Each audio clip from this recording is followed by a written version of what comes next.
আমারটা দেখাইলো না কেন? আমার স্লার্ক নিয়ে তো লাস্ট ম্যাচে 35টা কিল। Prepare for battle. কি কইস? ওই যে তোমাদের সাথে তো খেললাম। কালকে যে হ্যাঁ কালকে তো স্লার্কের আর হ্যাঁ। রিকি দুইটা ম্যাচই ভালো ছিল। হুম। আর একটা তো আমরা আচ্ছা শক আমরা মনে করে ফাইট দিতে হারাইছি না? পারি আমি একটা ওরে ভাই আর কোশ না আজকে আরেকটা হয়েছিল এরকম বিকালবেলা মরফলিং এ জিরো ডেথ পিউডি পাই কি যাবেন? একটু পরে যাই 15 যাই আগে হালচাল দেখে যে নেক্রোফস আবার নাই সামিন তোর পিছনে কেউ নাই তুই একটু সাবধান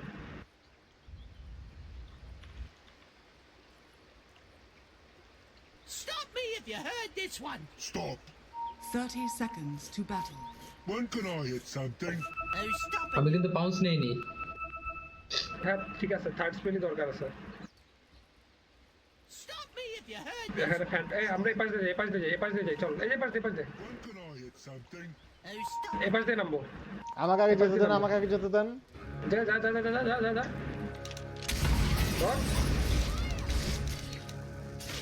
স্ন্যাপ স্ন্যাপ এটাকে ধরো। স্ন্যাপ স্ন্যাপ স্ন্যাপ হ্যাঁ What? It ain't started already. Mahir Started. মরবে চেস কর ই নাই, ভীষণ নাই, ভীষণ নাই, ভীষণ নাই, ভীষণ নাই। ওকে, ব্যাক আরে আটকে গেছি।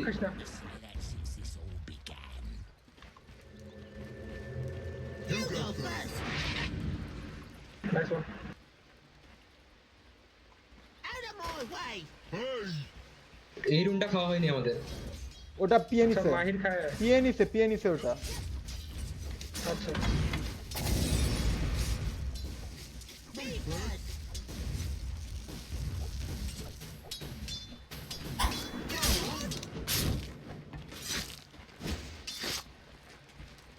Why there? Who knows?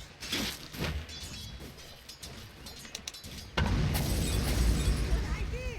'Cause it was mine.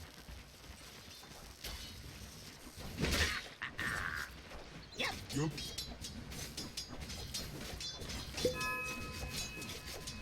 Yeah. I'll do legs this time.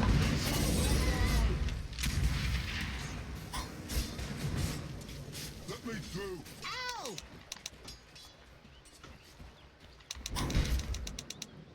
Radiant's courier has been killed. আমি কুরিয়ার মারতে গেছিলাম। No, south.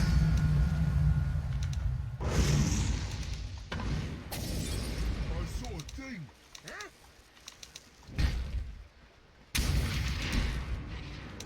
I like this part. Me too. পরে তো আমার প্রচুর ল্যাগ আরেকটা My turn. নাইস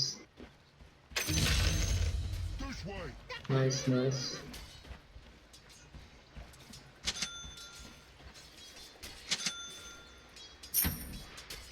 খেলা যাইতেছে না নেট খুব খারাপ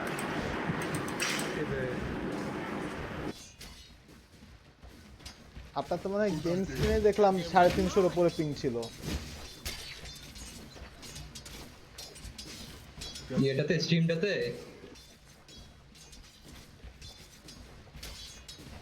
Let's go north. No, south. মারা নাই কিন্তু। Yep.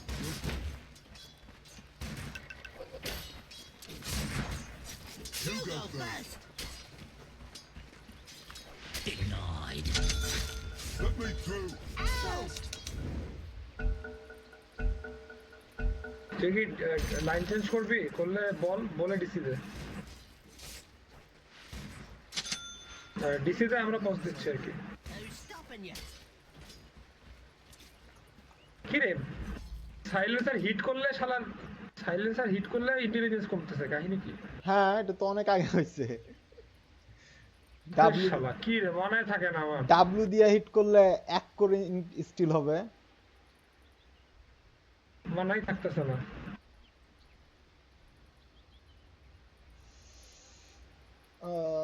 টেম্পোরারি ব্রেন ডেড করে দেবে।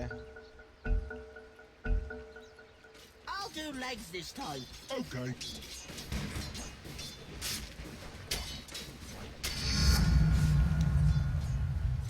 Good idea. Thought it was mine.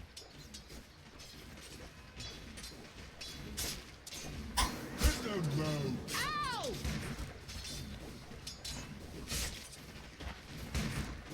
Me first. আরে কুরিয়ারকে এবার অন্য দিকে দিয়ে গেছে।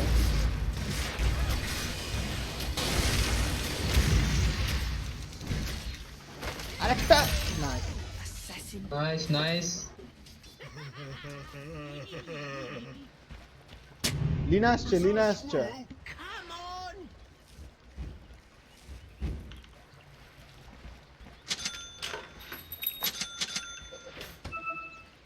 Out of my way. Hey, ভাই লিনা আছে কিন্তু বটে। after you. After you. রুন পাইনি গো, খুবই অবস্থা খারাপ দাদা। রুন পাচ্ছি নে, রুন পাচ্ছি নে। Away. সব মানা খেয়ে দিচ্ছে। এত পুশ হয়ে গেল কেন? দুইটা রেঞ্জ গিফট ছিল আমাদের। ও মিস্টার নাই, মিস্টার নাই, মিস্টার নাই। লিনা তো তখন থেকে মিসিং ইয়ার, টপ লেনে ছিল তারপরে বটমে আচ্ছা আসলো। একটাকে মারা যায়। কোনটাকে? Running slow is fun as hit. আচ্ছা একটু ব্যাক করি। এই bounty bounty bounty bounty bounty. স্ন্যাপকে মারা যায়। থামেন, Back বাউন্ডারি করি, রুম নিয়ে তো আসি। আসুক। থামেন, বাউন্ডারি রুম নিয়ে আসি। আচ্ছা On it.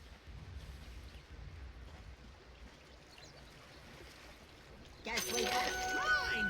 Selfish. প্রাঙ্গন ভাই এটা কি আপনি নেবেন বটলে? বটল তো ফুল, হ্যাঁ হ্যাঁ নিব। বটল তো ফুল মিয়া। আসেন, আসেন, আসেন। মানা নাই। I saw a thing. Guard করছি, আসেন। আরে ঘাট করা লাগবে না, তুই মিডে চল। মিডেতে তো ওয়ার্ড আছে, ওয়ার্ডটা ভাঙ চল। এই ভাই আমারে বাঁচাও বাঁচাও। আসতেছি, আসতেছি। কেমনে বাঁচাবো? টেনশনের কথা হয়ে গেছে। প্রাঙ্গন ভাই ট্যাঙ্গো খা, ট্যাঙ্গো খা।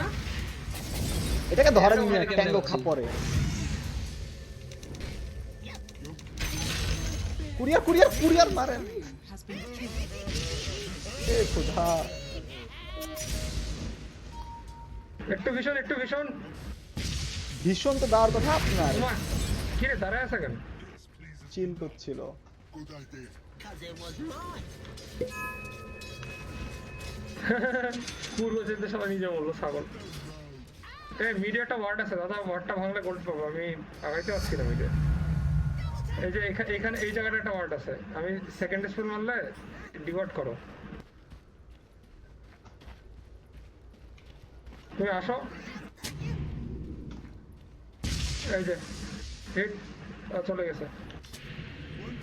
আমি আছি, আমি আছি, আমি আছি। ভাই তিনজন ছিলাম তো। Silent silent. ওরা টিপি করেছে, টিপি, লিনা টিপি করেছে, লিনা টিপি করেছে, লিনা টিপি করেছে। Okay. মানাই থাকতেছে না রে ভাই, অবস্থা একদম বেগতিক। নেক্রোফাস একটু মিট থাকো, আমি অন্য দেশ থেকে আসি। লিনা মিডে আছে। লিনাই যে আবার আসতেছে বটমে কিন্তু। আমি বটে যাচ্ছি, সমস্যা নেই। লিনা বটমে আসতেছে। 10 সেকেন্ড হোল্ড কর, 10 সেকেন্ড হোল্ড, এখন না।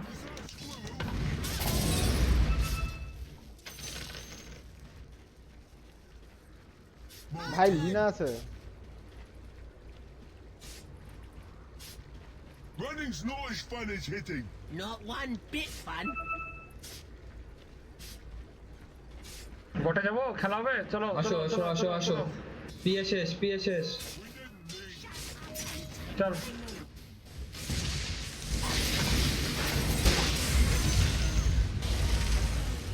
এটা মরে, এটা মরে। আমার কাছে কিছু নাই।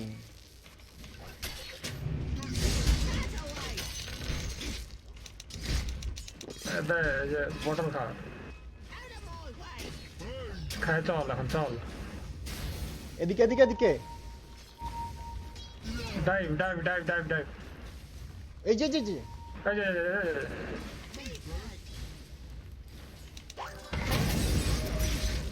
Back back back back back back back back.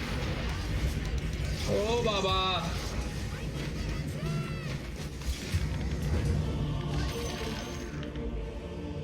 এখানে ওয়ার্ড ছিল। দাদা ইয়াটা নিও না, ইলিশনটা আমি নিচ্ছি। আমার পিছনে লুনা, দাদা দাদা Lina Lina Lina.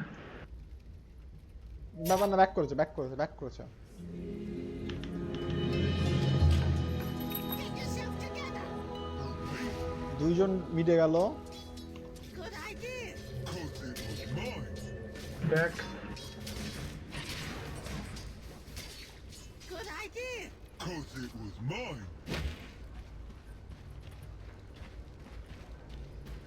This way. That away.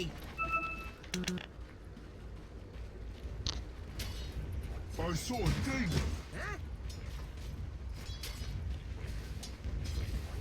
Illusion. Yep. Yep.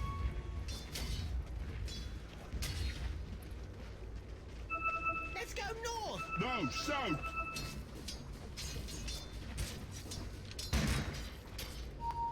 Yeah.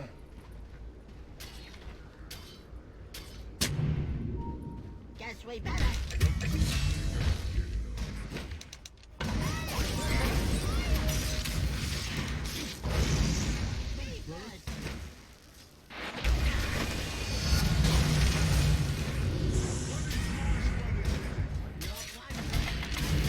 ধরেন একটাকে ধরলেই হলো। Shit. সাইলেন্সার চলে এসছে কখন। হ্যাঁ আচ্ছা, বাউন্টি রুনগুলো নিচ্ছি। আরে একটা সেকেন্ড টাইম পেলে হয়ে যেত। আমার এটা রেডি হয়ে গেছিল, আমি কাজটা নিয়ে সময় মাঝে মরেছি, মানে হাত চালাইতে যায়। আমি আলটি দিব ঠিক ওই টাইমে সাইলেন্স করে দিছে সাইলেন্সার।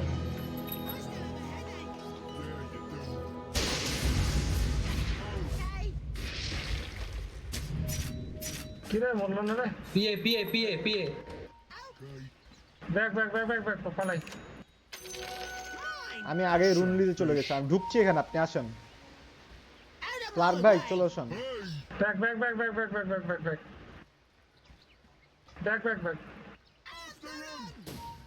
ওয়ার্ড করা।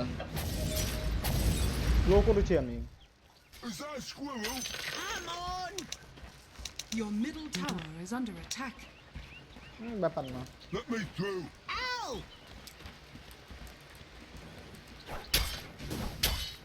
Good idea. আরে রিপার ছিল, লিনাটা তো মরতো তাইলে।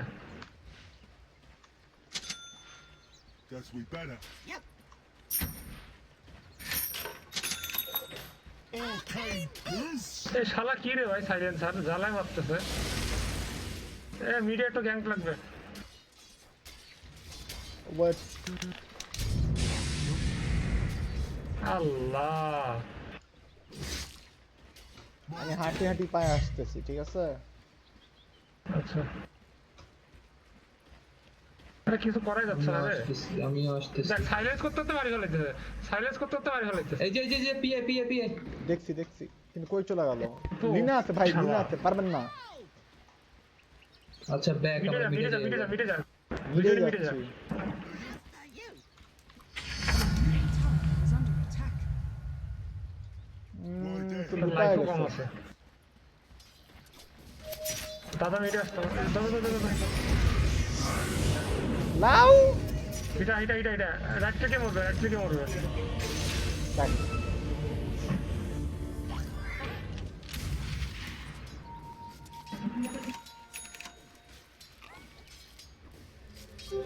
Invisibility.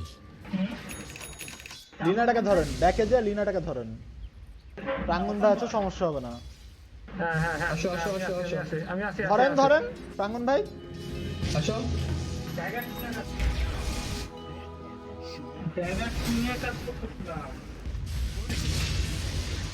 নাইস।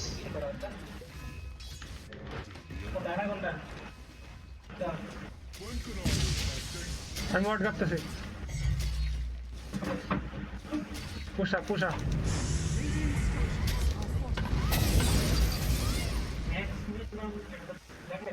বটে যাই। আমি মিডে থাক। ওকে,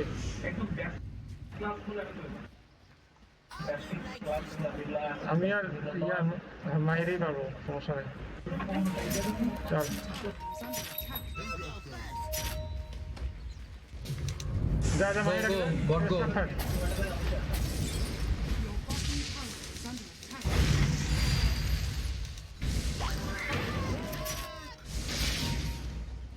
সব কুলডাউনে চলে গেছে।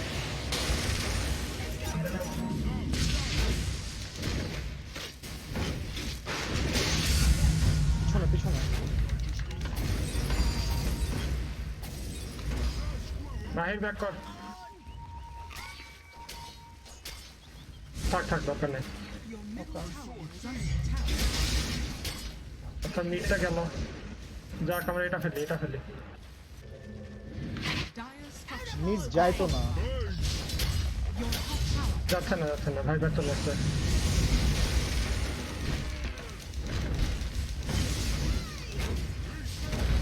পোষা মিডে চলো। যাইতেছি। ওরা আসতেছে, ওরা এই যে এখানে আছে। আমরা নিচ দিয়ে যাই, মাহির তুই পিছা। আমার হেলথ নাই। হ্যাঁ আমি একটু সাবধান, ওগার কিন্তু হেলথ নেই, ওগার নাই। দেখে এই যে স্ন্যাপ এখানে। হ্যাঁ চল আগে লিনা Snap আছে, লিনা আছে, লিনা আছে। মিডে ভাইপারও আছে, মিডে যাই। ভাইটা হিলিং সার্ভ নিয়ে আয়। আমি তো শিট। ডিডি আছে।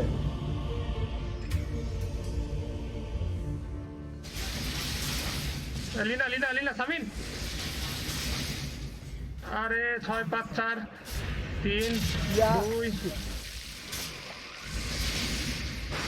আল্টি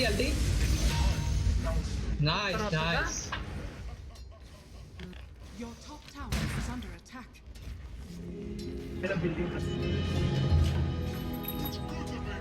স্লাগ ভাই টিপি থাকলে টপে চলে আসেন। Your top tower is under attack.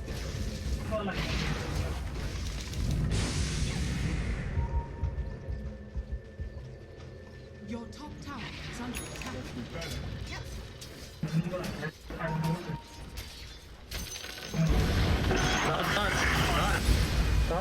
ধর। গো। মরবে। শেষ।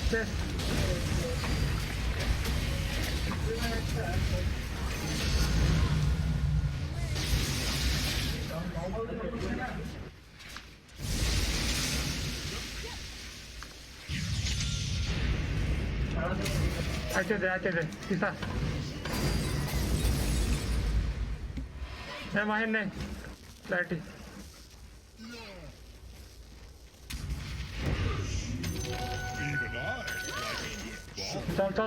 চল মরবে। আমাদের সবার হেল্প ফুল আছে, আমাদের এখনো ফাইটিং পাওয়ার আছে, আমার আল্টিও আছে। ভাইপারের আমারে কিছু বটল না। খাওয়া দে। থামেন, আমার কুরিয়ারে সার্ভ আসতেছে। এক সেকেন্ড সার্ভ দিছি। আচ্ছা আমি একটু হালকা ফার্ম করি কিছুক্ষণ। কর তোকে স্পেস দেওয়া হচ্ছে। এটাকে মেরা ফার্ম করেন, এটাকে মেরা যা ইচ্ছা করেন। চলো পুশ।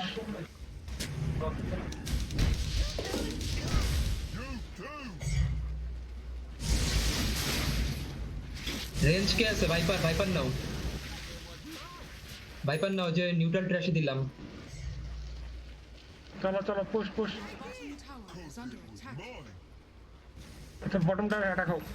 মাহির একটু শপের দিকে এত ভাই রে। দাদা হিল। ব্যাক। সবাই ব্যাক, আমাদের টাওয়ারে ব্যাক। মরছে ভাইপার মরছে।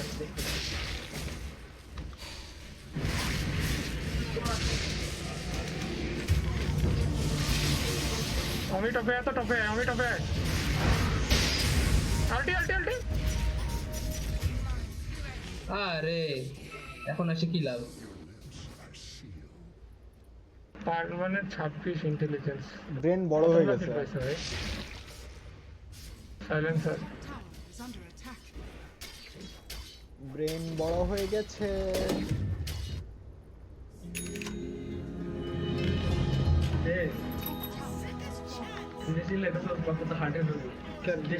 হার্ট অ্যাটাক করবো। ওয়েব জোরে সাউন্ড সহ্য করতে হবে।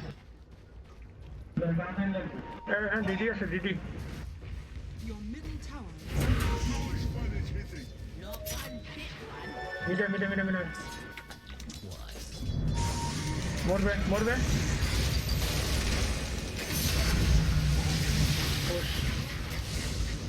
ওশ পুশ দিয়ে টাওয়ারটা ফেলে দেন, টাওয়ার পড়ে গেছে এটা। এটা চল সিকিউর সব আমাকে আগে যেতে দেন।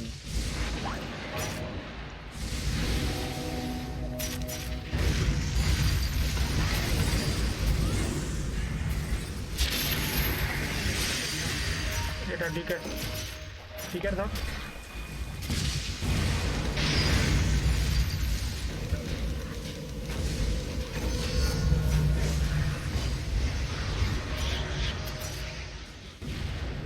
শালা আমাকে মেরে ফেললো।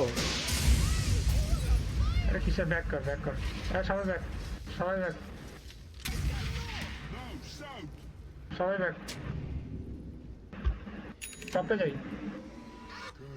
ম্যাঙ্গো ট্রি আছে, এটা কোথায় কাটবো? আমাদের ভিতরে জঙ্গলের ভিতরে বা মিডের আশেপাশে কাট এই যে এটাতেই গাড়ি দেয় নাকি? I saw it. কোথায় গাছে আমাকে একটু বল, আমার ম্যাঙ্গো লাগবে। আচ্ছা That's away. আচ্ছা মিডটা একটু দেখা লাগবে, মিডে আসবে ওরা, মিডে থাক, আমি মিডে যাচ্ছি। দাদার আলটি হলে মিডে এসো। After you. তুই নিবি? আচ্ছা তারা আমি তোকে দিচ্ছি, তারা I'll do legs this time. রুন বাউন্ডারি। তারা আমি বাউন্টি গুলো নিই। আপনি রিজেন্টটা এখানে রিজেন আছে, আমি নিচ্ছি। এবার সেকিউর কর। Selfish. Oh, Okay.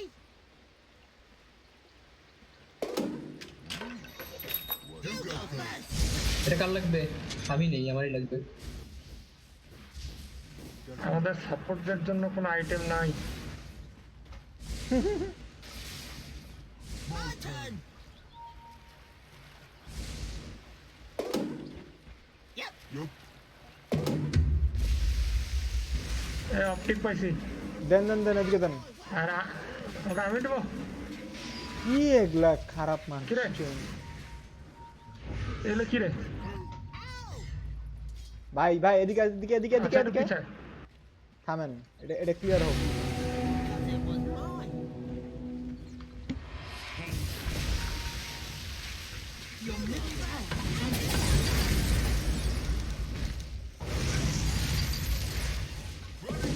আমি ইকো সাইবার কেন দেখ বারবার? এই যে ভ্যাম্পায়ার ফ্যান কে নিবে? দেখো ভালো তো। সামিরটা নে, ভ্যাম্পায়ার ফ্যান নে, স্পেল লাইফ স্টিল পাবি। One could কি রে দেওয়া যায় না কেন? সামিনের স্টাস কি ভর্তি? নে এটা অ্যাক্টিভ কর, অনেক কামে দিবে তোর। is under attack. Spell life steal, right click life steal, সব লাইফ ও স্টিল। ভাই Fought them. Your bottom tower is under আমি বিকেবি যাইছেন পর বিকেবি। আচ্ছা, ইকো সার্ভারটা ভুয়া আইটেম, তুই কেন ইকো সার্ভার বানাস প্রতি ম্যাচ আমি বুঝি না। নিকো সেবার অনেক কাজে আসে Builder নাই। সিয়াতে স্টার্টে। আরে ভাই এটা তো আবার স্লো বিকেবি হয়। আর অর্কিড, বিকেবি আর অর্কিড। এখানে ফাইট হচ্ছে এখানে। your middle tower is under attack. Go pass black hole দিয়ে দিয়েছে দেখি পুরা।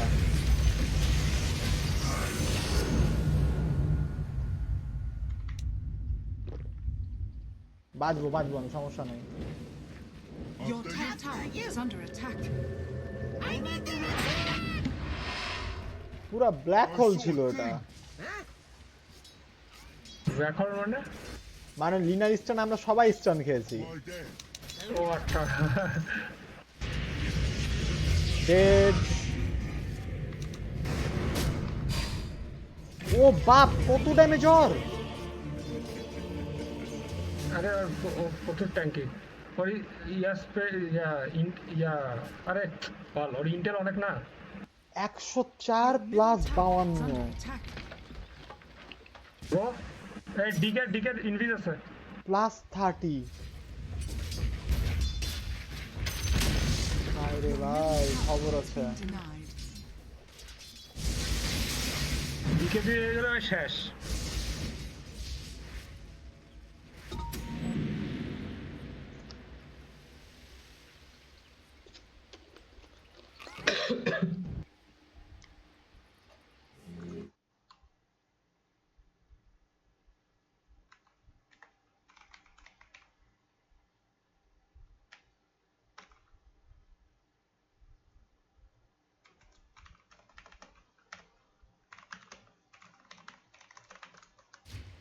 অর্কিড থেকে ব্ল্যাকথর্ন এই জন্য যাবি অমি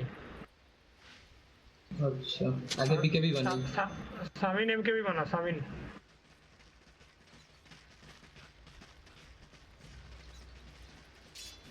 টপটা পুষতে হবে আচ্ছা ইয়া কি যেন বলে ওই মেট্রোতে কি গার্ডিয়ান গ্রিপস যাচ্ছেন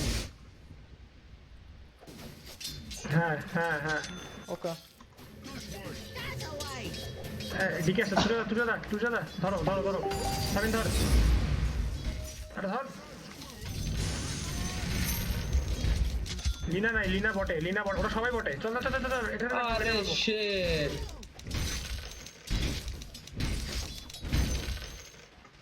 Okay.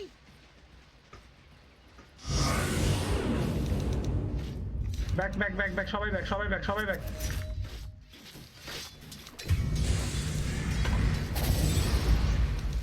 জানি আমি মরবো। ওরা সবাই সাথে টিপি করলো অমিকে এখনই মারলো হুম I'll take that. Now, south. যেহেতু টিপি করছে বটটা আগায় দিই ওরা সবাই টিপি করছে বটে বসতে When can I hit something? Who's stopping you? সাইলেন্সারের লেভেল দেখ 19 সেন্সারটা তো হ্যাঁ ইন্টেল যত স্টিল করতে হয় হ্যাঁ Okay.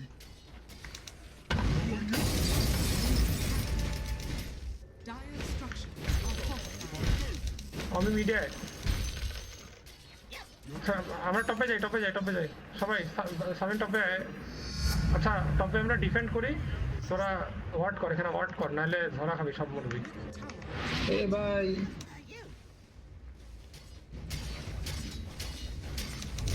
এরে ভাই আমার তো গলায় ফেল সাইলেন্সার আগে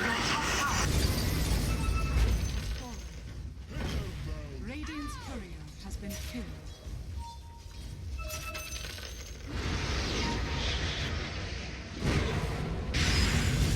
সবাই ডাস্ট ক্যারি কর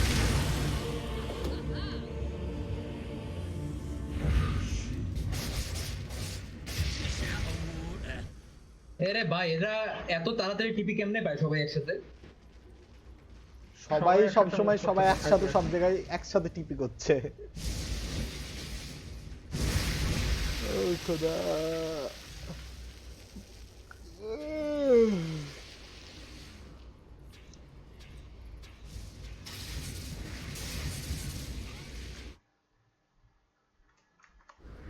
আচ্ছা ডিকেটারে মারা যায় সামিন ধর তো এটারে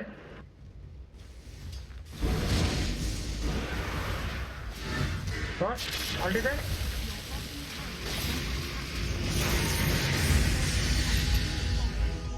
পুশ কর টপ পুশ দিয়ে চলে যান বটম ওরা পুশ দিচ্ছে Your bottom tower is under attack. The enemy স্ন্যাপ ফ্যান আরে মরে তো আচ্ছা dire structures are fortified. চলো হান্ট এই যে পাশে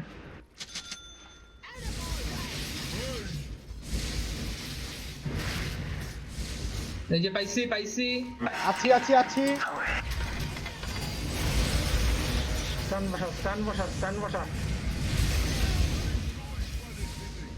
এগুলোকে স্লো করেছি ওয়ার্ড করে পুশ ব্যাক ওয়ার্ড নাই হ্যাঁ হান্ট আমাকে মানা আই নিড মানা মানা দিছি সমস্যা নাই। Who knows? ডাস্টও আছে সমস্যা আমার নাই। Sector ready. ডাস্ট এই যে মানা মানা দেবো, আমার কাছে সব আসো, আমার আছে, কাছে আসো। পুশ করতে থাকেন। এখানে পুশ করেন। Push push push. পিছনে পিছনে পিছনে আছে। চল চল চল চল চল। আমি আয় আগা। Radiant আচ্ছা আমরা দুজন উপরে আছে।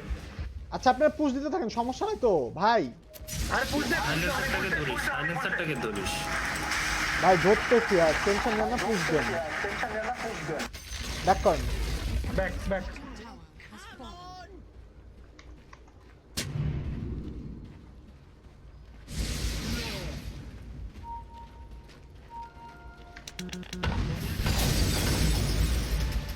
সেখানে কেউ আছে নাকি আমাদের?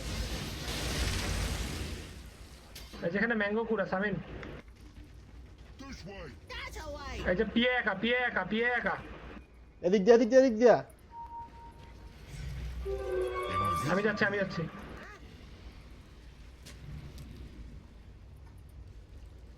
কতি পিয়ে। Secret shop. Right there. Who knows? আচ্ছা পিয়ে কে না ধরতে পারলে এই যে সাইলেন্সারকে ধরেন। সাইলেন্সার। এটা। ওদে কোনো কথা নাই। সেই সাইলেন্সারটার তো সেই ডিলেটেড পুরো ম্যাপ থেকে। রুন আছে কিন্তু রুন আছে। Yup. 30 এর রুন। এটা আমি নেই। চলো মিটে চলো। আমি রুন নিয়ে আসছি। লিনা স্নাইপার এগুলা সব এখানে। আমি রুন নিয়ে আসছি। হ্যাঁ মাহির কই গেছিস? রুন নিতে আরে ভাই তোরে লাগবে তো। আসতেছি। মাহিরকে পুশ সামিন পুশ কর। Running's not as fun as hitting. Not one bit fun.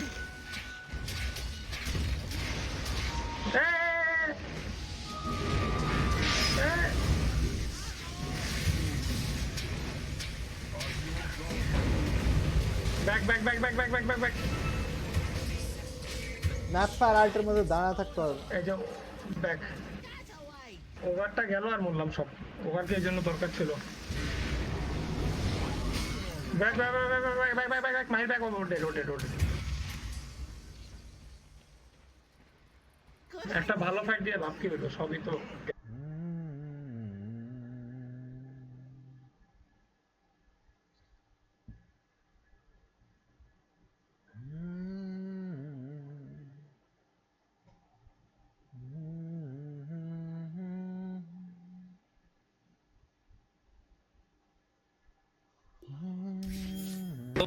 Time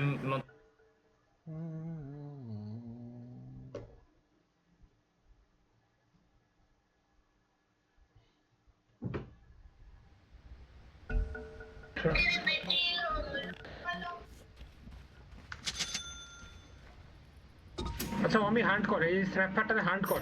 আমি স্ন্যাপারটারে হান্ট কর, আমি ব্যাকআপ দিতে পারবো। আমার আলটি আছে, ইয়ে আছে। আচ্ছা I'll take that. এই যে আসতেছে, স্ন্যাপার আসতেছে। লিনা টাকা ধরেন। লিনা। লিনার কাছে স্পাইডার ইয়ে আছে, স্পাইডার ইয়ে আছে, স্পাইডার লেগস আছে, ইউজ করে ফেলছে। এদিকে দিকে আসেন। দাঁড়াও আসি। Hit the road. Ow! ও অনেক ফাস্ট। শ্যাডো ব্রেক হান্ট কর। ইয়ে আছে। পিয়ে।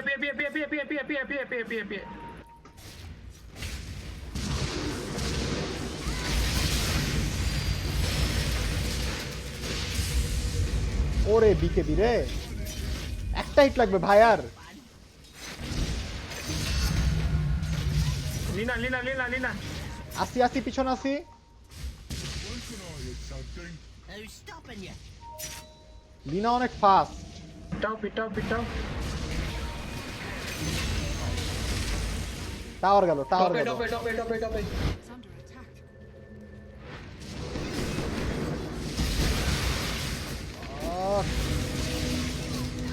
স্ন্যাপারকে আমার তো আলটিমেটলি কিছুই নেই। আচ্ছা সমস্যা নেই, স্ন্যাপারে সাইলেন্সারকে ধর। এই যে এখানে ওয়ার্ড করছে। আসতেছি। ব্যাক সবাই একটু ব্যাক মাহির আগে যা ব্যাক আমাকে ইয়া করছে, রুট করছে।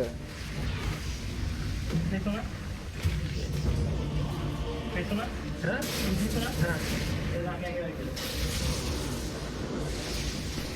ফাইট আন্টি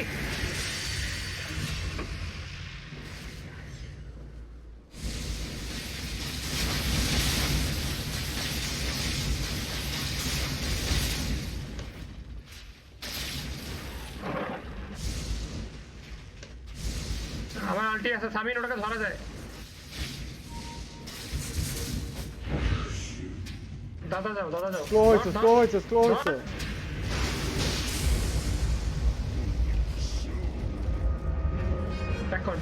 ব্যাক কর ফাউন্টেনে যা হিল এগুলা ওয়ার্ড করা সব।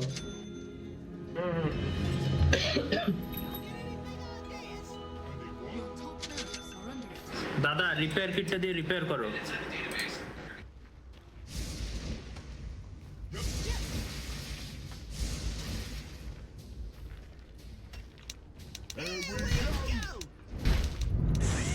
লাইট স্টোন এটা কার?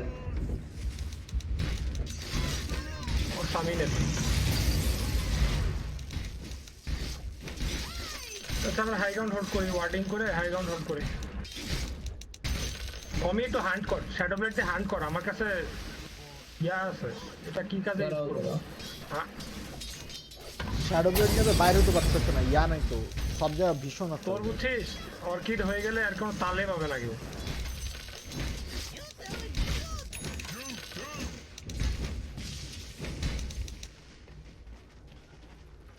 Why there? Who knows?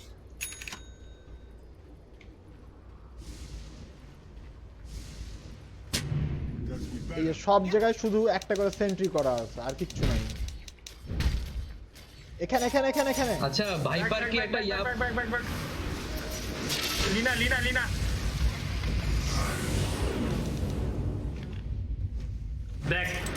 Back আমি মরে গেছি। জি এ ওভার বাইব্যাক কর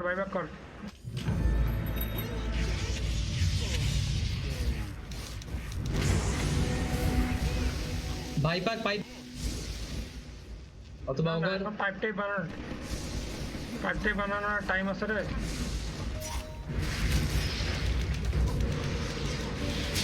আল্টি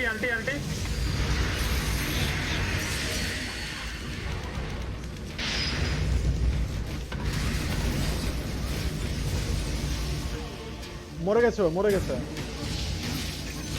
এটাও মরেছে। নাইস টাওয়ার তো পড়ে গেছে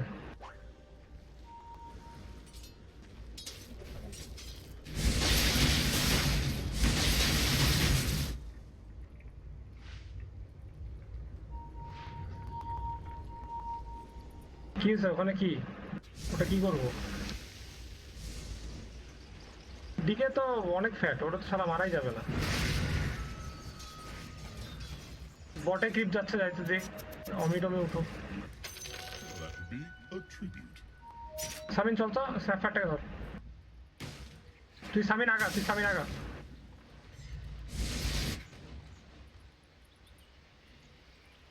আরে স্লার্ক আমাদের সাথে ভাই তুই ফার্মে আর ঢুকিস না ভাই আমি 40 মিনিট হয়ে গেছে ভাই কই যাচ্ছে স্লার্কের অর্কিড হলে খেলা শেষ।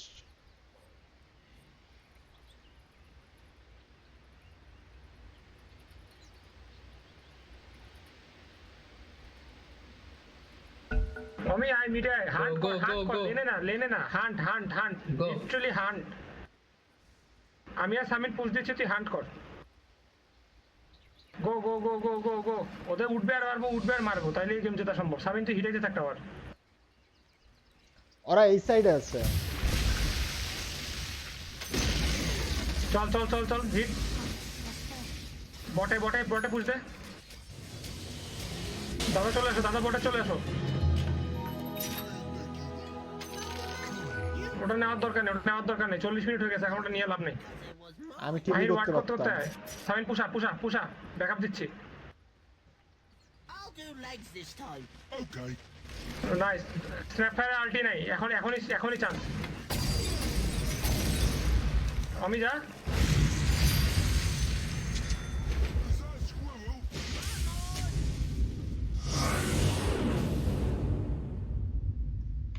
আমি আল্টি নাই সাইলেন্স তো বিকেপির মধ্যে ফের সাইলেন্স কেমনে লিনা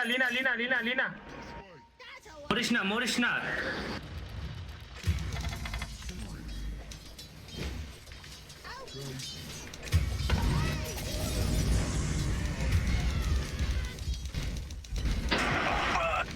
একটাও মরলো না ওদের, এটা কোনো কথা? Why there?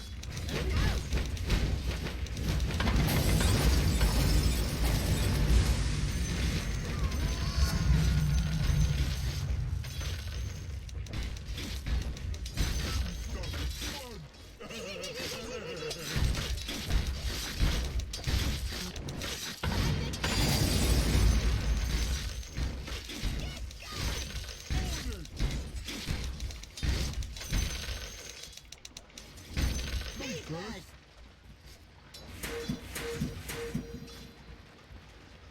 Yep.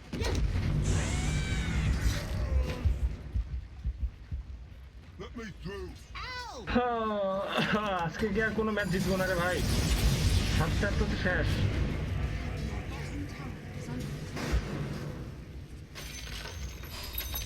Good idea. Your bottom tower is under attack. Structures are falling. When can I? High ground defend করি। এই লিনাটারে মার, আমি লিনা ইয়ারে মার, সাইলেন্সার এই দুটা ছোট হিরো। সবার কাছে বিকেবি আছে, এখন পারে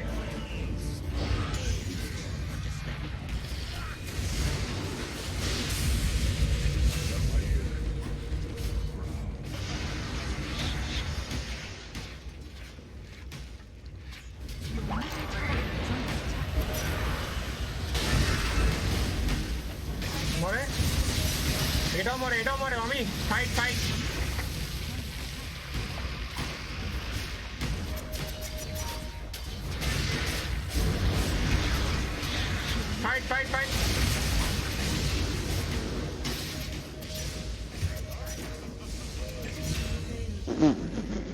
nice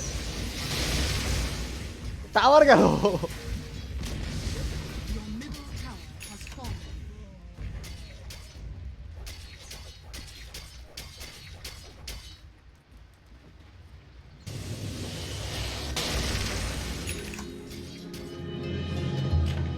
Mother, you're back! Me too. This one is hitting. Not one bit fun.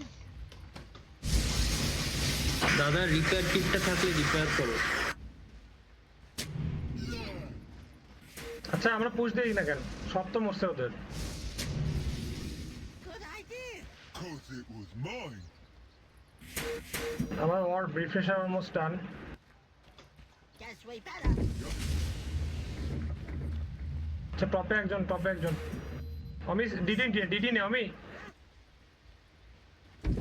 আমি ডিডিটা নে নিয়ে হান্ট কর, এখানে যা হান্ট কর, আমি তো ব্যাকআপ আছি। চল লিনারে মারবো, লিনা উঠছে, গো আরে ভাই না রে ভাই, বাউন্টি কেন ভাই, 45 মিনিট হয়ে গেছে গেমের। Let's go north. No, south. Shadow blade দিয়ে hunt I'll do legs this time. আমি এখন মরিস না, তুই মরলে গেম শেষ। এখানে থাকবে না, back কর, এখানে আমি back থাকার কর। কোনো চান্স নেই। Out of my way. Hey. আমরা ডিফেন্ড করি, আমরা সব আমাদের বেশ ওয়ার্ড করে ভাষাই ইকো সার্ভার বানিয়েছিস কেন ভাই? বললাম না বাজে আইটেম। এটা মানে আমার লাগবে, এটা কি টাইমলেস মিউজিক কি আছে নাও কই, এই যে হ্যাঁ ঠিক আছে।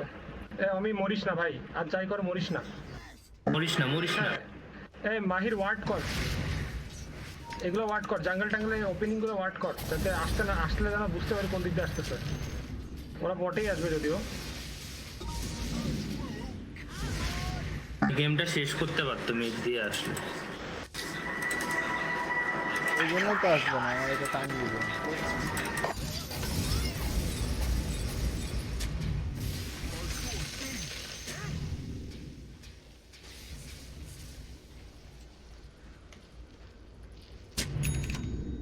Let me through. Ow! তো আমি ব্যাক কর, তো আমি তুই বাজে পজিশনে আছিস।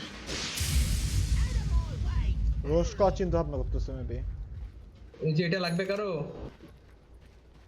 Why there? অর্কিডটা এখন ব্লাড সাউন্ড কর। This way. That away!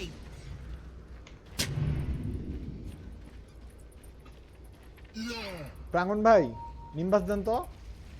সবাই এখানে, সবাই এখানে। I'll do legs this slug তোর এই আইটেমটাই দেয় আমাকে, যেটা ফেলায় রাখছিস। নাও কই? Immortality.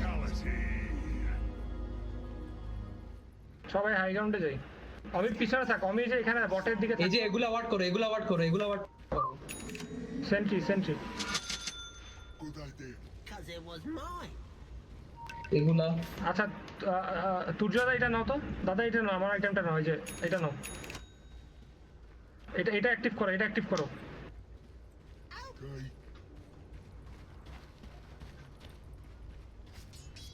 Me bad. We got a light. When can I hit some? Top আর বটটা ধরে রাখো, ওরা এদিক দিয়ে আসবে, মিডেই আসবে। সবাই স্টিক, এই বটে না, মিডে আর টপে।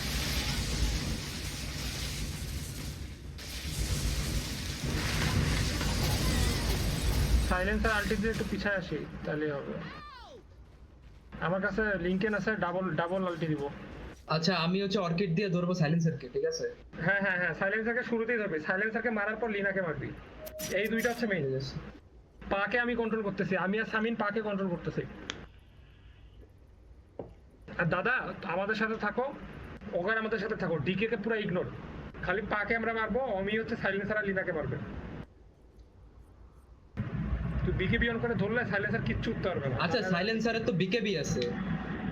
সমস্যা নেই, তোর পাউন্স তো আটকায় ধরে, পাউন্স তো ছাড়বে না। না অর্কিড দিয়ে লাভ হবে না। অর্কিড দিয়ে লাভ হবে না, তাও রিস্ক তো নেওয়া যাবে। অর্কিডে ওর যদি কাজ না করে তাহলে ওকে হিটাবি, জাস্ট লাইক তুই ও বিকেবি অন করলে তুই ওকে বিকেবি অন করে তুই ওকে হিটাবি। আমি ব্যাকআপ দিচ্ছি, সমস্যা নেই, আমার ইয়া আছে। বিকেবি তো আপনারও আছে, টেনশন নাই তো। ডাবল আল্টি করবে, ডাবল নিম্বাস, সো প্রচুর ড্যামেজ খাবে। ফাইটের মধ্যে এবার মানে ঢুকে থাকতে পারলে জিতবো। আর সামিনের কি লাইফস্টাইল আছে? সামিনটা হার্টের দিকে যাইতে হবে। আচ্ছা বিকেবিটা হোক হার্ট। আচ্ছা সামিন ভালো ইয়া পাইছে। আমাদের কিন্তু আইটেমগুলো ভালো আছে সবার, এই নিউট্রাল আইটেমগুলো। আর পাকে আমি কন্ট্রোল করতেছি ইউজ দিয়ে, পা আসলে ওরা উড়াই দিয়েছে খালি।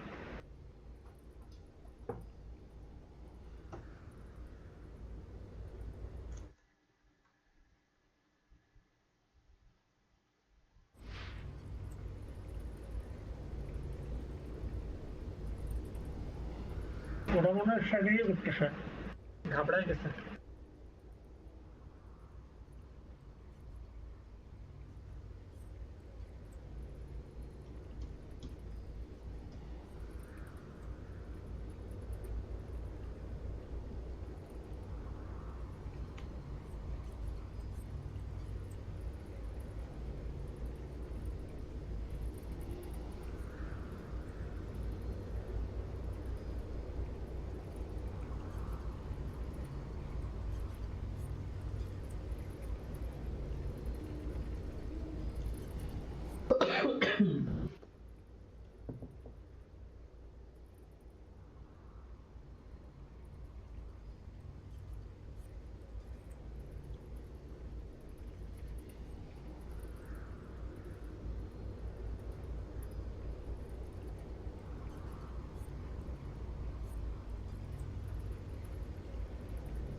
আমি তুই এখান দিয়ে হুম।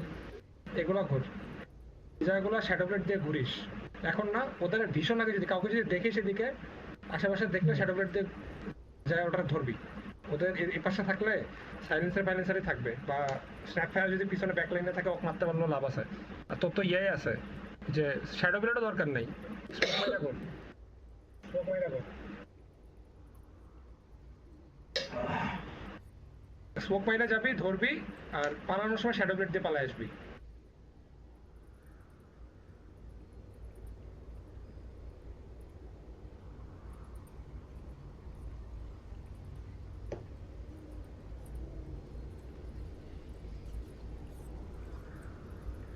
আমি খালি ভয় পাচ্ছি পায়ের ক্রিটে। তুই যদি একটা ইয়া বানাইতে পারতা, গার্ডিয়ান গিফটস না বানায়, সরি শিগস না বানায় বানাইতে পারতা, কি বলে ওই যে গোলটুটা, ওটা যেটা দিলে মরে না, বর কি জানি ওটা,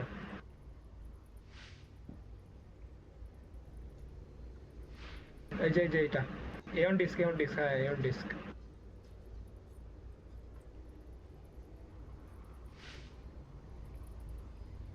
এয়ন ডিস্ক বানাইতে পারি, রাখবো কই, 10 ডিস্ক রাখতে পারবো। এটা এটা খায় ফেলতে হবে।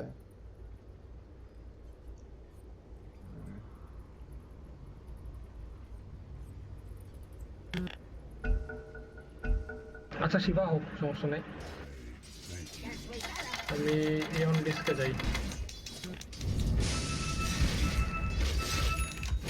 আমার বাইব্যাক আছে, সবাই বাইব্যাক রেডি রাখো সবাই। দিল আমি ডিওয়ার্ড আমাদের করে দিল। জঙ্গলটা দেখতো কে আছে, কেউ নাই। আরে এই যে তিনজন দাঁড়িয়ে আছে এখানে, টিএ আছে না, চারজন আছে, চারজন আছে। ওদিকে যাওয়া যাবে না, ধরো ওয়ারটা করি, থাক যায় মূল্যে লস। ওখানে যাওয়া যাবে না এখন। One is hitting.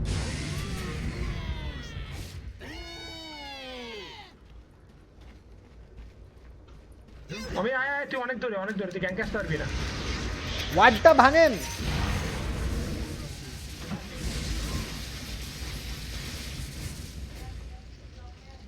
কই চিল্লাছি? আমাকে উপরে মানা। উঠুক নাকি, উপরে উঠুক। হ্যাঁ উঠুক ওরা হাই কাউন্টে উঠবে। I saw a thing. High counter ধরে থাকি, কি ঢুকতে দিব না। অবি তুই নিজেরা রিভিল করিস না, থাক টপে আমি ক্লিয়ার করতেছি। সামিন এটা ভাঙ, সামিন ওয়ার্ডগুলো ভাঙ, ওকার ব্যাক কর। ওয়ার্ড সব ভাইপার ভাঙবে।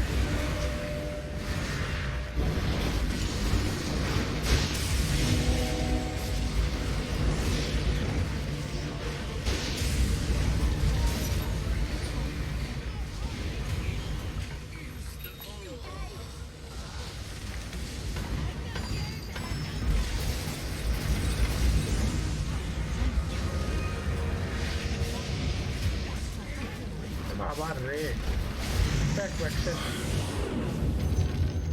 Enemy now has mega moves.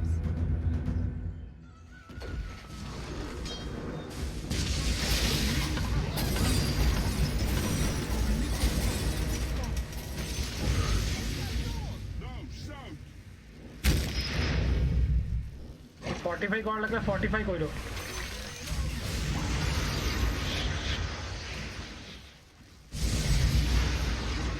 Fortify লাগলে 45 কইরো।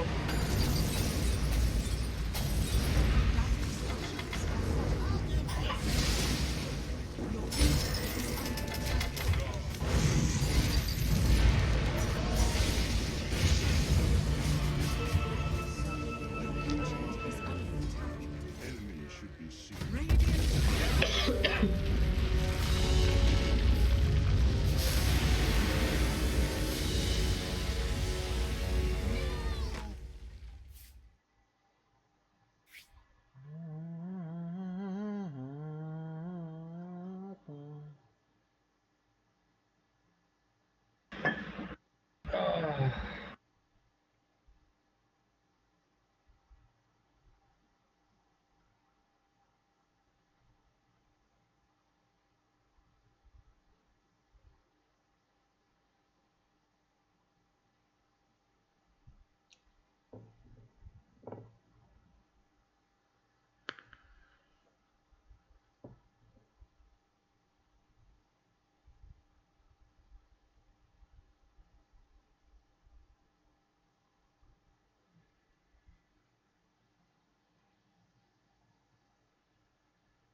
কিলো আচ্ছা তাজিমকে ইনভাইট দে।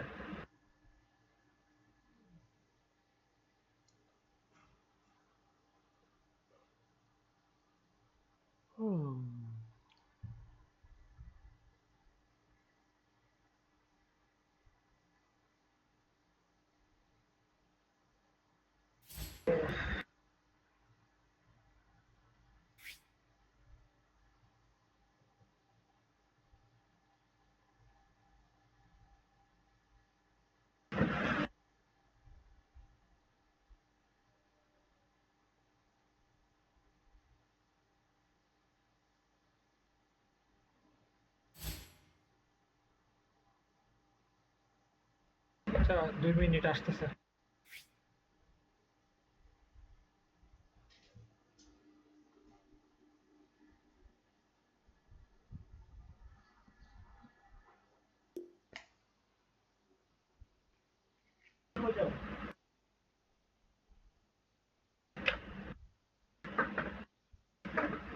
আজকে সব ম্যাচ আর 4টা খেলছে, 4টাই হারছে।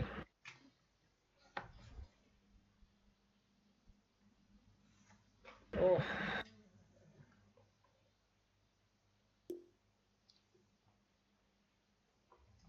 ও, ওটা আমাদের টিম ফাইট নাই, টিম ফাইট একদম পুরো জিরো, টিম ফাইটে টিকতেই পারি না।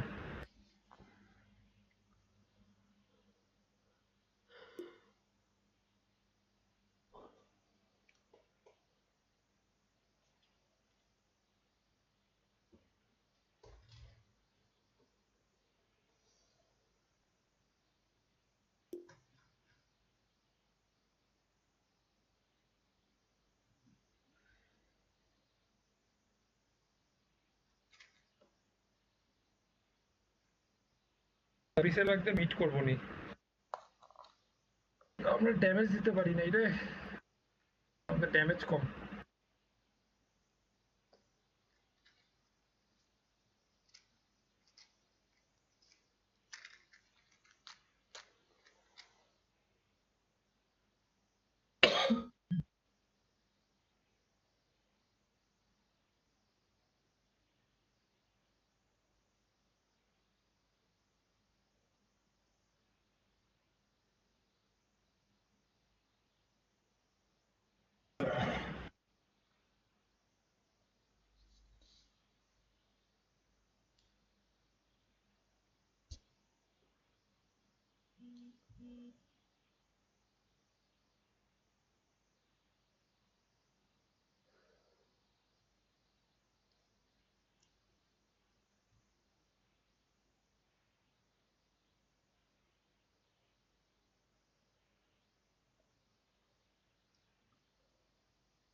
Anjum safe lane, safe lane.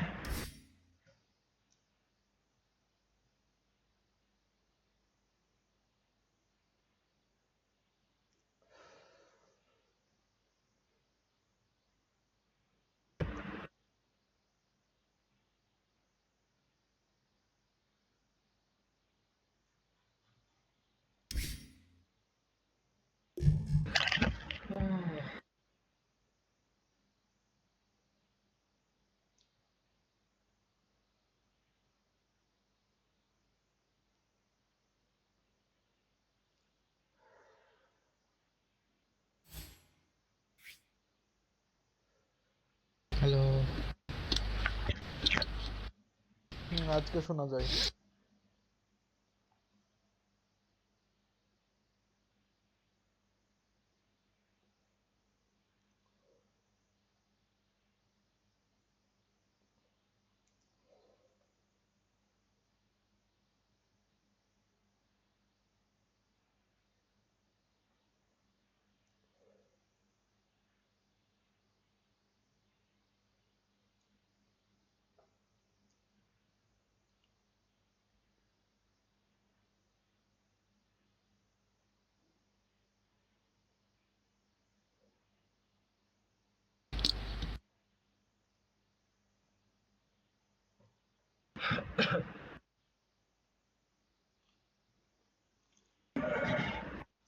একটা ম্যাচ তো জিতায় দাও আল্লাহ, একটা ম্যাচ তো জিততে দাও সারাটা দিন।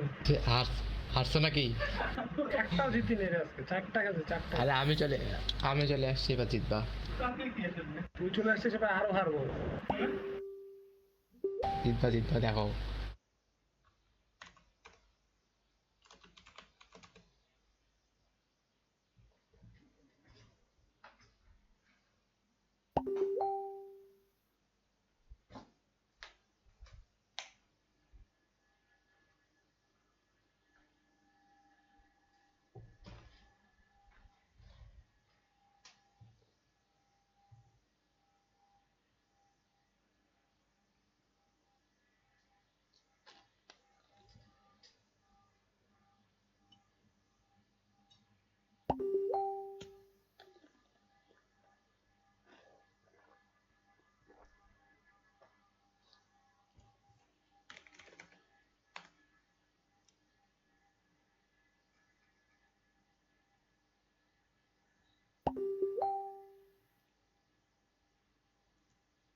তা কোথায়?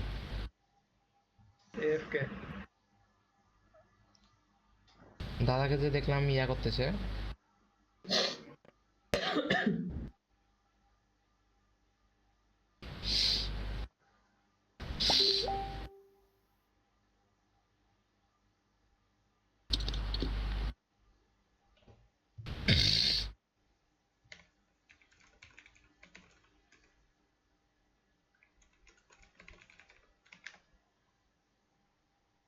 খেলি না, খেলতেছি। এমনি এই আইডি খেলি না। আমিও খেলি না। তুই আইডি দেখি ফুল জানে, এই আইডি দেখলাম তো লুটি পাই না, বিরক্তিকর।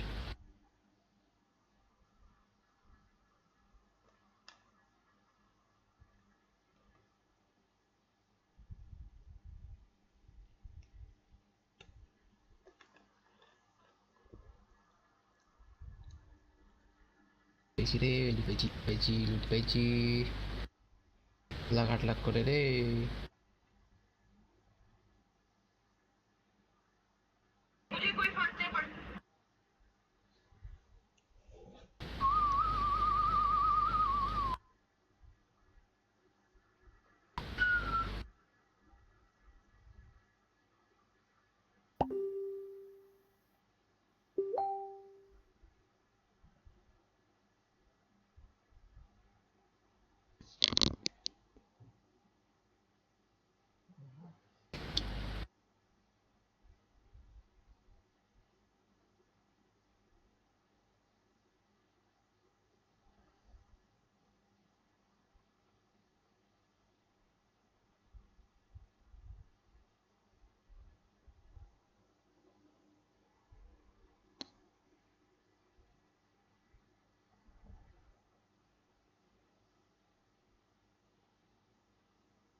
আগের ম্যাচে অমিত ড্যামেজ সব থেকে কম, মাহির মাঝখানে 3 মিনিট এফকে ছিল পুরা, তারপরে ওর থেকে অমিত ড্যামেজ কম।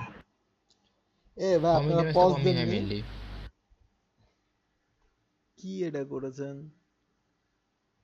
যে কি সুন্দর এতক্ষণ পর বুঝতেছে। আমি তো মনে করেছি মানুষজন পজ টজ দিয়েছিল, কারেন্ট ছিল না। মাত্র 3 মিনিট। হ্যাঁ ওইরকমই 3-4 মিনিট মতো কারেন্ট ছিল না। অমি একটা পিএ খেল, পিএ খেল, আর্লি আর্লি পিক পিএ নে। First pick PA? প্রতিটা ম্যাচ আমরা হারছি আজকে, সবগুলোতে মানে অপোনেন্টে পিএ ছিল। সিরিয়াসলি? দেখি এবার কোপ দিব, আজকে 100 কোপ হবে।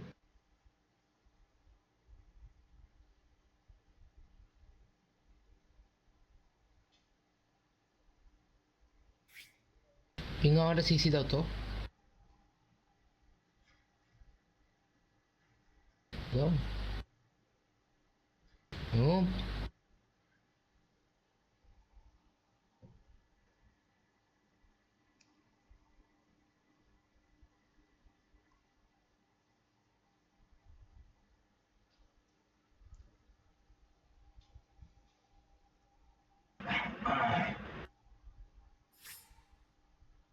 এ পান্ডা পিঙ্গো।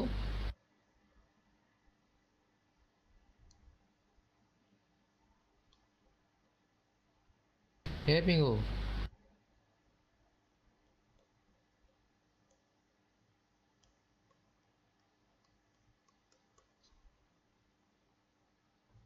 অল্ট ট্যাপ করেছে মনে হয়। হুম।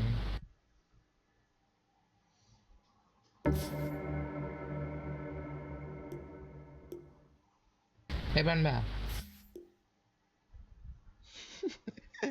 ভালো আইডিয়া ছিল। এ পিঙ্গো। দেখ তাও নাই, বিয়াদব চাংড়া।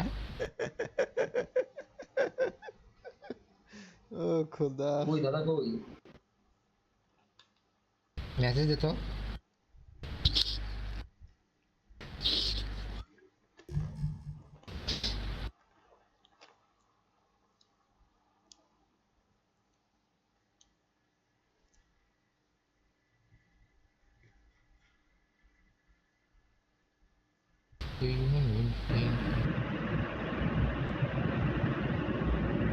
ওরে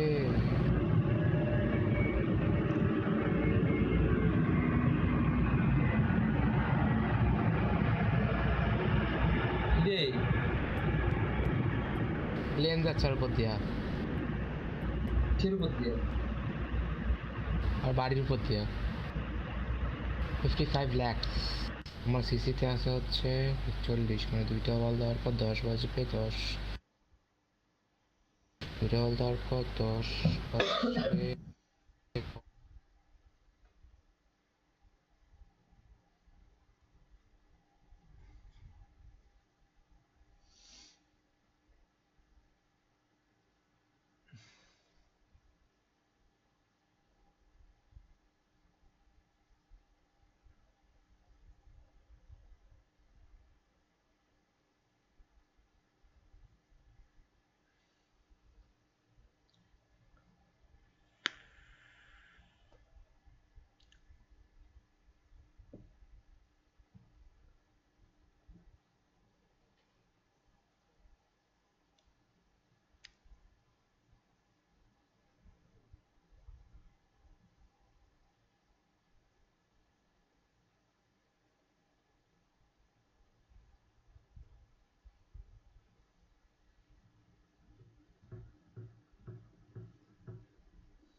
মা মা মা আমি আসার আগে রিকোয়েস্ট চলে গেল। এটা অ্যাটাক দিই।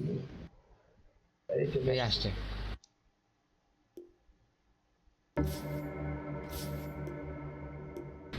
সবাই আছে সবাই আছে।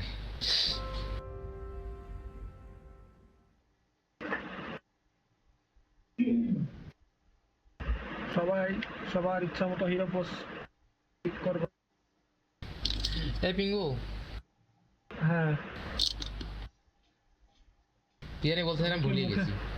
মুখে মাস্ক লাগায় খেলতে বসবো নাকি? লাকি চার্ম কেন মাছ দিচ্ছে নাকি কালকে? দেখা যাচ্ছে আরো বেশি হারলাম। যে কোনো ভাবে ও কাছকে একটা ম্যাচ জিততে চাই প্লিজ। হাও কক তাহলে লুঙ্গি পইরা খেলবো। এই লুটে গেছে, এই জায়গা লুট করতেছে। কে সাকিব? হ্যাঁ এ আমি এ ভাই মেসেজ দেয় ইয়া হয়ে গেলে সমস্যা।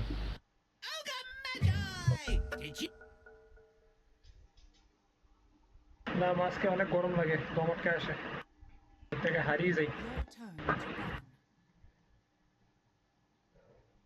এ কি হলো? এটা আমি কি করলুম? কোন শালার বাইরে পিএ ব্যান দিছে? জোকার মনে হয় না, পিএ খেলতাম এই গেমে। ও mid mid mid mid mid mid.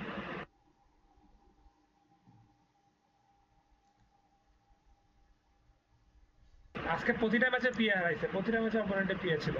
আমি কি খেলবো? ও প্রাঙ্গন ভাই কি খেলবো? Your turn to pick. প্রাঙ্গন ভাই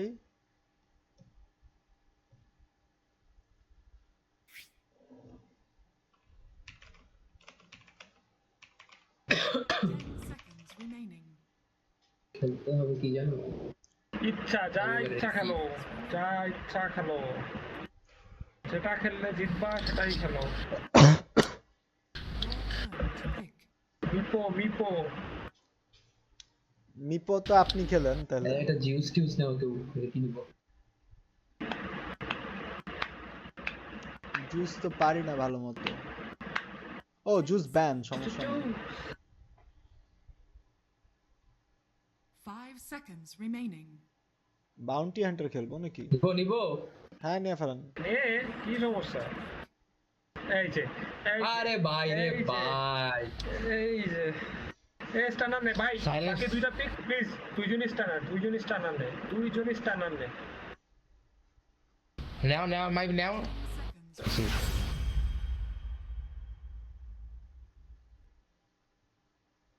ভাই দুইটাই স্টানার ভাই প্লিজ, এই ভয়েড স্পিরিটের মারা অসম্ভব নেবে। Your turn to pick. ওকে স্টানারের থেকে সাইলেন্সার নিলে বেশি ভালো হবে। না না না, আমাদের সবই আবার স্কুইশি, মোটা হিরো নে। রেড কিং আরে ও তো সিকে সাইলেন্স দিয়ে ভালো, ইয়া কি বলে ইয়ে হ্যাঁ হ্যাঁ, সিকে স্টান সিকে। দেওয়ার টাইমই পাবা না, নাইস পিক। স্টান দেওয়ার টাইমই পাবা না। তুই তো আসিস, তো স্মোকে তো মারা খাবে রে, তুই তো মারতে পারবি।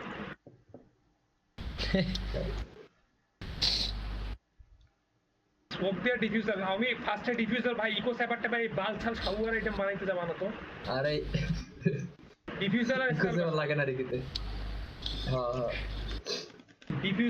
Diffuser special. ব্যাসার মানে ব্যাসার ব্যাসার ট্যাসার তারপর অ্যাপাইসেল যাইস। তুষারা তুমি শুরুতেই হচ্ছে গ্লিমার্স কেপে যাও, বুট হওয়ার পরই গ্লিমার্স কেপ, তারপরে হচ্ছে বানাবা ইউল সেপ্টার।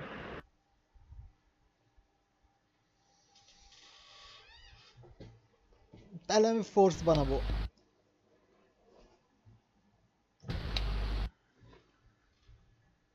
টিকের লেস নাই কেন রে?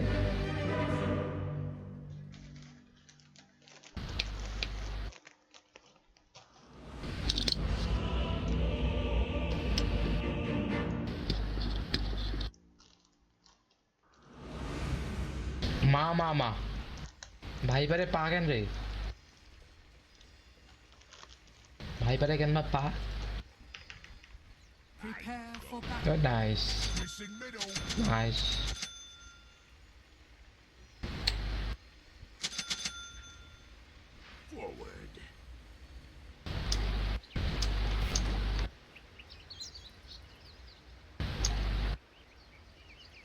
ভাইপার প্রাণবারে মারতে মারতে ভূত বানাবে। না ভাইপার ভালো পিক ছিল কিন্তু ভাইপার তো যে কোনো কি বলে, এটা কি বলে এটার নাম, প্যাসিভ প্যাসিভ প্যাসিভের এগেনস্টে। হ্যাঁ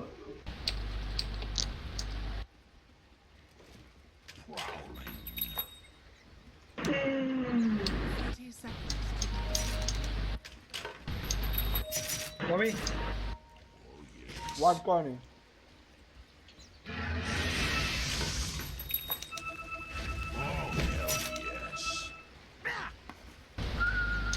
এ ভাই, ও ভাই, এ দাদা, এ দাদা, এ দাদা, কি চালা, Begins. Please give me the টুল। উত্তর বাচ্চা দেখ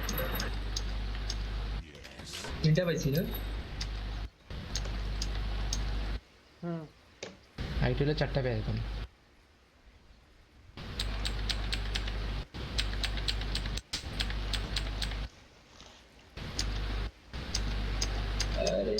লস সাইয়ানটা কে রে, ভুলে গেছি।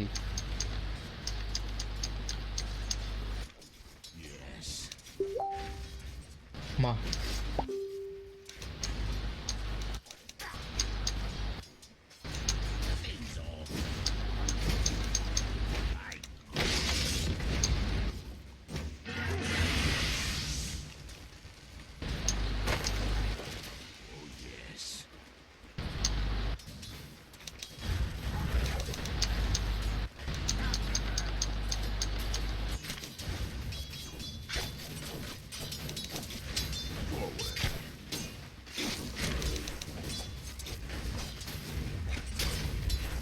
Devil to pay.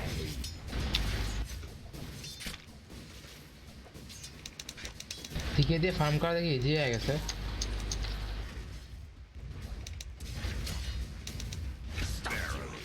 Viper missing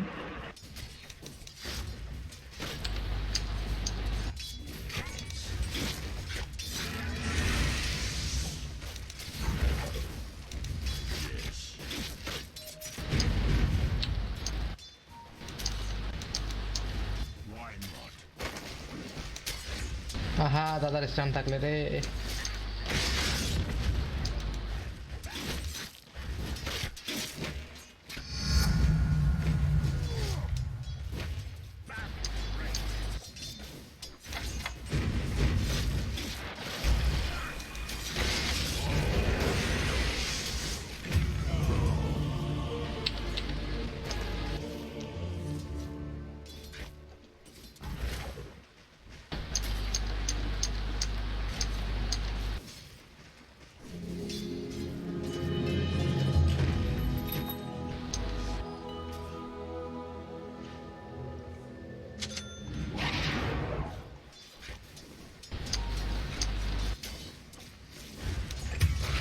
O no,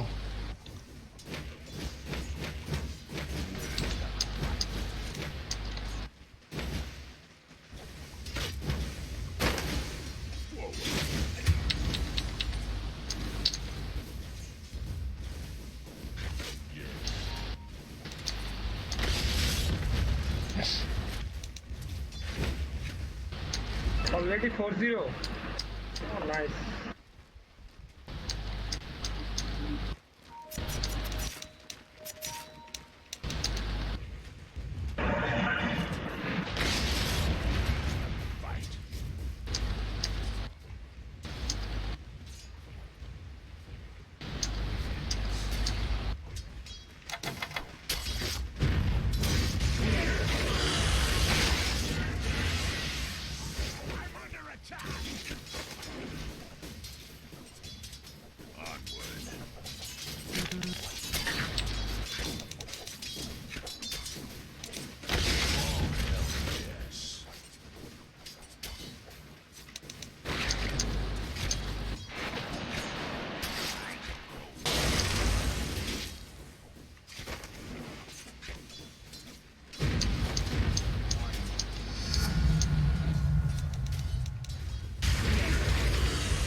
কি রে ভাই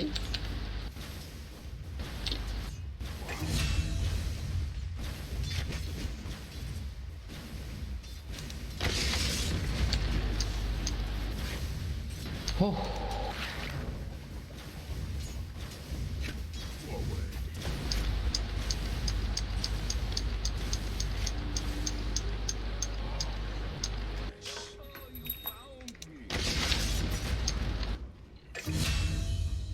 মরছে That's for me. দাঁড়ান দাঁড়ান এদিকে আসেন Oh, thanks a lot. Where's the fight?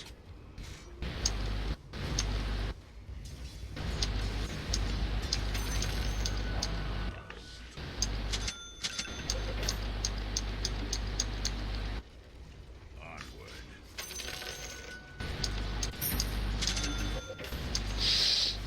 To hell and back.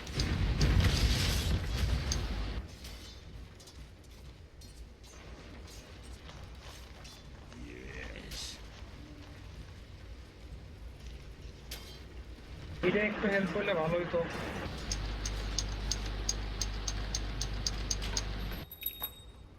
Viva তোমাকে বাঁচতে দিবে আমি কইলাম না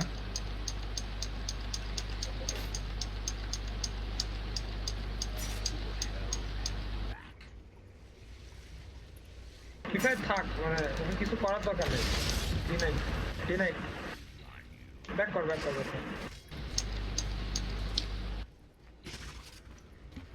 Where's the fight?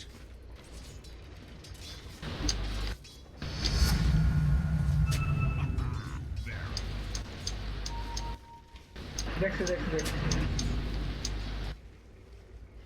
Yes. ও মরছি দাদা আসো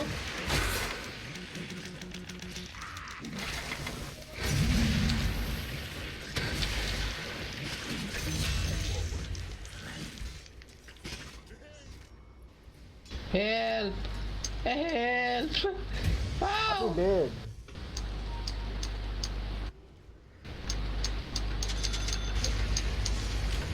Your bottom tower is under attack. Radiant structures are fortified. Dire structures are fortified.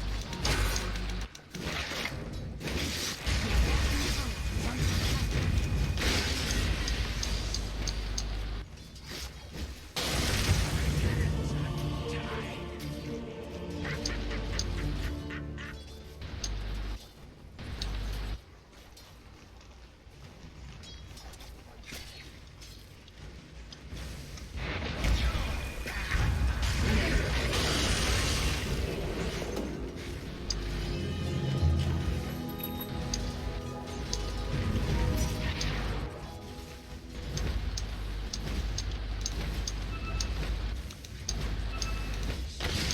War স্পিড আমার সামনে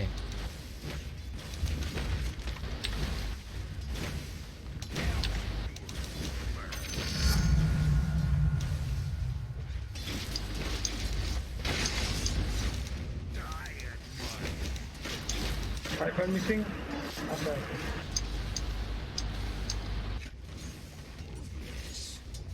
ফাইবার বটে যাচ্ছে মেবি রুম নিতে ফাইবার বটে যাচ্ছে বটে একটু কেয়ার আমরা কই আসছি দেখো বটে ওয়ার্ড ছাড়া আগানোর দরকার নেই টাওয়ার আগ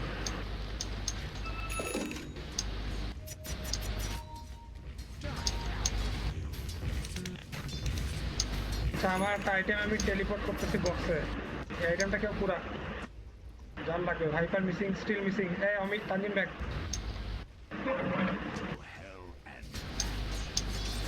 ব্যাক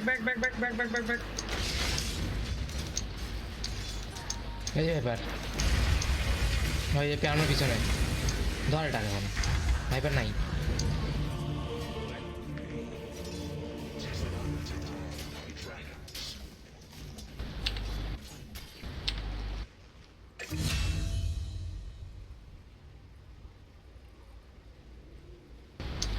এই ভয়টা ভালো না প্রাণবা নুব টাইপ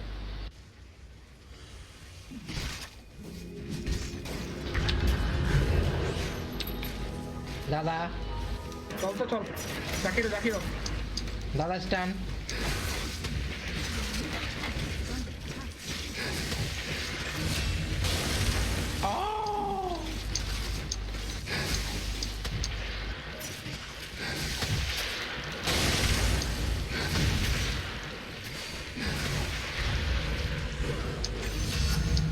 ভাইপার পিছনে ভাইপার পিছনে মরবেন। সাবধানে ব্যাক করিও না। তাও তো মরবো। ওই বাঁচি গেছি রে।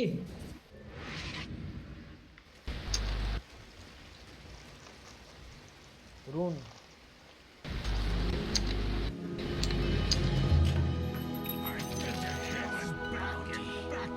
একটা টম আছে, কেউ খাইতে পারো টম।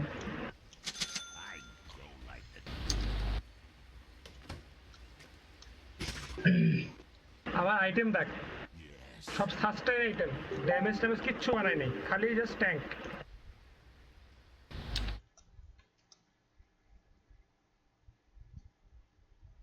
আচ্ছা বটে আসতেছি। ভাইপার বটে যাচ্ছে, বটে 10 সেকেন্ড ভয়েডকে মারা যাবে। আচ্ছা ভাইপার ব্যাক করছে, ভাইপার চলে আসছে।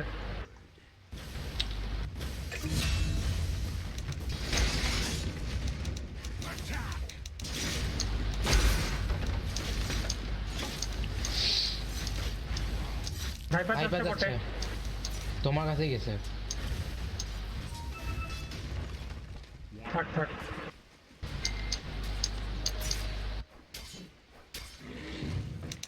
Forward. থাক, ভাইপারকে হিট করা তো। কিন্তু সিকে তো মজা রে।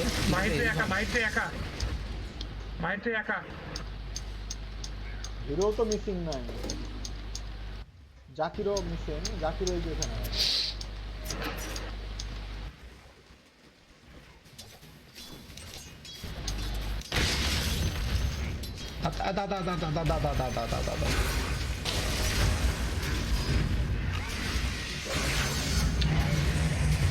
কারে কি হিট করলাম আমি? আমি বটে আসতেছি, টাইনি। আচ্ছা বটে আসতেছি, এখানে ভীষণ আছে ওদের। ফাইট কর। এদিকে ভীষণ আছে। ফাইট কর। এখানে ডিওয়ার্ড করছে আমাদের ওয়ার্ড মাত্র। Your top tower is under attack. Radiant structure. বাবা ব্যাক কর, সমস্যা নেই। ভাইপারে কি সেকেন্ডটা নাই?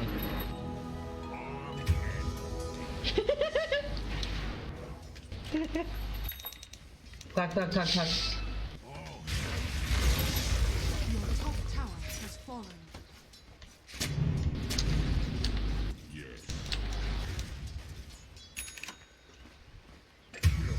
ও মা, ভাইপারে কিচ্ছু হয় না রে। Level 11 viper. Your bottom tower is under attack. Radiant structures are fortified. Viper level 11। Your bottom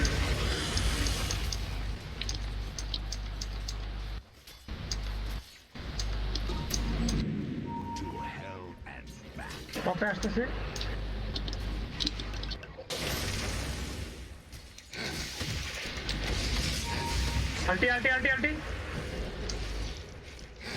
আল্টি।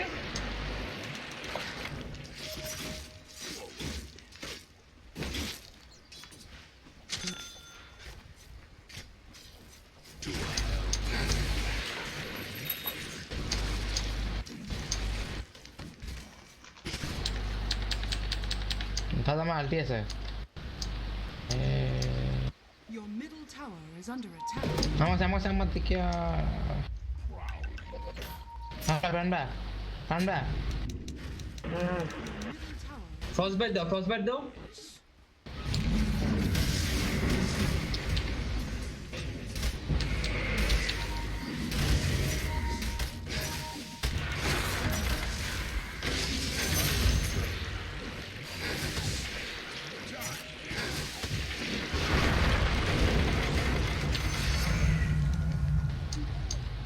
A royal jelly নে আমি is under attack. আমি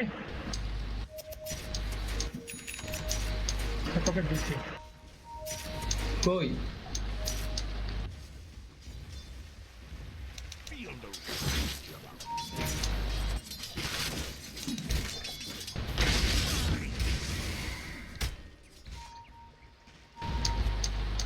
আমার পাইপ দূর আসছে দূর Attack. yes. Dire's structures are fortified. Your top tower is under attack.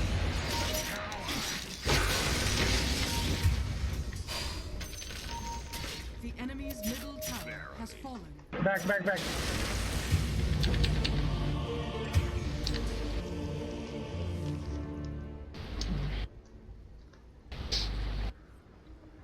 ভাইপারটা ঝামেলা রে, ভয়েরটা ভালো না।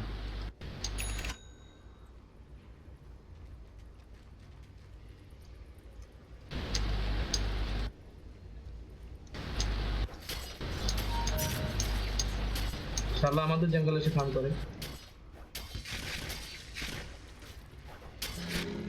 কি রে ইয়ার তো মেলা লেভেল রে স্পার্কের Your middle tower is under attack.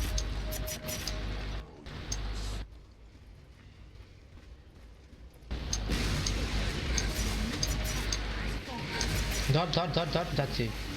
Smoke smoke, সামনে স্মোক।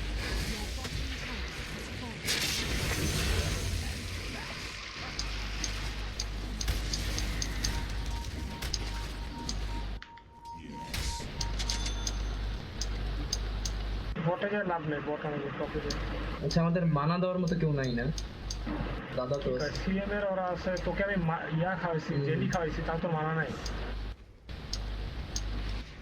মানা আছে বললাম যে এক্সট্রা দেওয়ার মতো কেউ নাই আর্কেন বানায় নিবে আর্কেন একটা আমি ইয়াতে রাখছি আর্কেন একটা বেজে রাখছি একটা বেজে একটা আর্কেন আছে ট্যাগ লাগবে না।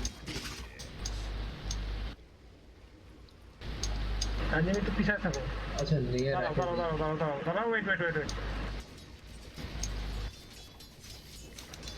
ওয়ার্ড কই আমাদের? ওয়ার্ড নাই কেন? চারটাই হ্যাঁ আমি এখানে স্কাউট কর আমি এখানে স্কাউট কর এই যে আরে ভাই ওয়ার্ড করা ওরে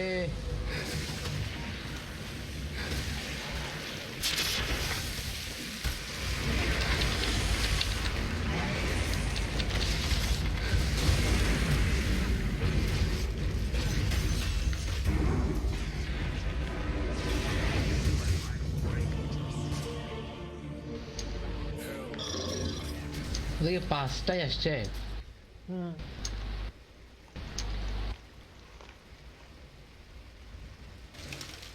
সিএম এর আল্টি লাগবে টিম ফাইটে সিএম এর আল্টি লাগবে সিএম স্টিক করো দাদা শহর ওখান থেকে মারি দেবে। এএফকে ম্যাপে একটা ওয়ার্ড নেই রে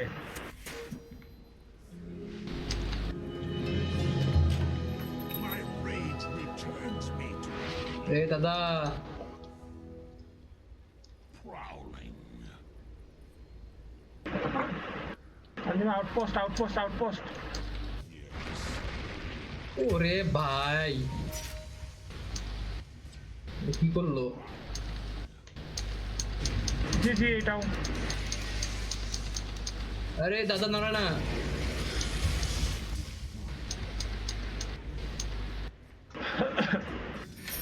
ছাড়ে দিই ওরা পুশ দিক শেষ করে দিক থাক থাক থাক খেলো খেলো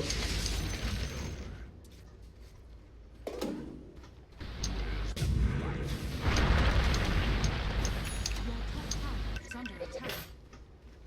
To hell.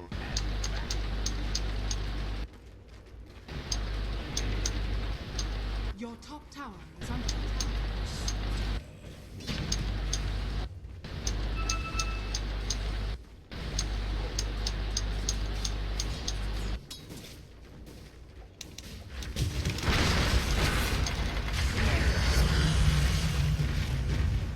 Why not? Your top tower is under attack.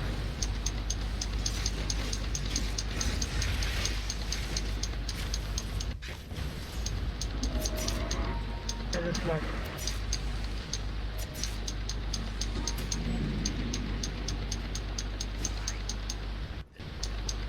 Tanzim কেউ কি আসবে ভাই Enemy's আমার এখানে has fallen. না একাই ফাইট করবো সবাই সাথে আউটপোস্টটা তো গেছেই এক্সপেরিয়েন্সটাও গেল সবই গেল Top tower is under attack.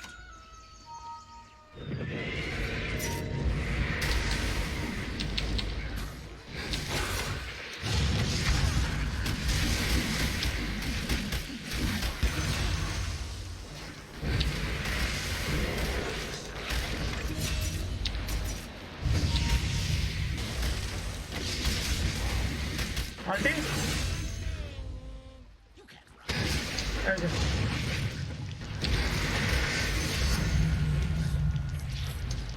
Mid push সবাই মিড পুশ আমাকে কেউ মানা দে রে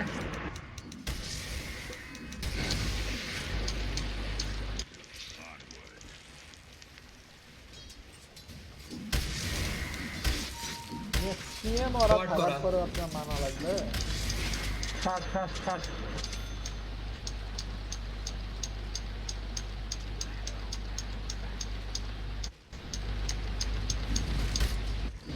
এই সিএম কই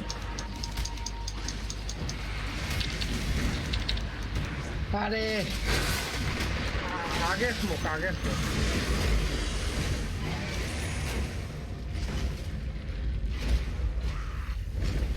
এখানে মরবে এটা মরবে সবাই ব্যাক আমি গেলাম। আমি মরছি আমি আগে স্মোক দিয়ে তারপরে স্লো কর আরে ইয়া করছিল তোমার সিকে টান দিছিল ওই জন্য স্মোক মিস হয়ে গেছে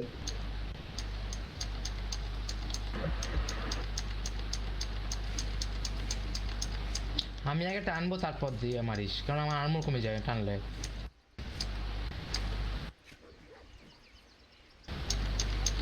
তানজিম দাদা ওখান কি থেকে সরো করে আমার ওয়ার্ড আছে আমি সরে যাবো এখন এ দাদা রে বাবা রে সব ওয়ার্ড করা এই বেস থেকে নড়ে ফিট দিচ্ছে কেন বেজে বসে থাকো রে ভাই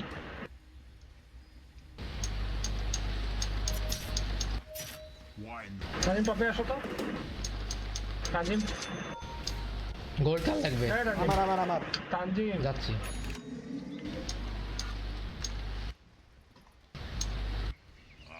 এখানে ওয়ার্ড লাগবে আমার 8 সেকেন্ড পর যাচ্ছি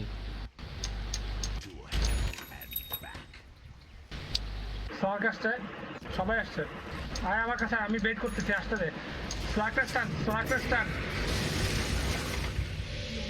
ব্যাক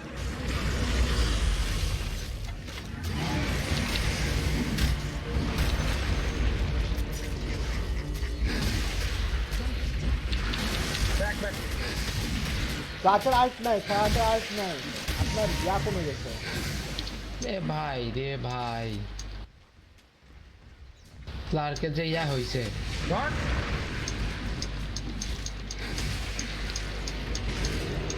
ক্লাস কিন্তু ফুল হয়ে গেছে জি সব মরছিস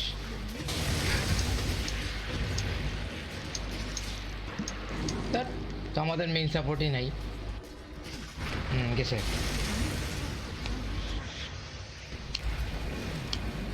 এখন নড়তিছে জি তুমি তো মিয়া নাই 4টা ওয়ার্ড দিয়ে বসে আছে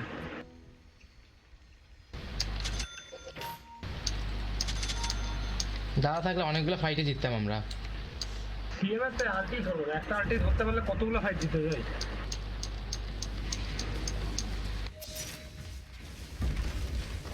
ধর আমি টানতেছি দাদা আলটি দাদা আলটি দিয়ে আলটি আরে শেষ লাগ দেখ আমার দেখ হায় মার্কেট হায় খেলা দেখ ই আল্লাহ 52টা 15টা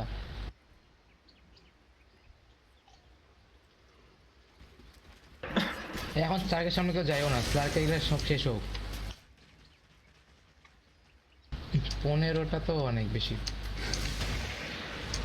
আমরা যাইও না কেন ভাই? এই যে ডাস্টার বাইরে যে স্মোক, ডাস্টার বাইরে স্মোক। পরে না ধরে আগে ডিফিউজার না দিয়ে আপনাদের ইয়া করিস, স্মোক দিস, বাইরে হয়ে যায় স্মোক থেকে, আর স্মোক সামনে দিবি।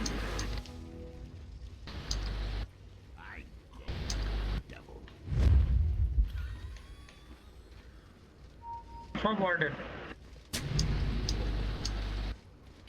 That's for me.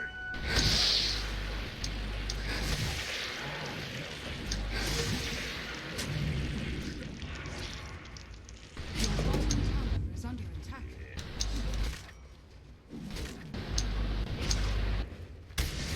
এই রিংটা আমাকে দাও, রিংটা আমাকে দাও।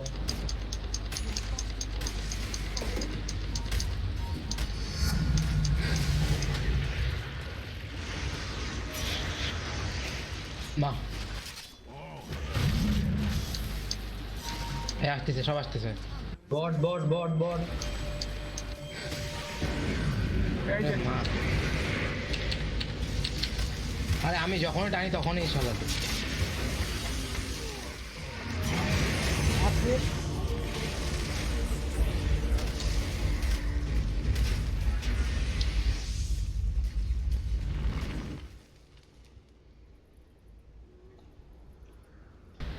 Your bottom tower is under attack. আমি যখনই টানি তখন এর আল্টি এই ইয়া পড়ে, শ্যাডো ব্লেড আল্টি পড়ে।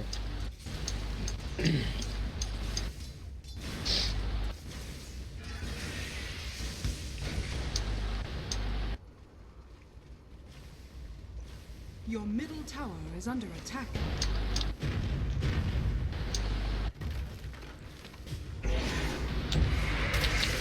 আচ্ছা সিএম কি করতেছে?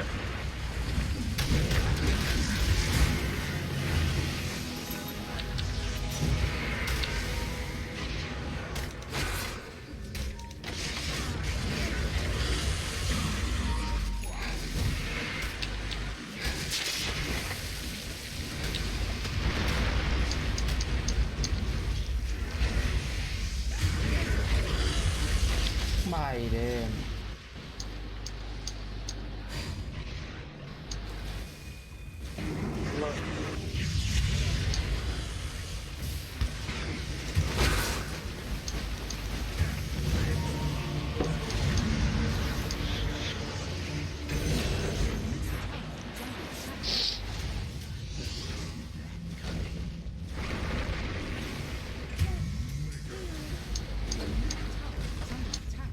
স্লার্ক।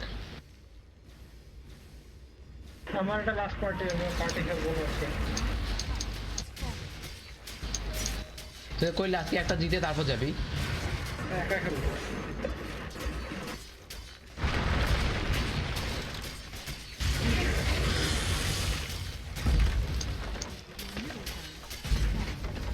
Your middle barracks has fallen.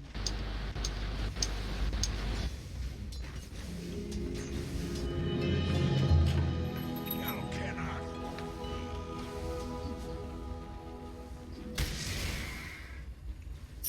Yes.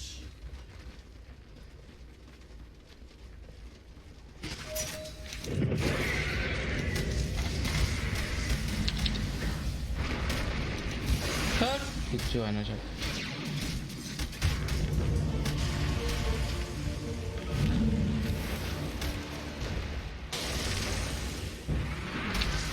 ধর ধর ধর। সিএম আল্টি দাও, আল্টি দাও, আল্টি দাও, আল্টি। তো আরে আল্টি রে। দাদা দাদা স্টান গেছে, এর কিছু করার নাই। রিকে জ্ঞান দূরে দূরে থাকে। রিকে পারলাম তো। স্মোকটা দিলে মতো থাক, তুই স্মোক দিলে ইয়াটাক মাতে অর্থাৎ মিজি আমি রিকিটা ওকে আল্টি দে।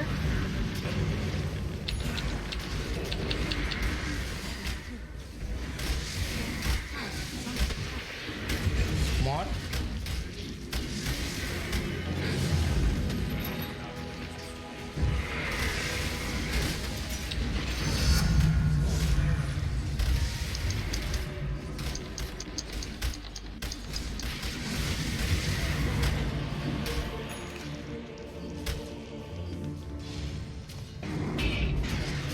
my bad.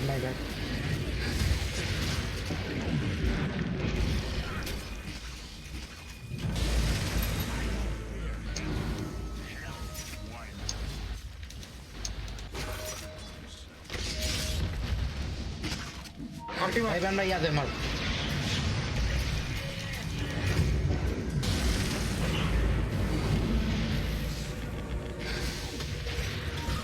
भाई ये बात तो मार। আমি smoke।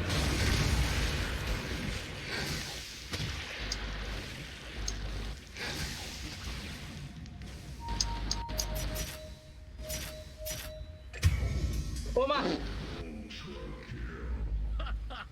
Your top barracks are under attack. আর কতগুলা यार। Your top barracks are under attack. 400 damage শালা Your top barracks. দেখ স্লট কেমনে খেলা লাগে।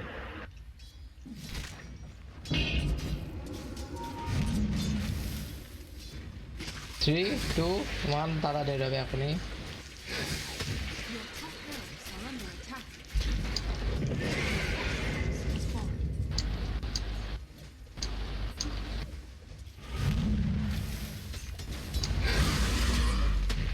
চলো তো কি হবে হোক চলো।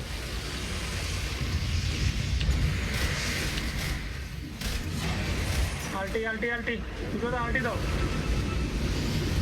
ভাই ম্যাক্রো পায়ারের মধ্যে দাঁড়িয়ে ও মা আছে। দাদা মরে গেলি।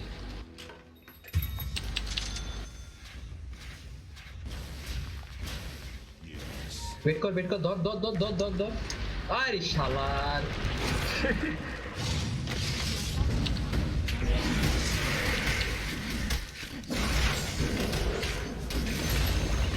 Your bottom tower has fallen.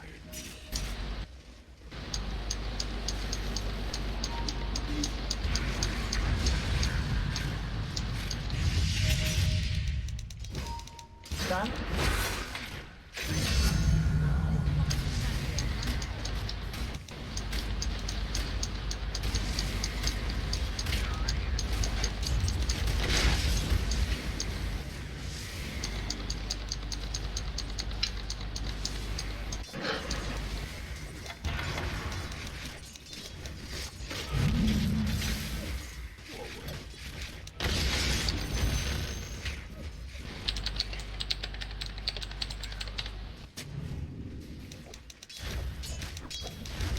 প্রতি ম্যাচে তো এরকমই হয়, একজনই উঠে শেষ করে দেয়।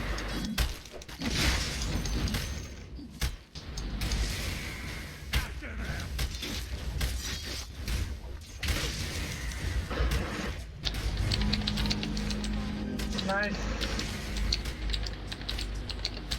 कोई मारो मुझे मारो। শিওর র‍্যাম্পেজ নিবে বেড়ায়। ব্যাক কর ফাউন্টেন।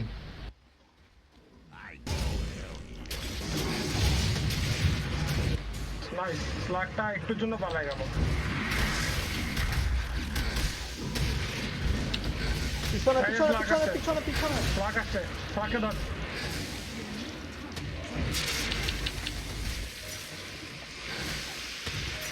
মা গো মা মারি ফেলাবে। এ ভাই বেশ পড়া গেল। ডিফেন্ড কর, হোল্ড করে দিই কতক্ষণ এরা কামব্যাক হচ্ছে। স্ল্যাগটা এখনই মরছে রে। স্মোক ডাস্ট থাকলে। ও ভাই মারো মুঝে। ভাই স্মোক স্টান মরতে আল্টি আল্টি পুত্তার বাচ্চা। Comeback greatest comeback in the world. ওরে বাচ্চা খোদা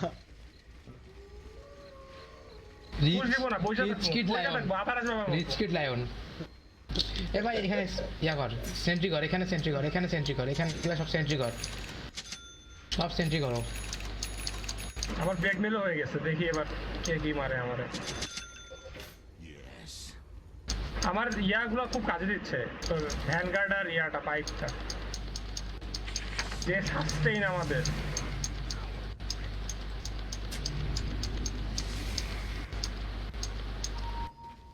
একসাথে থাক, চারজন একসাথে থাক। চারজন একসাথে, কেউ একা না। লায়ন আর সিন পিছনে কেন? ট্রাক তো নাই। আচ্ছা একটা ব্যারাক ধরে আছি আমরা। হ্যাঁ থাকি, আরো কিছুক্ষণ থাকি, দেখি কি হয়।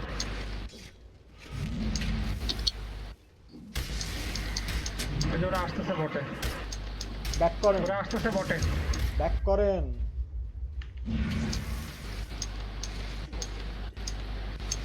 আমার টিপি আছে, আমি টিপি করতেছি এটা ফার্ম করে। এই যেটাতে মারা যায়। না কোট নিবা। আমি গেলাম, আমি ব্যাক করছি। এই যে কোটটা নাও। কোট কই? আচ্ছা আমি ফাউন্টেনে গেছি। তোমার আর্মর বাড়বে, প্রচুর আর্মর তোমার হবে। 12 আর্মর পাবা। আসো বেজে আসো ভাই, বেজে আসো ভাই। কি ভাই সবাই আসছে, স্লার্ক আসছে কি?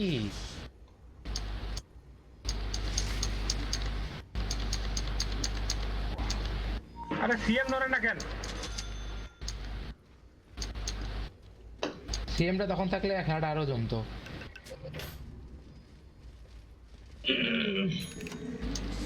আমি ব্যাকলাইনেই থাক।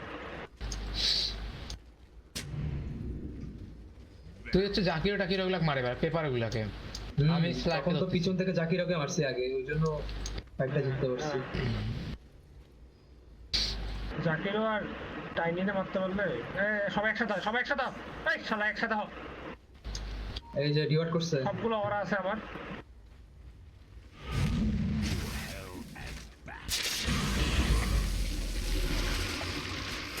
দাদা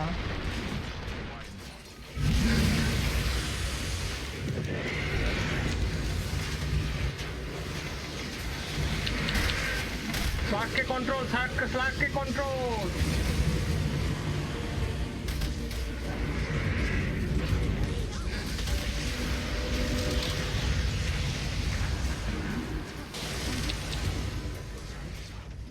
ভাই স্লো কর। কি রে স্লো করলাম তো। আরে আটকা। আরে দুইটা Slow করছি, slow করছি। দুইটা হিট দে তুই, তোর আলতে ছিল তো, তোর সেটা ছিল তো তার।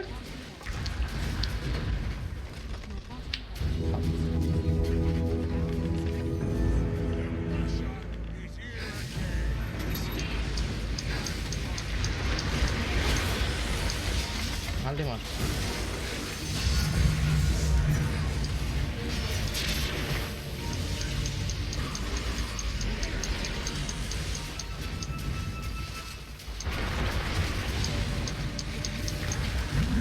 सीएम अल्टी। আলটি কতক্ষণ থাকে আর?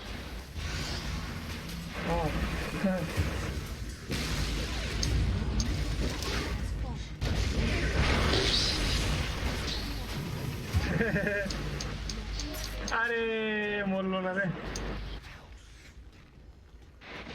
আরে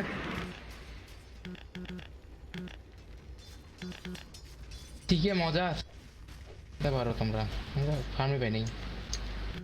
আমি তো পালাচ্ছিল ইয়া, আমি দুইটা হিট দিলেই আমি বাঁচিয়ে থাকতে পারতাম। উফ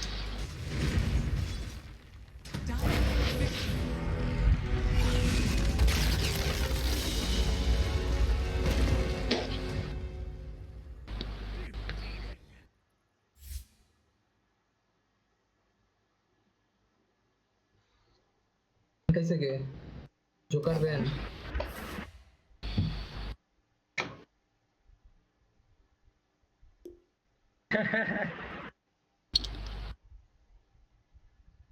আচ্ছা 15 মিনিট ব্যান আছে।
I don't know how people do it with one hand. Okay, when this arrived at the office, Tyler brought it up to my desk and he thought that someone had sent us a big chocolate bar because this box is so cool. This is not a chocolate bar. This is instead one of the coolest keyboards that I've ever felt in my life. But the box makes it look like candy because it's called the Candy Bar keyboard. Specifically, this is the Candy Bar Premium, and it's actually a kit that you use to build a keyboard. This box is awesome. It actually has nutrition facts on the back. Candy bars are protected by a 1-year warranty. It has 62 switches because the size is 40%. It's a 40% keyboard. That's a very small layout, smaller than a 10 keyless. Although this one does have a numpad. But only 40% of the size. Ingredients include a CNC milled and anodized aircraft grade aluminum case, FR4 glass reinforced epoxy laminate copper, brushed aluminum switches of your choice, and lots of love, baby. What a cool and cute box. Ugh. Oh, look at that. And it's got this nice gold foil kind of box on the inside from, of course, the Key.Company. This has a nice, a nice fit. Oh, you feel that? I'm gonna be here all day just playing with this. What I have in this box is not what you would receive if you ordered this, okay? As a bonus, they sent us this awesome keyboard, which normally comes disassembled and you put it together yourself, which is a great gateway drug if you're trying to get your foot into the door of the enthusiast mechanical keyboard community. But we didn't have time for that, so the nice guy there actually put it together for us. So I'm about to pull out a keyboard that is completely assembled.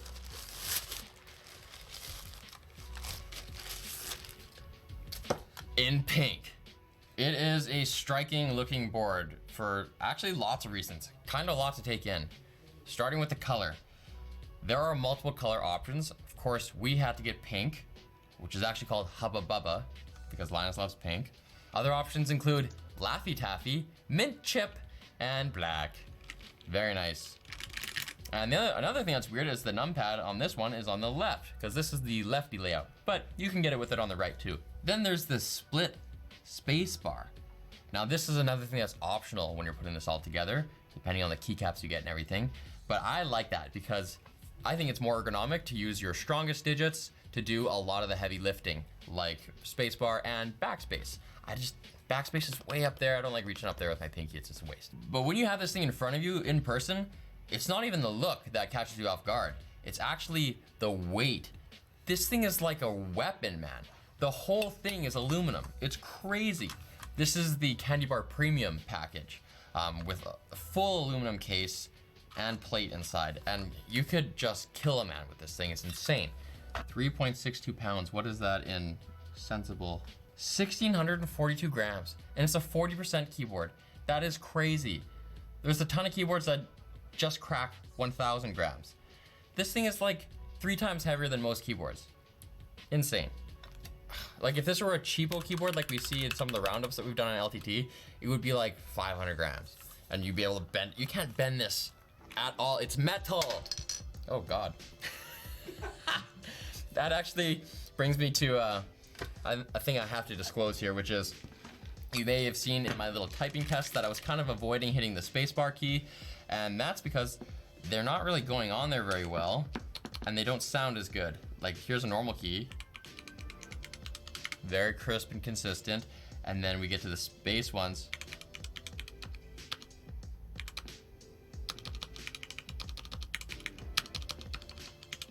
They're all different, and so here's why. These are prototypes, and since they sent this board to me, they've retooled it and fixed this issue, but basically like this one has like plastic in here just to keep it on there because it doesn't quite sit right, and it's a little bit askew, as you can see, but I don't think that will be an issue for people who buy this now. Look, these things are just flying off. Okay. But that's a good opportunity for us to check out what's underneath them. These are tangerines. They're a linear switch that just swept the category in our recent blind key switch challenge video.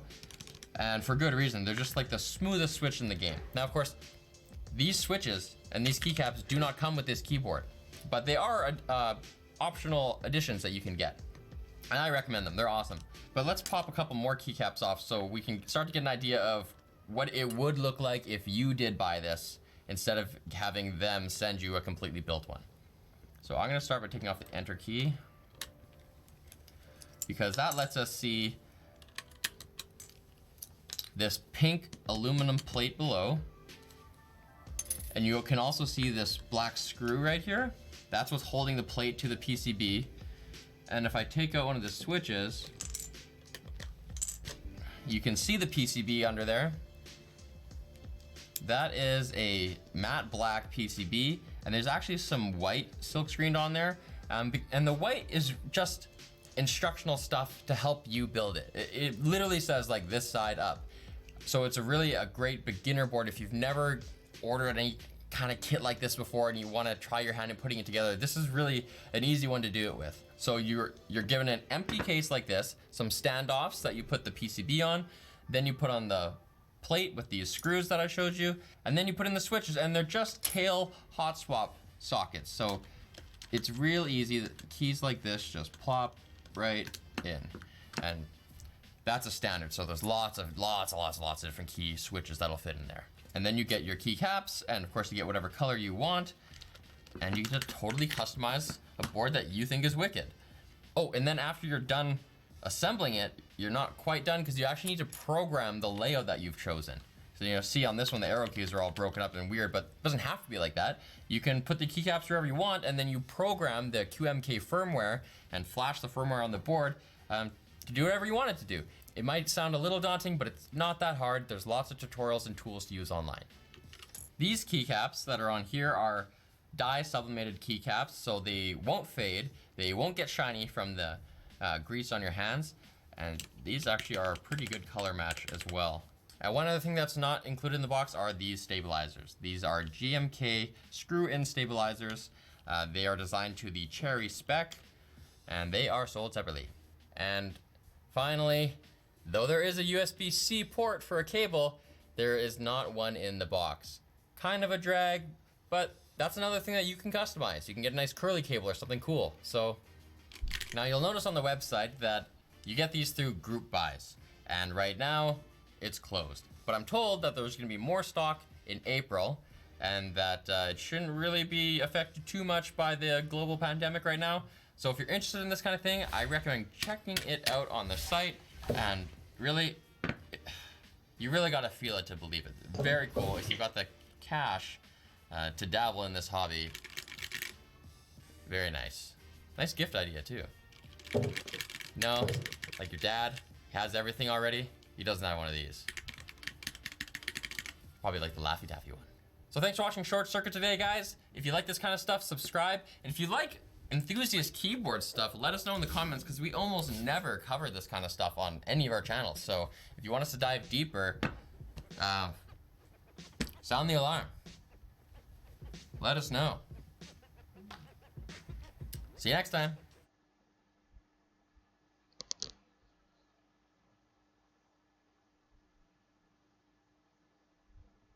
The saga continues, and you're probably stuck at home going, oh man, I'm bored. I wish I had something to do with my computer. And you're probably looking at it going, what can I do? Well, there's a couple things you can do.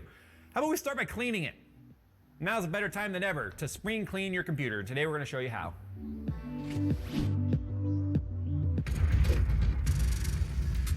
If you can't tell, I like boats. And right now, while you've got probably a lot of extra free time on your hands, why don't you start playing with boats too? With World of Warships, you can command a massive naval fleet featuring some of history's most iconic war vessels, including the KMS Bismarck. Recently, World of Warships went through a complete graphical overhaul, making it look even more realistic than it did before. And with hyper-accurate, realistic-looking models based off the actual blueprints and 3D scans of the real ships, they're as lifelike as they could possibly be. Now, new players that sign up using my link in the description below are going to get a pretty awesome starter pack. You'll get 700 doubloons, 1 million credits, 7 days of premium time, the Japanese ship Ishizuchi, and the USS Charleston. Now, with that pack, you'll get off to a pretty good start, but not good enough to take me on. You're welcome to try. I'll find you out there, I promise. So this is our file server. This is where all of our files and all of our things reside, and we hope we backed it up properly before we unplugged everything and whatever. So it's been running for, I don't know, at least 6 months, maybe longer, nonstop, 24/7, sitting on the floor in our office, which is super dusty because this is a warehouse in an environment in the desert where it's windy. And to get it clean, there's some things you're gonna need. We're gonna start with, of course, tools. If you need tools to take apart your computer, then look no farther than iFixit. iFixit has everything you need to fix your stuff. Link in the description below. But in all seriousness, they have like small, medium, and large kits, magnetic pads, custom bits, custom specialty bits to take apart not only your computers, but any small electronics, and they obviously fight the good fight for right to repair. So if you guys want to learn more about the iFixit kits that are available, check the link in the description below.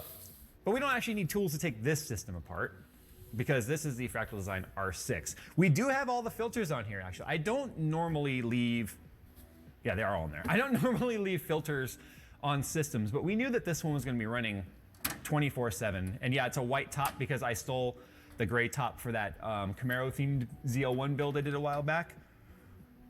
And it's actually not that dusty because this is an exhaust, so. Oh, that was from the inside, yeah. Anyway, so if we look at the top, you can already see how dusty it is on the top as exhaust. Stuff's like flying around everywhere. This is gonna get kind of gross because one of the first tools that I would really use for this is like a computer vac. They're vacuums that you can get that have special anti-static bristles on them, so that as you're like brushing and doing your thing, you're not creating static electricity and then getting potential ESD destroying some of your stuff. So I don't have that. I have the opposite. This is my CompuCleaner.com, which I don't even think that's the brand anymore. It's just, I got it off eBay. And this has a low and a high speed setting for blowing air. Disclaimer, if you take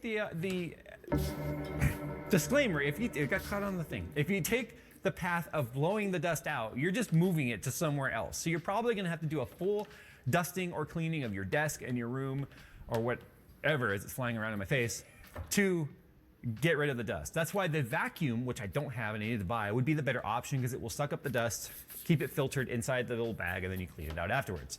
This, on the other hand, as you can see, will cause dust to fly everywhere. So we're in a giant warehouse, so that's not so bad for us, but if you're in your house doing this, you're just gonna see it land everywhere else.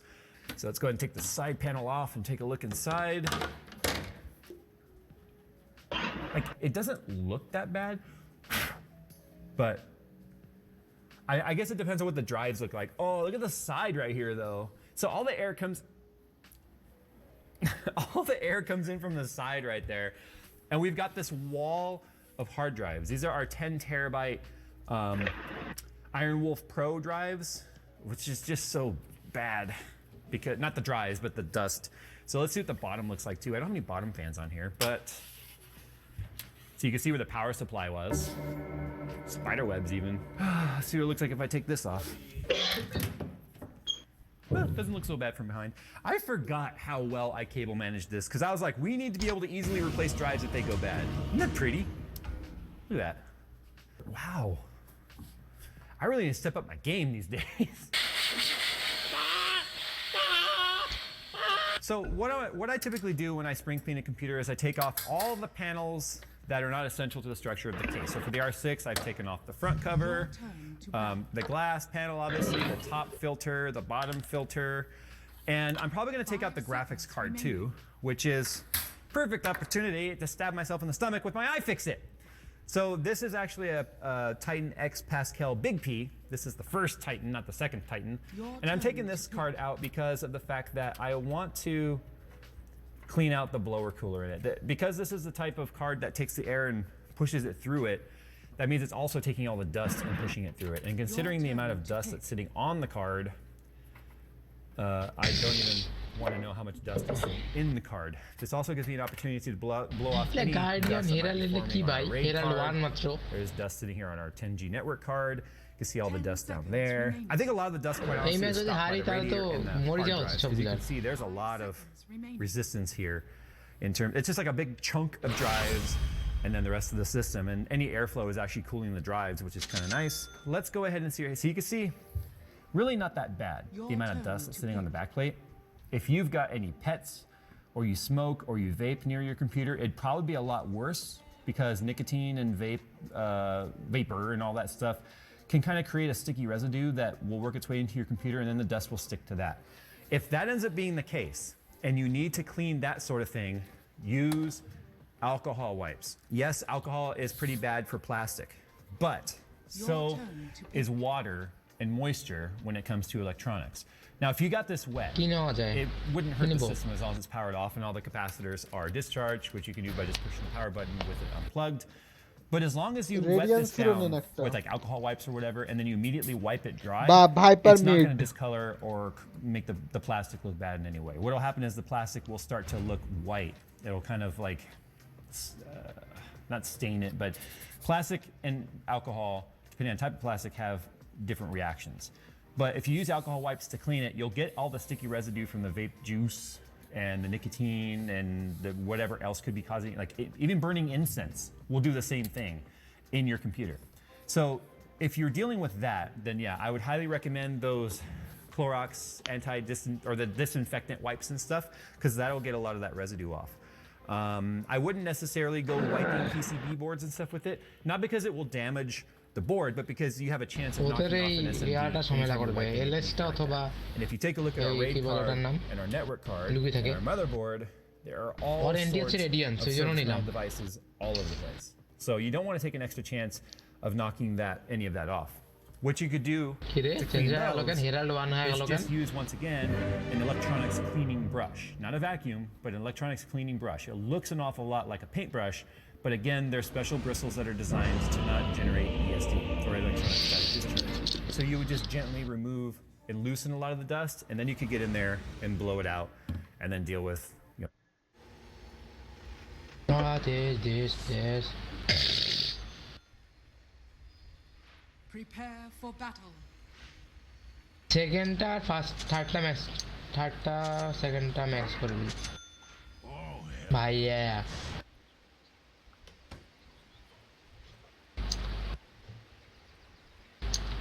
Good luck, boys.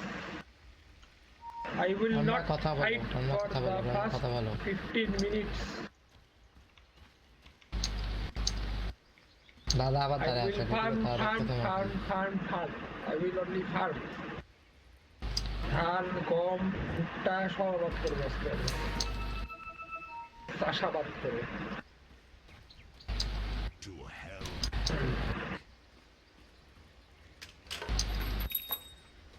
রুন লাগে ছাড়ি দেব 30 seconds to battle. Whatever you do, I do not care.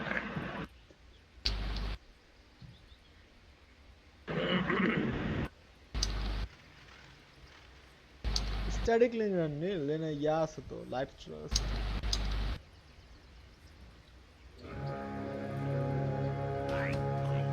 Templar আসবে, ডিসরাপ্টররা লায়নকে একটা করে mic দিবে, দুইটাই শহীদ। Begins. Zero rules. Strong arm tactics.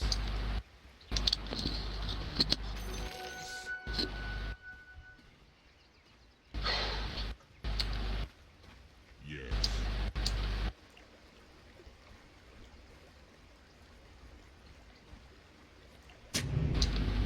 Very.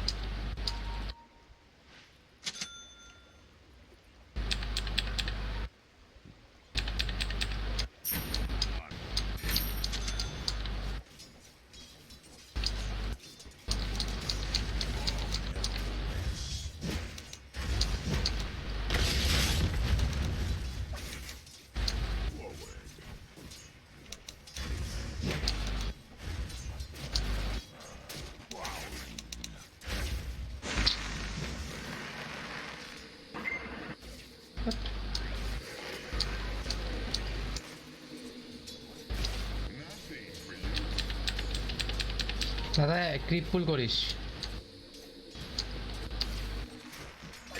বেশি আগে গেছে ক্রিপ আমার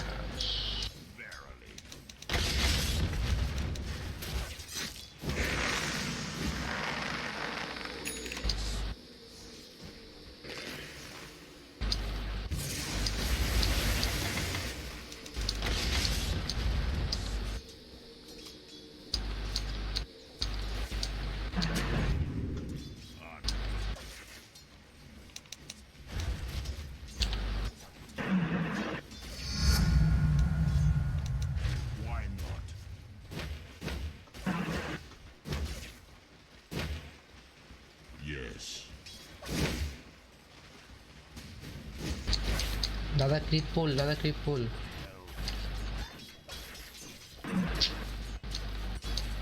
পনেরোতে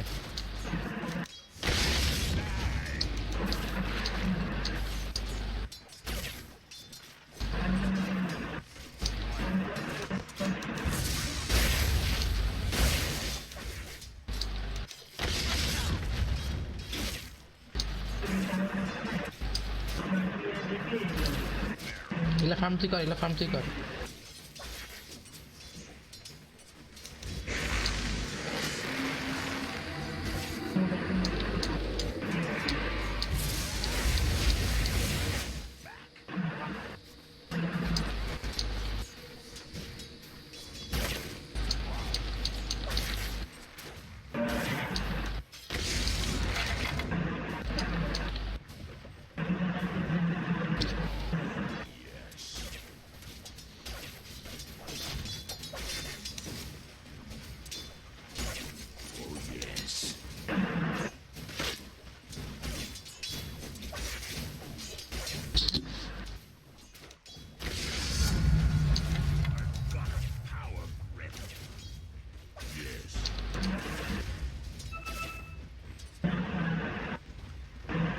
লেট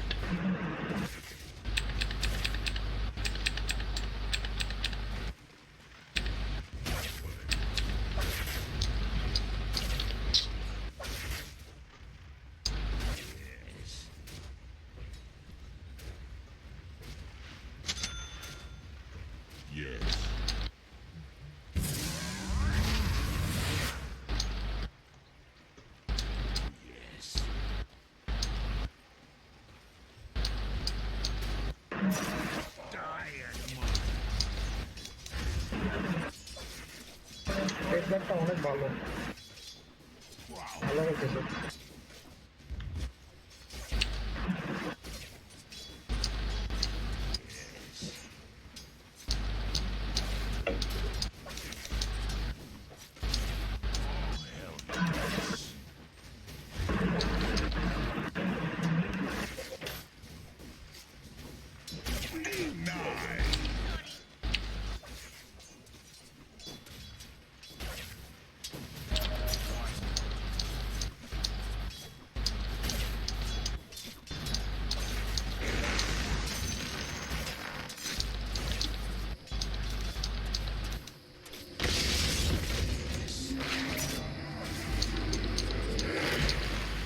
ভাই লিঙ্কটা ইউজ করেন।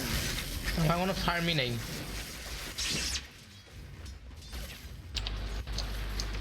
রুন নিতে গেলাম।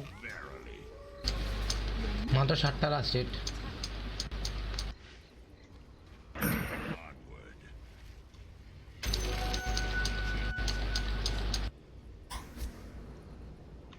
To hell and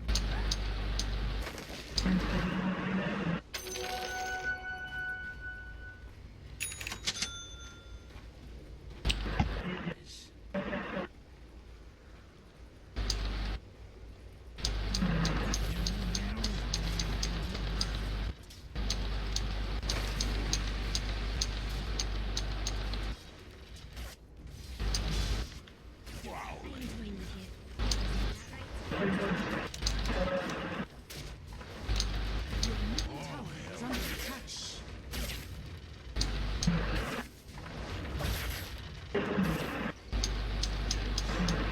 Stop missing.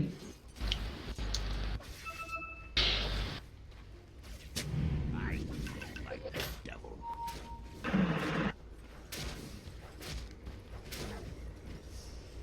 Verily.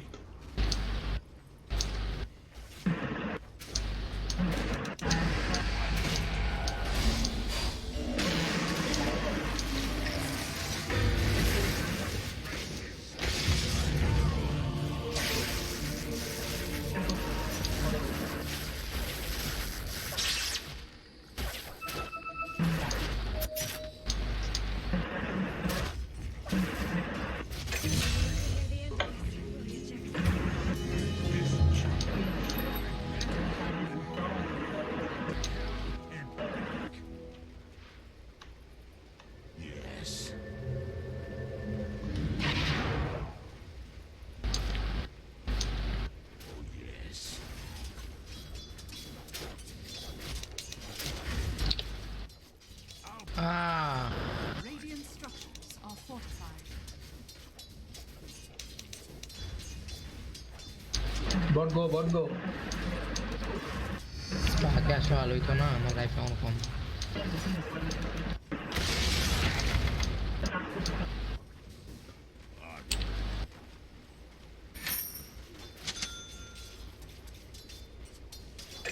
One more hit. Is under attack.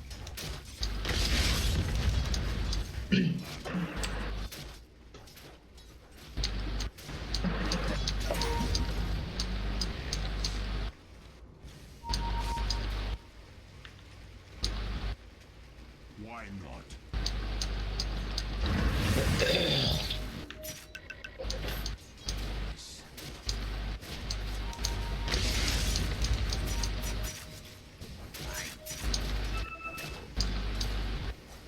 যা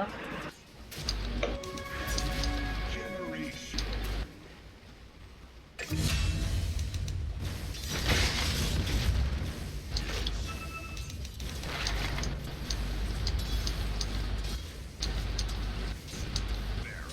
Bot missing. আর নেচার প্রফিট আসছে।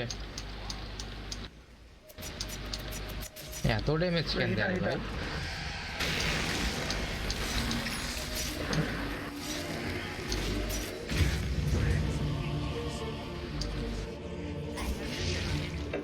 You're a monster.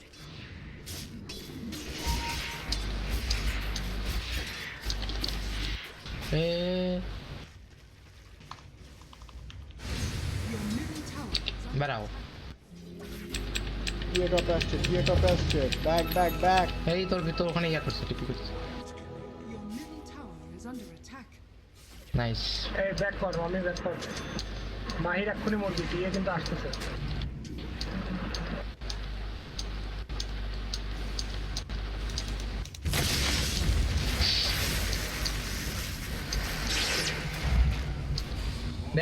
ব্যাক। টিয়ের মানা নাই, অল্প একটু মানা আছে। প্রাঙ্গন মাইন এখানেই ছিল। আমি তো নিজে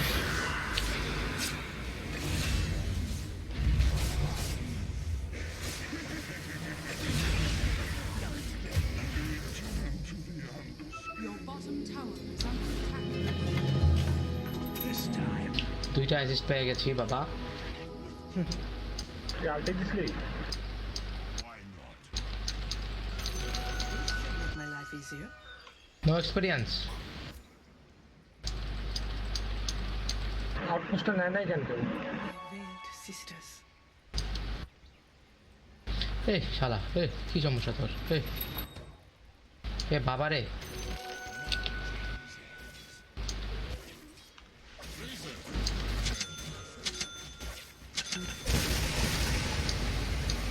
এনপির ইয়া হয়েছে নেক্রোনমিকন। বাবা রে বাবা, মানে হেরাল্ড রে কেমনে গিয়ে ভাই?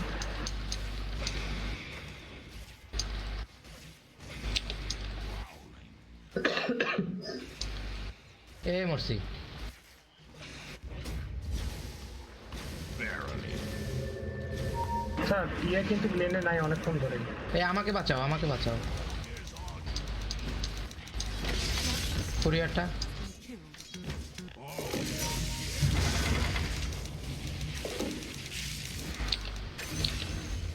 আচ্ছা এটা nice.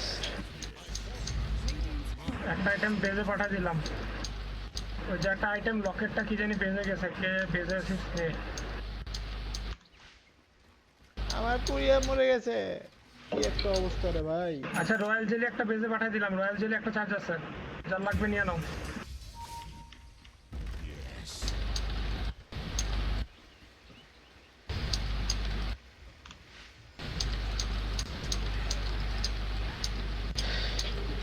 Your top tower is under attack. Onward. Templar missing. Is under attack.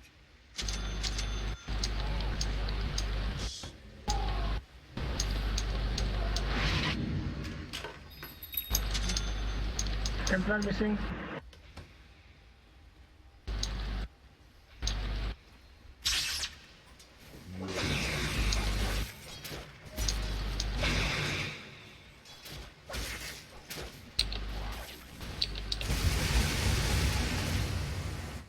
দূর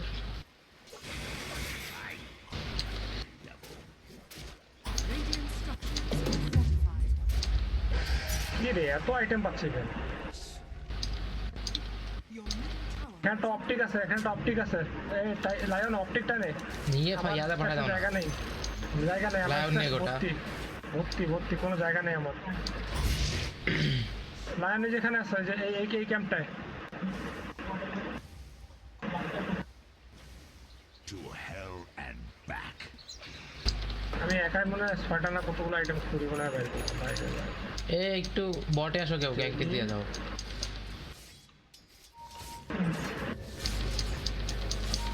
I am not going anywhere, bro. Sorry.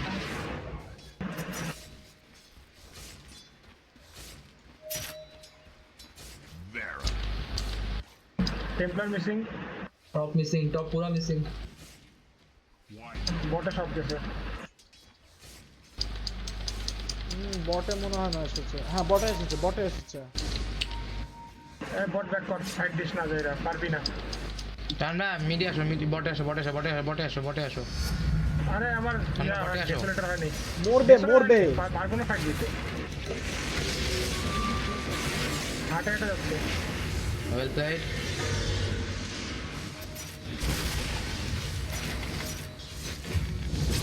Amin back করো।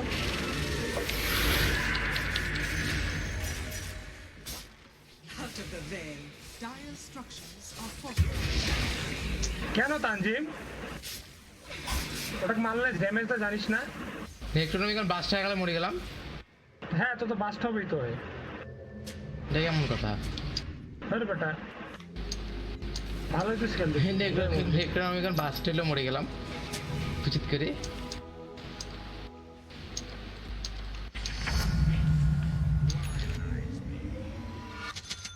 টেম্পলার কিন্তু একটু পরে আসবে, এখন ডেসোলেটর নিয়ে আমার কিন্তু back back back bot bat bot bot bot bot bot bot bat back back back back back back back এই যে মরছে আরে ভাই দেখতেছি যে ওরা সব এখানে তাও ব্যাক করবি না আমি হেক্স করতেছি। কি করতেছিলাম এদিক দিয়ে? অরেন রে ভাই এটাকে।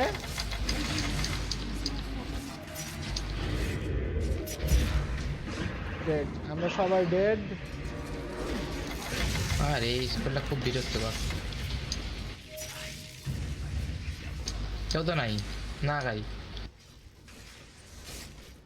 না না আগানোর মতো অবস্থা হয় নাই। আমরা আউটপোস্টও নাই, আমাদের বাউন্টিও নাই। আউটপোস্টে এখন পর্যন্ত একজন নেয় নাই। আরে নিছিল ডিসরাপটা নিছে কয়েকবার, আবার ওরা নিয়ে নিছে। আমার ডেসোলেটর হয়ে গেছে, এবার ফাইট করবো। কই যাবি তোরা ফাইট করতে বল?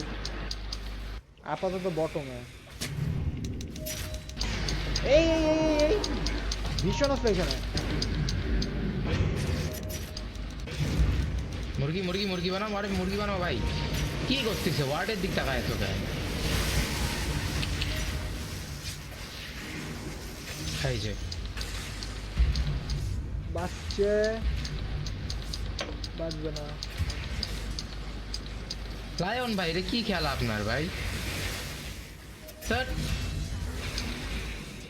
Your top tower is under attack. Your top tower has fallen. এটা স্ট্যান্ড ছিল আপনার কাছে Dangerous. Yes. No love bro, I am not going anywhere. কোথাও যাব না। ধ্যাৎ।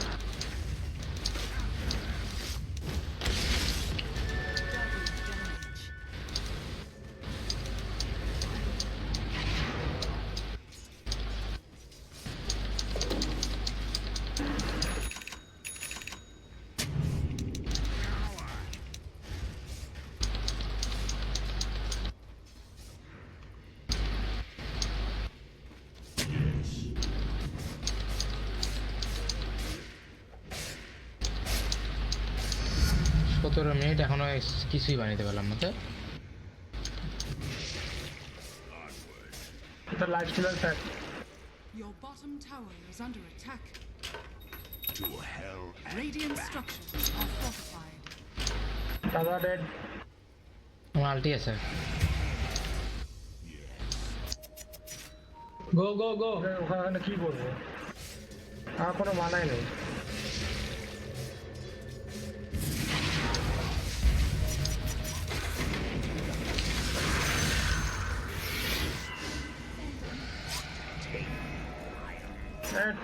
টাওয়ার পুশ দিন, টাওয়ার পুশ দি। আরে বাদ।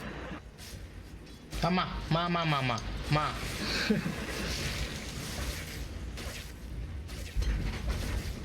দেখি হইলো মানাও তো নাই। Enemy's bottom tower has fallen. Why not? মা আমি নামবো কেমনে?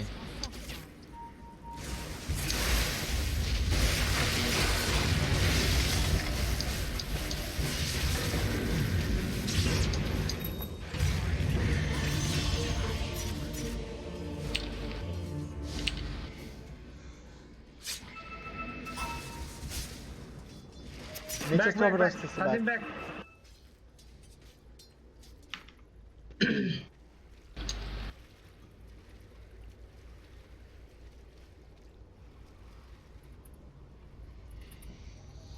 আমাকে কেউ একটু ক্ল্যারিটি খাওয়াই দিও।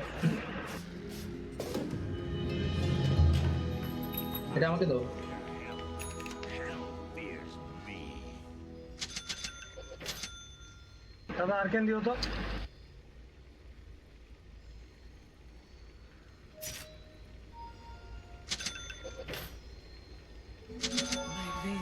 Oh, hell yes. আর্কেন বুট দাও আমার।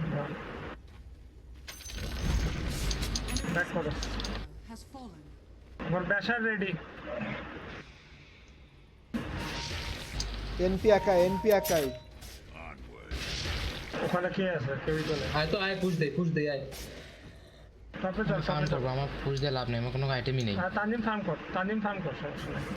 আমি এখন ফ্যাট, আমি এখন অনলাইন, এখন খালি মাইর হবে। তোরা খালি আগা, তোরা খালি ধর, আমি খালি ফিনিশ করবো। এই যে এখানে ধরতে আসছে, এই যে এটাকে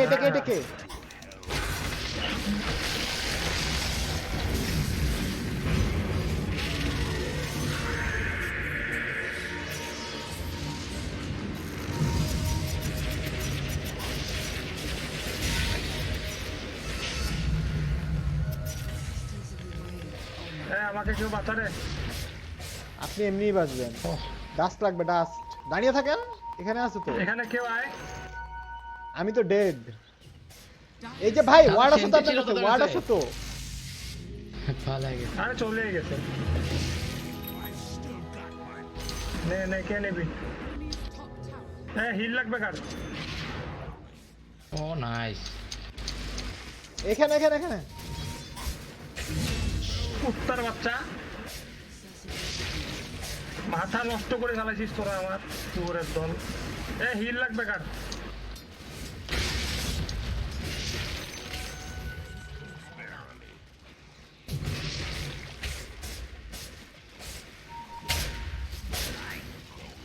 টিপটা মারেন দিয়ে চল টপে চল। এই সুরে বাচ্চা আসবে, সবগুলো আছে, সব ধ্বংস করে গেল অবস্থা, মাথা নষ্ট আছে। আউটপোস্ট নে। তোমরা নিও না, আমি নিচ্ছি। একজনকে নিতে দেন। এই যে মার।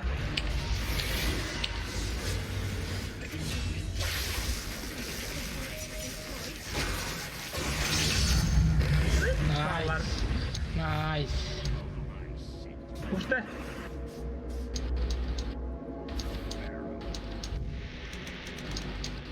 দাদা আর্কেন দিও তো।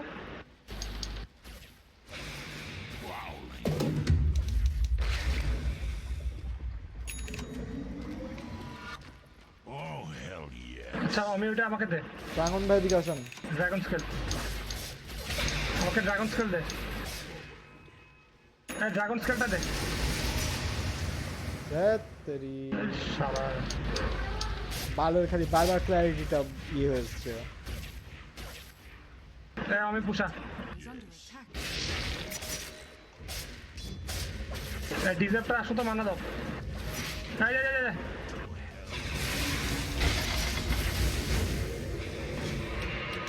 পিছনে এটা কে রে?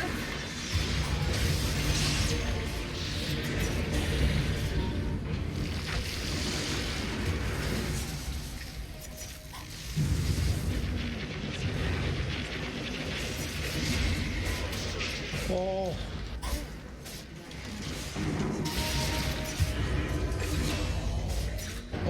কুত্তার বাচ্চারা আরেক তোদেরকে আজকে র্যাম্পেজ নিবো শালা দাঁড়া ও র্যাম্পেজ জাম্প ভাই গাছ কাটেন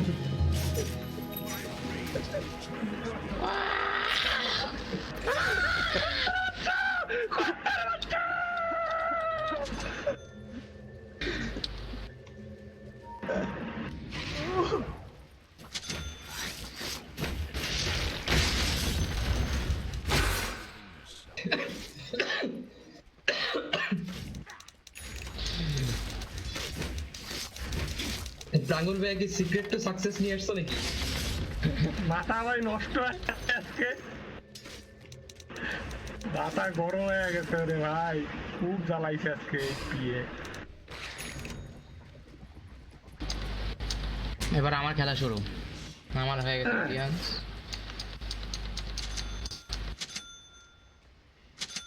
Why not? আমার লাইফ দেখছিস লিটারালি মানে 10% লাইফ নিয়ে র্যাম্পেজ নিয়ে আসছে এই! সবগুলো রে মারছে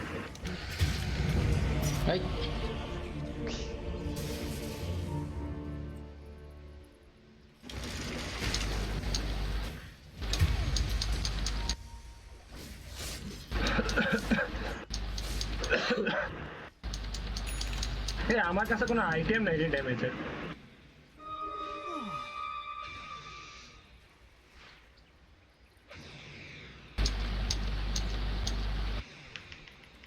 এই যে নেচার্স প্রফিট আসছে মানি ধরে।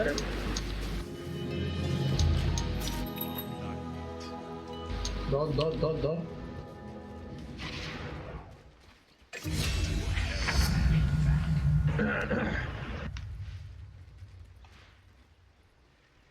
যাতে থাকেন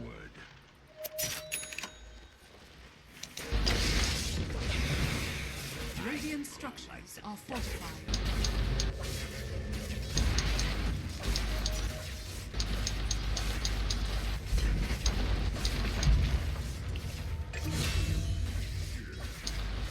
মাথা ভাই আজকে নষ্ট আছে ভাই ওরা সামনে পড়িস না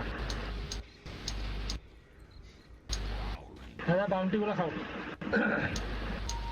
এই রুন এই টপে আয় রুন নাই ওখানে আগে নিয়ে নিচ্ছে টপে আয় সবাই টপে আয় বিকেবি আছে আবার র্যাম্পেজ নিব ভাই এই যে এখানে ধরেন এটাকে আমি তো মেলা দূর তোরাই মার ওটা সবগুলো যদি আমি মানে তোরা কাজ মারবি আমি তো এই যে রেজর ভাইকে আসতে বললাম দাদা আউটপোস্ট নাও তো আউটপোস্ট নাও এই সবাই আছে এখানে মুরগি হয়ে আছে এটা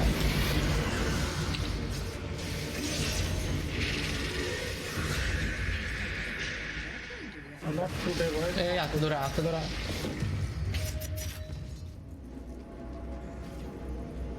এটা কার লাগবে রে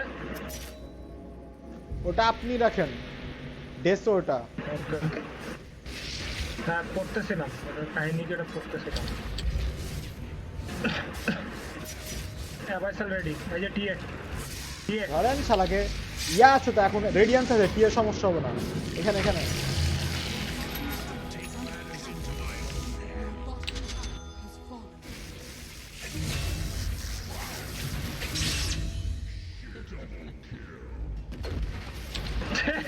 একবার পুশ দিয়ে দেন মারারই টাইম বেশি পুশ দিয়ে দেন Enemy's top tower has fallen.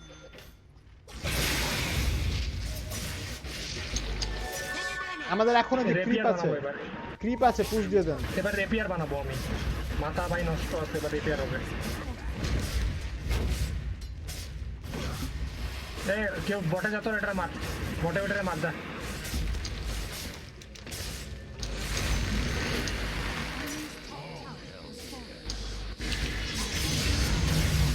ও মা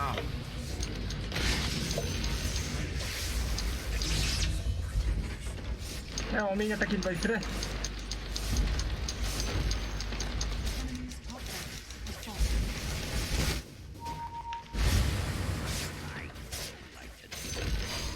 The enemy's top আরএস করবো চলো আরএস করবো কে রে টিএ আর বেস থেকে বাইরে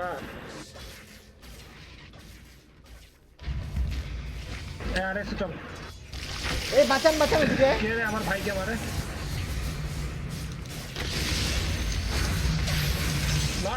not today boys, not today I am angry as fuck আরেস নিবো চল ও খোদা Holy shit.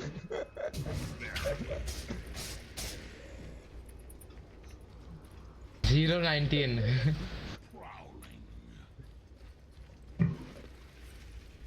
ও খোদা Why not?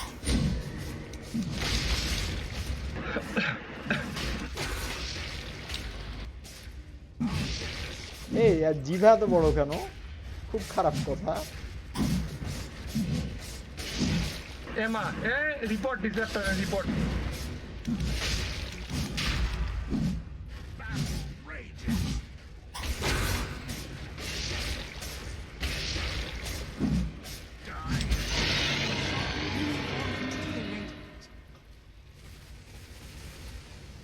তানজিম কি করতেছে রে মরে গেল মনে হয় স্যাংরাটা আরে মরছে স্পেক্টার মরছে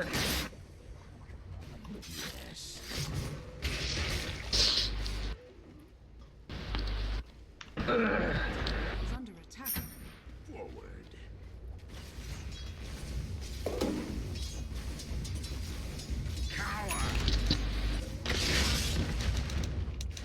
আমার একটু মানা দরকার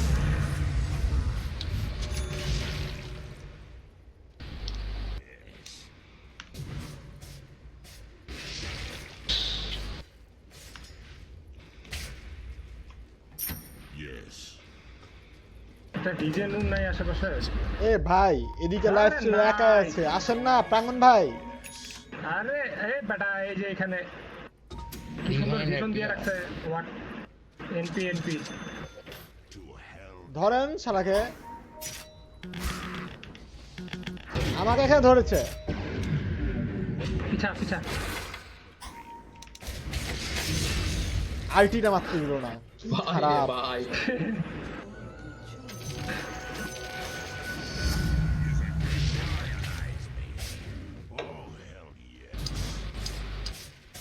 এই প্রাঙ্গন ভাই এতক্ষণ কোথায় ছিল? এত ক্রিট করতেছে কেন প্রাণ ভাই? কই মাঝখানে তো নিজস্ব ব্যাপারটা মারতে অনেকগুলো হিট দেওয়া লাগছে কি করতেছিল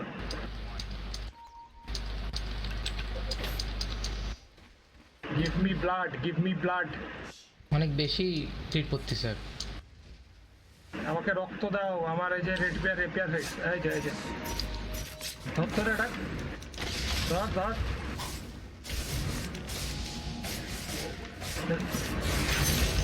না যা একটা আলটি মারতে পারছিস যা তোর আলটি হালাল হয়েছে যা আমার রেপিয়ার আসতেছে এই যে রেপিয়ার আনতেছে দাঁড়া তোরা পুশ দে আমি আসতেছি রেপিয়ারটা নিয়ে যা তো মাইর হবে বিদেশি মাইর হবে আকাশ পাতাল ম্যাচ করে আমার কাছে কিন্তু শ্যাডো ব্লেড আছে। Your top tower is under attack. বটে আয় সবাই ভাই এই যে টেম্পরাল না আমি দাঁড়াও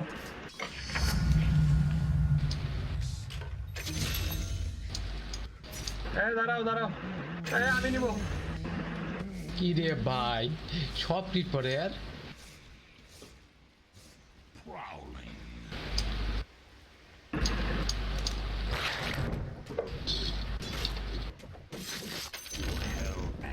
মেগা করবো না একটা লেন ফাঁকা রাখ ব্যাক কর তোরা ব্যাক কর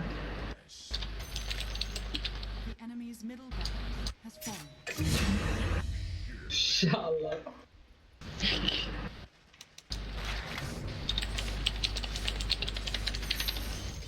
The enemy's bottom tower.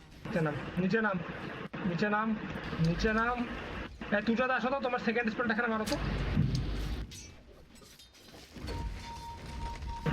ওটারে নামা কেউ নামা আমার মাথা নষ্ট ওটারে নামা তুই মারিস না এটা ভাঙিস না আমি ভাঙ্গিস না পুশ দিস না পুশ দিস না পুশ দিস না কোনো পুশ দিস না এ ভাই তুই এটাকে চান দিব কানে খাইলো না রে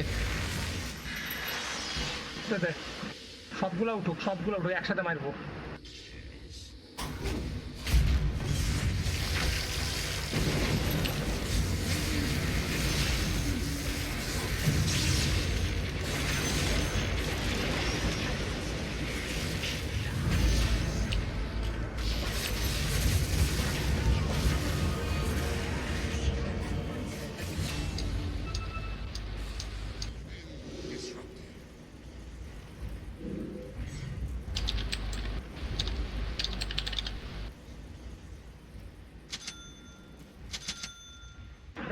এটা ভাঙবো না থাক এটা থাক কথা দিলা ভাঙবো করে আর একটা রিপেয়ার বানাবো তারা 30টা কিল না তো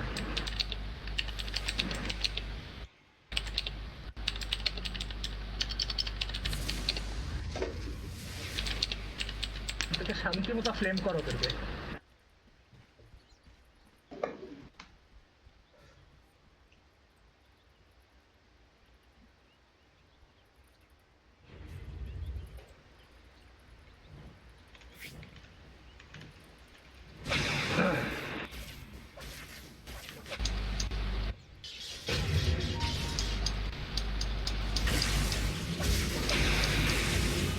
Nice predict.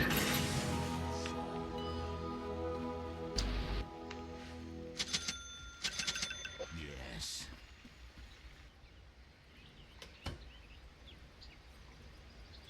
Yes. এই 2 মিনিট পরে যাই আমার কুড়িয়ারটা জাগুক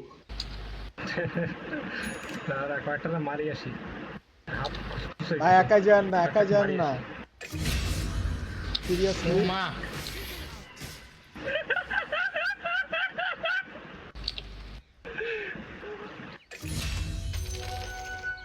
এটা Oh, hell yes. কিরে ভাই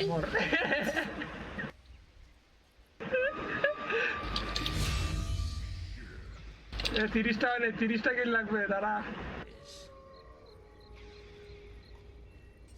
দাদা তোমার এই যে থার্ড স্পেলটা এখানে মারো তাহলে এই যে ভীষণ পাবো চক্করটা দাও এই যে এইটা দাও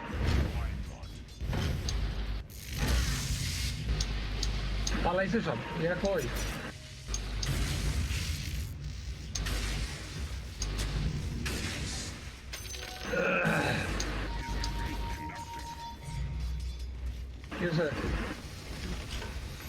ওখানে ওয়ার্ড করা যায় না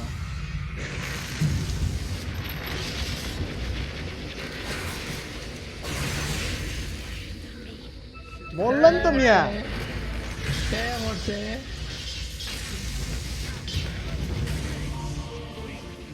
হ্যাঁ নাইস মার এটাকে মার এই আমি মেগা কর আর মেগা হলো এখন খবর আছে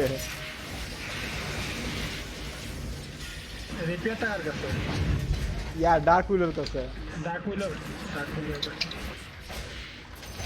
মেগা করে ফেলছি আচ্ছা হোক আমার 30টা কিল হবে আমি খুব খুশি একটা কিল আটকা ছিল The enemy's middle tower has fallen.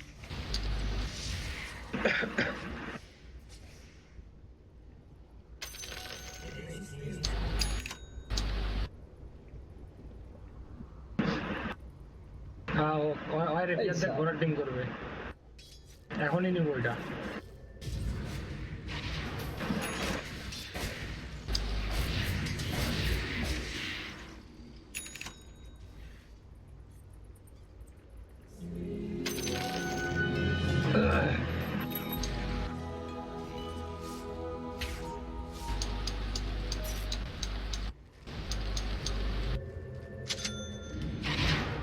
RS আসছে নাকি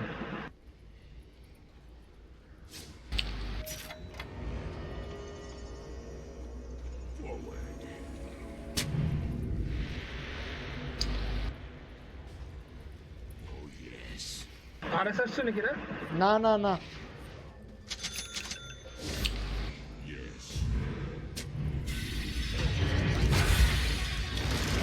আরে বাবা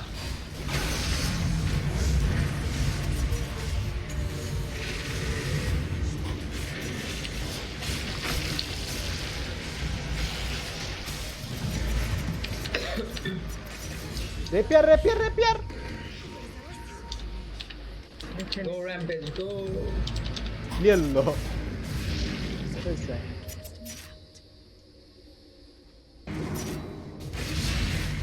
রেপিয়ার তুলে Inshallah.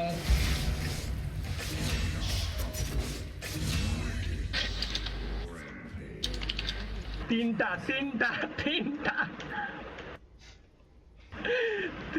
rampage। ভাই মেগা করেন শেষ করেন শেষ আরে করেন মেগা শেষ থাক। করেন আরো 7-10টা rampage দিয়ে দেবো, দাঁড়া। তোরা ইয়া কর, তোরা শেষ কর গেম, আমি খালি কি দেবো।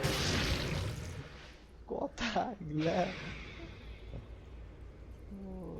লেভেল 30 তাহলে আপনার টোটাল আর্মার ও, করাপশন সব চলে আসছে, -4 সব চলে আসছে।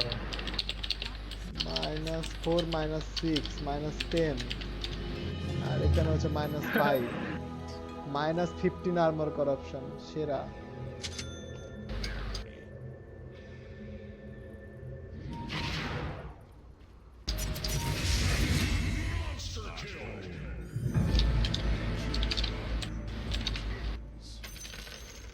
The enemy's bottom barracks. ক্লিপে খেলা শেষ করে দিয়েছে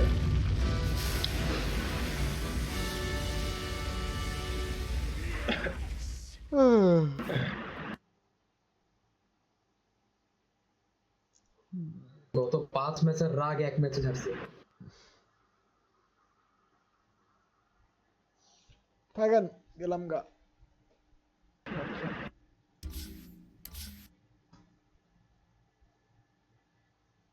Of the dust that lands elsewhere.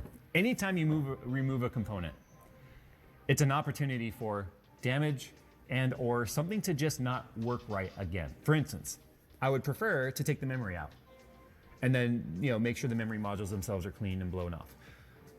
I have no problems taking the memory out and putting it back in, but if you're new to this and let's say you have a pre-built and you didn't build your computer and you're watching this video because you're like, how do I clean my computer? Chances are you're not a power user. So take a picture and mark which RAM modules went where and such. Because even though you may have 4 identical DIM slots, or DIMMs, RAM sticks, if you put them back in a different order, because they each have a different address, like associated with them, then your computer has to go in and basically retrain the memory. If you're running any sort of a factory overclock, or you're running some sort of a custom BIOS setting, and you rearrange those, your BIOS can revert. And I've seen some people that have had some hard times getting their systems back up and running for basic things if you're not a power user comfortable enough to go into your BIOS and reset things. Like for instance, if I move the memory around and the BIOS goes, your configuration has changed, your setup is default, or put back to factory default, push F1 to enter setup. And you're like, okay, F1. Then you save and exit. And you're running a water cooler like this that's not plugged into a CPU header, you might see potentially an error that's like, error, CPU fan not detected. And you're like, now what do I do? Well, you have to know to go into your BIOS and reset the ignore CPU fan not turning kind of a thing. So just something to keep in mind if you start unplugging things and you cause your BIOS to have to reset. Now I'm gonna go ahead and do it because I'm a risk taker, if you guys haven't noticed. If you guys haven't seen my Titan RTX card fix video that Louis Rossman was a huge fan of. And he said, Jay, my God, you got a job here anytime you want one with your soldering techniques. And your hot glue techniques. All right, he was like, dude, that was so smart. I'll probably start doing that to protect a lot of the repairs that we do. Louis, you're welcome. Now, because this is running Unraid, one thing I'm not disconnecting, just because I don't want to have a deal with an issue, is our license key, boot key thing. So with Unraid, you actually need a USB key in there. It's legitimately a key because it has our license and all that stuff on there. If this isn't in there, then our Unraid won't work. So I'm leaving that in there. So with all that said, why don't we go ahead and do a ridiculous slow motion montage of dust flying just to completely piss off the germaphobes that are watching this.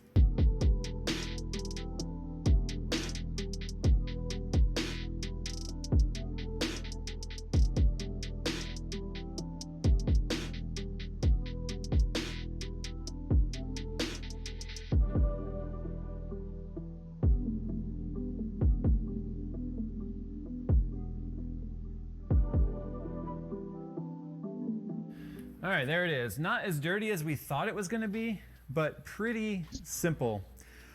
One thing we want to point out, if you're gonna be wiping things down like this, use a microfiber towel, a good quality one, the one that's not gonna leave fibers everywhere. Because if you do this with like any sort of regular rag and you start getting little lint fibers everywhere, you're just trading one mess for another. So the glass is always the hardest to get clean. That I had to use a mixture of Goo Gone, Windex, and isopropyl alcohol. Reason being is we still had some residue on there from the sticker that was like on there, like the tempered glass sticker, and then just the backing material left a little bit of residue. We finally cleaned that off for the first time, so that was collecting dust the whole time. And then you saw me like kind of wiping down the exterior with the isopropyl alcohol. This is gonna get, like I said, any of the sticky stuff off. Fingerprints came off just fine. You can see it didn't cause any sort of weird discoloration. So the isopropyl alcohol is pretty cheap. You can get this at any drugstore, at least in the US. I don't know what it is for other countries. And then I had to sneeze. Oh, there's so much dust in the air right now. See, like I said, if you're gonna blow it out and not use a vacuum, it's just gonna blow it everywhere else. If this were your bedroom and it's a small bedroom or even a large bedroom, this is gonna land everywhere else. Your bed, your desk, your wall. Take it to the garage, right? Take it outside, yeah. Another thing I would not suggest, some of you might be watching this going, oh, well, I got a compressor in the garage. I'm gonna clean this like a man. I'm gonna crank that thing up and just, let me tell you, I have firsthand experience with a family member of mine that did that very same thing because he's a diesel mechanic. You know who I'm talking about. You know who you are out there. He turned on the compressor and was blowing off his fans and spun it to the point to where all the blades just went pink and flew off the fan, and one stabbed his motherboard and killed it. So do yourself a favor, use stuff that's not super high pressure. Like this may be moving a lot of air, but it's not super pressurized. It's kind of a conal type shape, whereas air compressors and nozzles are very focused. If you're gonna do that, put it low, like maybe 30 PSI or something, just enough to get the dust loosed. You don't want to literally blow it and your system apart. The other thing with air compressors too is one of the byproducts of compression is moisture. So you might actually be blowing moisture into your system if you don't have a line dryer. And if you're not doing painting with your air compressor and using a paint gun with it, you probably don't have a line dryer. So just don't use air compressors. That's the way I kind of clean my computers around here. I need to get a vacuum. I need to get a proper dust vac for computers. That way it's got the bristles on there. And in fact, I'll put a link to one I find on Amazon that I think would be a good buy, or whichever one I plan on buying. So if you want to know which one I'm going to purchase, that will show up who knows when, I'll put that link down below. So that's how we clean this system. And believe it or not, this was the dirtiest one we had around here. And I think the reason for that is we don't keep systems super long, if that makes sense. Both Phil and I just had workstation upgrades that are only a month or two old, so they're not that dirty. Is that a first world problem suggestion right there? No, because we're a tech channel. We have to try this stuff. No, no, it's not a first world problem. It's a business problem. No, it's not a problem. It's a solution, right? It's like when your computer gets dusty, you just buy a new one. There was a running joke for a while in my household that when the car needed tires, it was time for a new car. So anyway. You can do that too. We did that when we were poor too. It wasn't even like, it was just, it's time for a new car. We had it long enough, tires are old. So anyway. Guys, there you go. If you have some cleaning techniques that you think are worth mentioning, then do me a favor. Put them in the comments below and let me know what your best hack is, or life hack, for cleaning your computer quickly.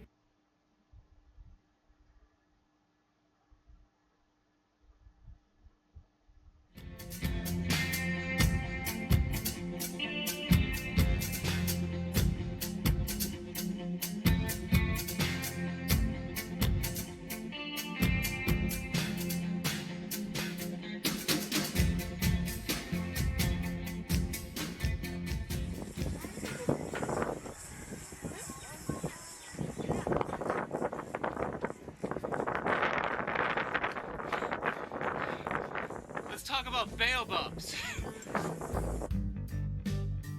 The whole reason why I decided to come to Madagascar was in order to see the Avenue of the Baobabs. Long ago, I saw a photo of this place online, and it was so beautiful that I actually thought that the photo was fake. This site has been on my bucket list for years now, and I was really excited to get a chance to see it. This place is located way out in the western part of the country, and we flew into the east. So during my entire trip in Madagascar, I was slowly inching my way to the final destination, the Avenue of the Baobabs. So I'm in Morondava right now. The area is very divided. So you'll see like grass shacks. You probably like, see some of them where people are like living and like selling stuff right next to like a big hotel. So here's a big hotel right behind me. I feel like this was like a very rural area, and then they made it touristy. So you have like locals living a very simple life, but then you have like these beach bungalows and like big hotels and stuff. We are not typical tourists. We do not like the beach. You know, our driver, he tried to take us to a beach bungalow, and we're like, we don't give a shit. Like, we don't care. We're here for fruit. We're fruit nerds, not beach nerds. But the reason why we're here is that here is where the... Hello? This is where the Avenue of the Baobabs is, which is like the iconic site of Madagascar. This is one of the few occasions where a fruit hunting destination is also a major tourist destination at the same time. So we're going to a very touristy place in order to see a site that we really want to see, because it's a really cool fruit destination as well as just like a destination for the country.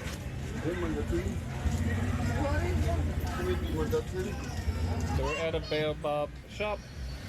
We are going to buy some baobabs.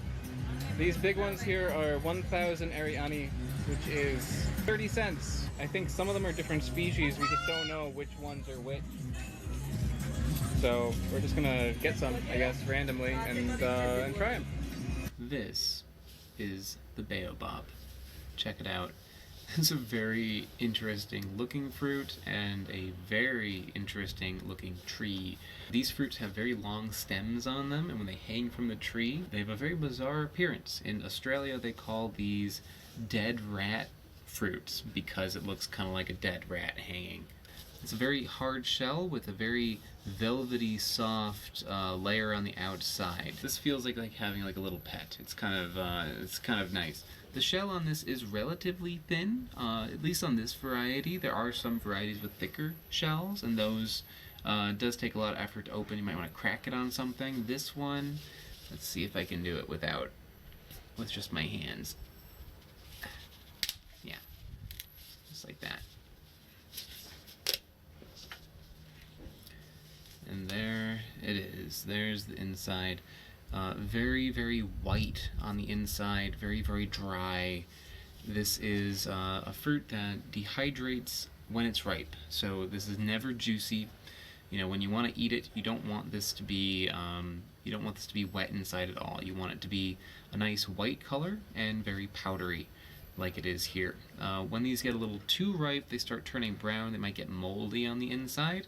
So here's one little clump, just a little bit of flesh surrounding the seed. And how you eat this is that first you suck on it, you get that flesh off. Not everybody likes this fruit, but I actually like it a lot. It tastes like a little bit like yogurt and a little bit sour, like lemons. Some people say it tastes like tamarind. Nah, I don't really agree with that. The seeds on the inside are quite small and brown. This particular variety has soft seeds where you can actually bite through it. Other varieties, they're very hard, and you need to crack it with a hammer if you want to eat it. It's got a little white kernel on the inside. The shell around the kernel is quite tough, so I don't like to... I think you can eat it. There's nothing wrong with it, but it kind of tastes like nut shell. You know, so I'm gonna just get rid of that. And what the kernel on the inside tastes like to me, it's like Brazil nuts. A nice, fattening sort of nut flavor, but like a little bit of like acid sort of flavor, the way that Brazil nuts have. You know, some people say Brazil nuts have like a little bit like a vomit type flavor, which I don't really think that they do, but I get it. There's like a little bit of a sourness to a Brazil nut that you wouldn't get from another kind of nut. So if you don't like Brazil nuts, you probably won't like this. The nut flavor is really, really good. The fruit flavor is really, really good. But they're good separately. If you just eat this whole thing like on its own, and you mix those flavors together, like a little bit like wrong with it, I eat it like lemons. Some people say it tastes like tamarind. Nah, I don't really agree with that. The seeds on the inside are quite small and brown. This particular variety has soft seeds where you can actually bite through it. Other varieties, they're very hard, and you need to crack it with a hammer if you want to eat it. It's got a little white kernel on the inside. The shell around the kernel is quite tough, so I don't like to. I think you can eat it. There's nothing wrong with it, but it kind of tastes like nut shell. You know, so I'm gonna just get rid of that. And what the kernel on the inside tastes like to me, it's like Brazil nuts. A nice fattening sort of nut flavor, but like a little bit of like acid sort of flavor, the way that Brazil nuts have. You know, some people say Brazil nuts have like a little bit like a vomit type flavor, which I don't really think that they do, but I get it. There's like a little bit of a sourness to a Brazil nut that you wouldn't get from another kind of nut. So if you don't like Brazil nuts, you probably won't like this. The nut flavor is really, really good. The fruit flavor is really, really good, but they're good separately. If you just eat this whole thing like on its own, and you mix those flavors together, it's not very tasty. They don't go. These are very useful. You can do a lot of things with the baobab. The flesh on this, people will crush it with a mortar and pestle, and they'll take that powder and they'll make juice out of it.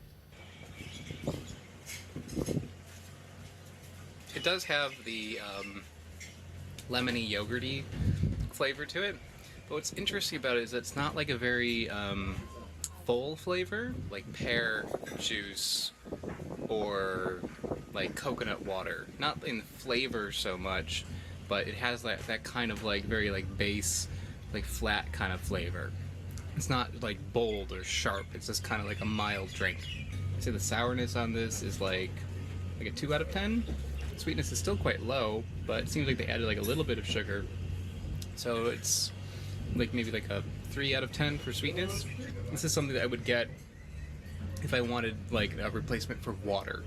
You know, like instead of having like lemon water, you can have like baobab water.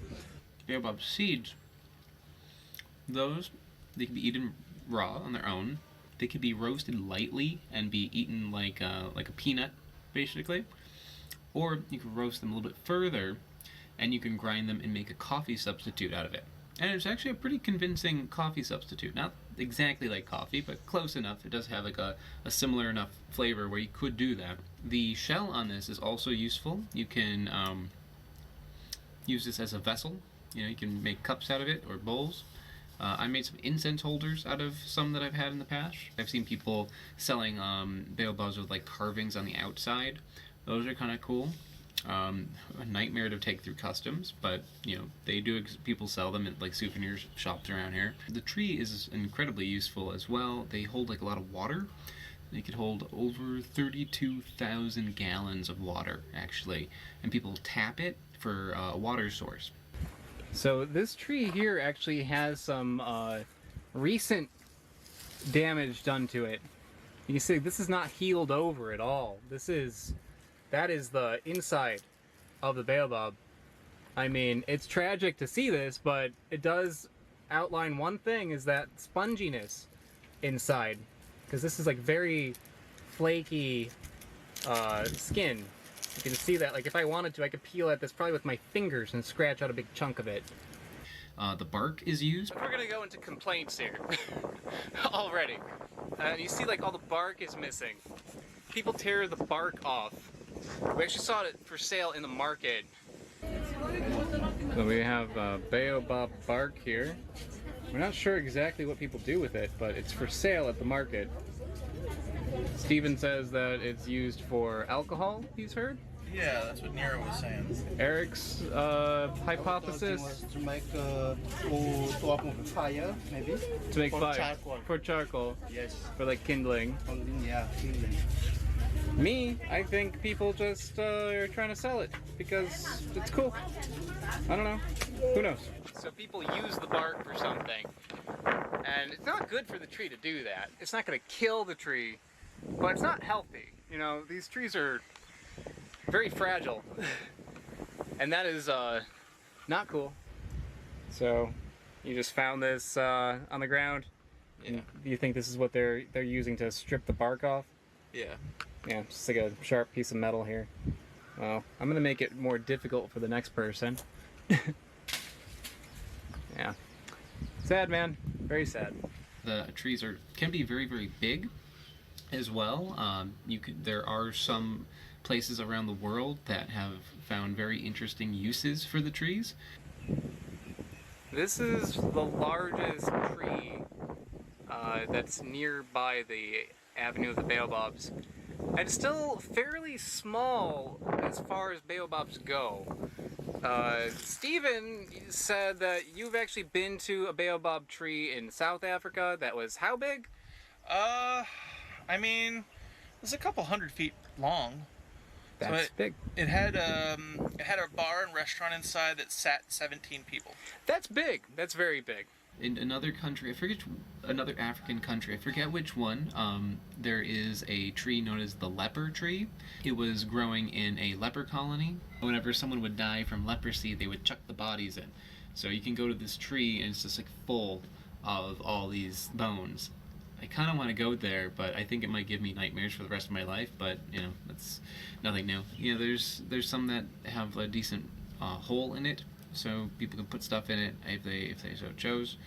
So this baobab has a little hole in it, and it's like totally big enough to go inside, but I'm kind of terrified of it because I'm imagining that people just like pee in here. I mean, I would. We rented a car and been driving around the country.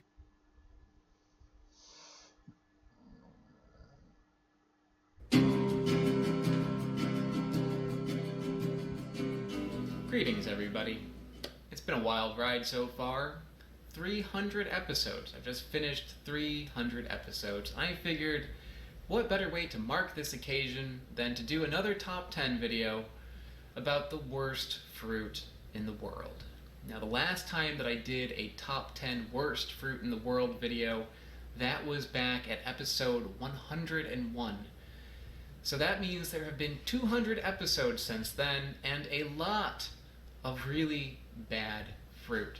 So I hope you enjoy this top 10 of terrible, terrible things. Enjoy. It is Gunda. English name for it would be blueberry. Blueberries don't taste especially bad, but the thing about them that I just can't deal with is that they are slimy. And they aren't just like plain old slimy, they are like mucilaginous. They're so sticky that some cultures actually have a practice of using these berries in order to seal envelopes. When I was trying them, my lips would actually stick together. Now, people do eat these. What they'll do in India is they cook these with a very, very tasty spice mixture, and they'll fry it up all together. And although I did like that spice mixture quite a lot, I would rather put that mixture on just about anything besides blueberries. The texture of this thing is like the bloated grape that you would get at the bottom of like a fruit cup. This is actually, I don't know exactly, but it looks and tastes like an Indian gooseberry. Philanthus gooseberries are a popular item throughout India and Southeast Asia. However, they are rarely eaten raw. They're either mixed with water in order to make a drink, they are pickled and used in salads, or they're used as a souring agent in cooking. I tried 3 different varieties of this type of gooseberry, and while all of them were not very good raw, the Laotian gooseberry was especially brutal. It is painfully sour and painfully astringent and has like this kind of chemical taste that's just like really, really difficult to get through. I'm sure like if you used one of those little berries in like a big pot of food, maybe it's fine, but eating that just straight off the tree is bad. Not good.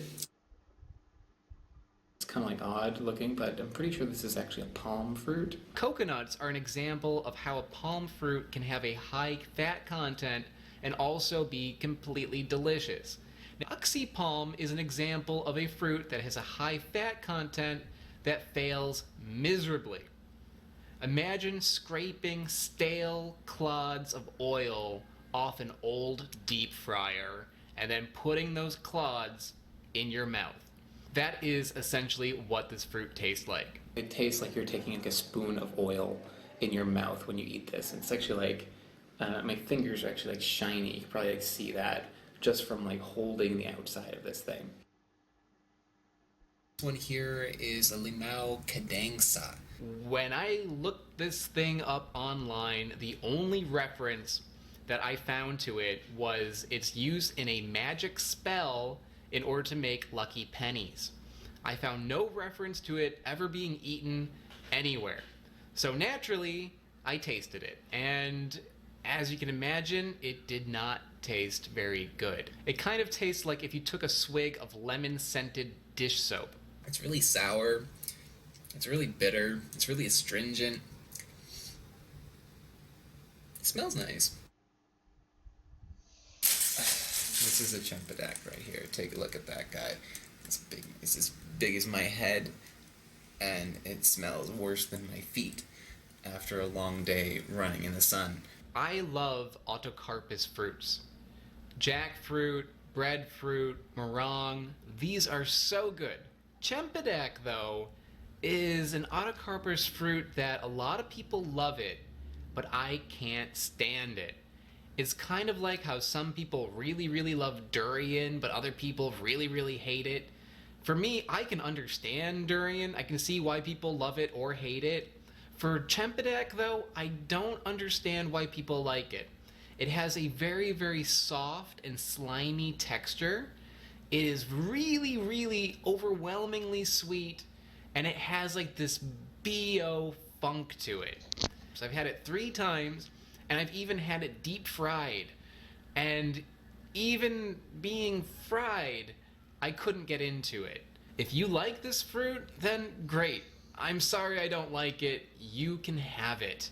It's like if you took a piece of jackfruit and rubbed it on like a homeless person's armpit. It's not too hard to find one of these. However, this is a little trickier. This is what I believe is a ripe tomatillo. Tomatillos may be delicious in salsa verde, but the fruits that are used in salsa verde are typically unripe. If you let one of those tomatillos ripen until they turn yellow, they are god awful. The best way to describe it is if you were to take Parmesan cheese, suck out all of the creaminess, all of the fattiness, and all of the goodness out of it, and instead just left this flat, cheesy funk. That's what you get. Ooh, that is bad. That is not good. Makes total sense to use the green ones. That makes sense. This thing, no. This is the wood apple. Oh man, this one got 2nd place last time I made a top 10 worst fruit video, and it still shines as a dreadful piece of produce.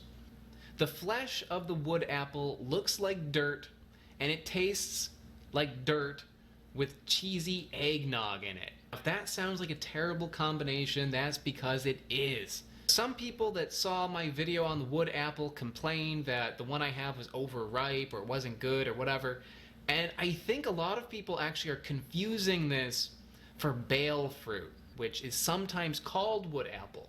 But this fruit on the screen right here is not bale fruit. This thing tastes bad.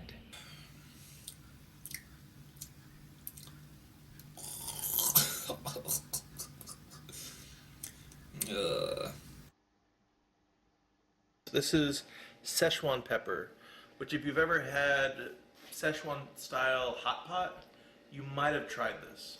Szechuan peppercorns are wonderful when they're dry. I use them all the time to add a little bit of their like tongue-tingling spice to either like soups or like a noodle dish or something. But when these are fresh, these things are evil. I ate 2 tiny, little, minuscule pieces of this fruit, and my mouth felt like it was turning inside out. It tastes like chemicals, it makes you salivate, buckets of spit, it burns, and it makes your tongue like vibrate. How somebody first learned that you can use this thing as a spice is beyond me. Because when you eat one of these things raw, it makes you feel like you're going to die. Use a little bit of that in cooking would be great. But only taste, only awful. This, everybody, is a soap berry, also known as a soap nut. As the name suggests, soap berries not only taste exactly like soap, and don't ask me how I know that, but they actually can be used as soap. These little fruits contain saponins, a natural soap compound. Some cultures actually cultivate this fruit in order to be used as like a laundry detergent. And these days, it's even made its way over to the West, where people who want a very mild detergent, like if they have like a baby or they have sensitive skin, they'll use these fruits in order to wash their clothes. The flavor, though, as you can imagine, oh God, no, it is terrible. That my mouth is full of soap suds. That is pretty awful.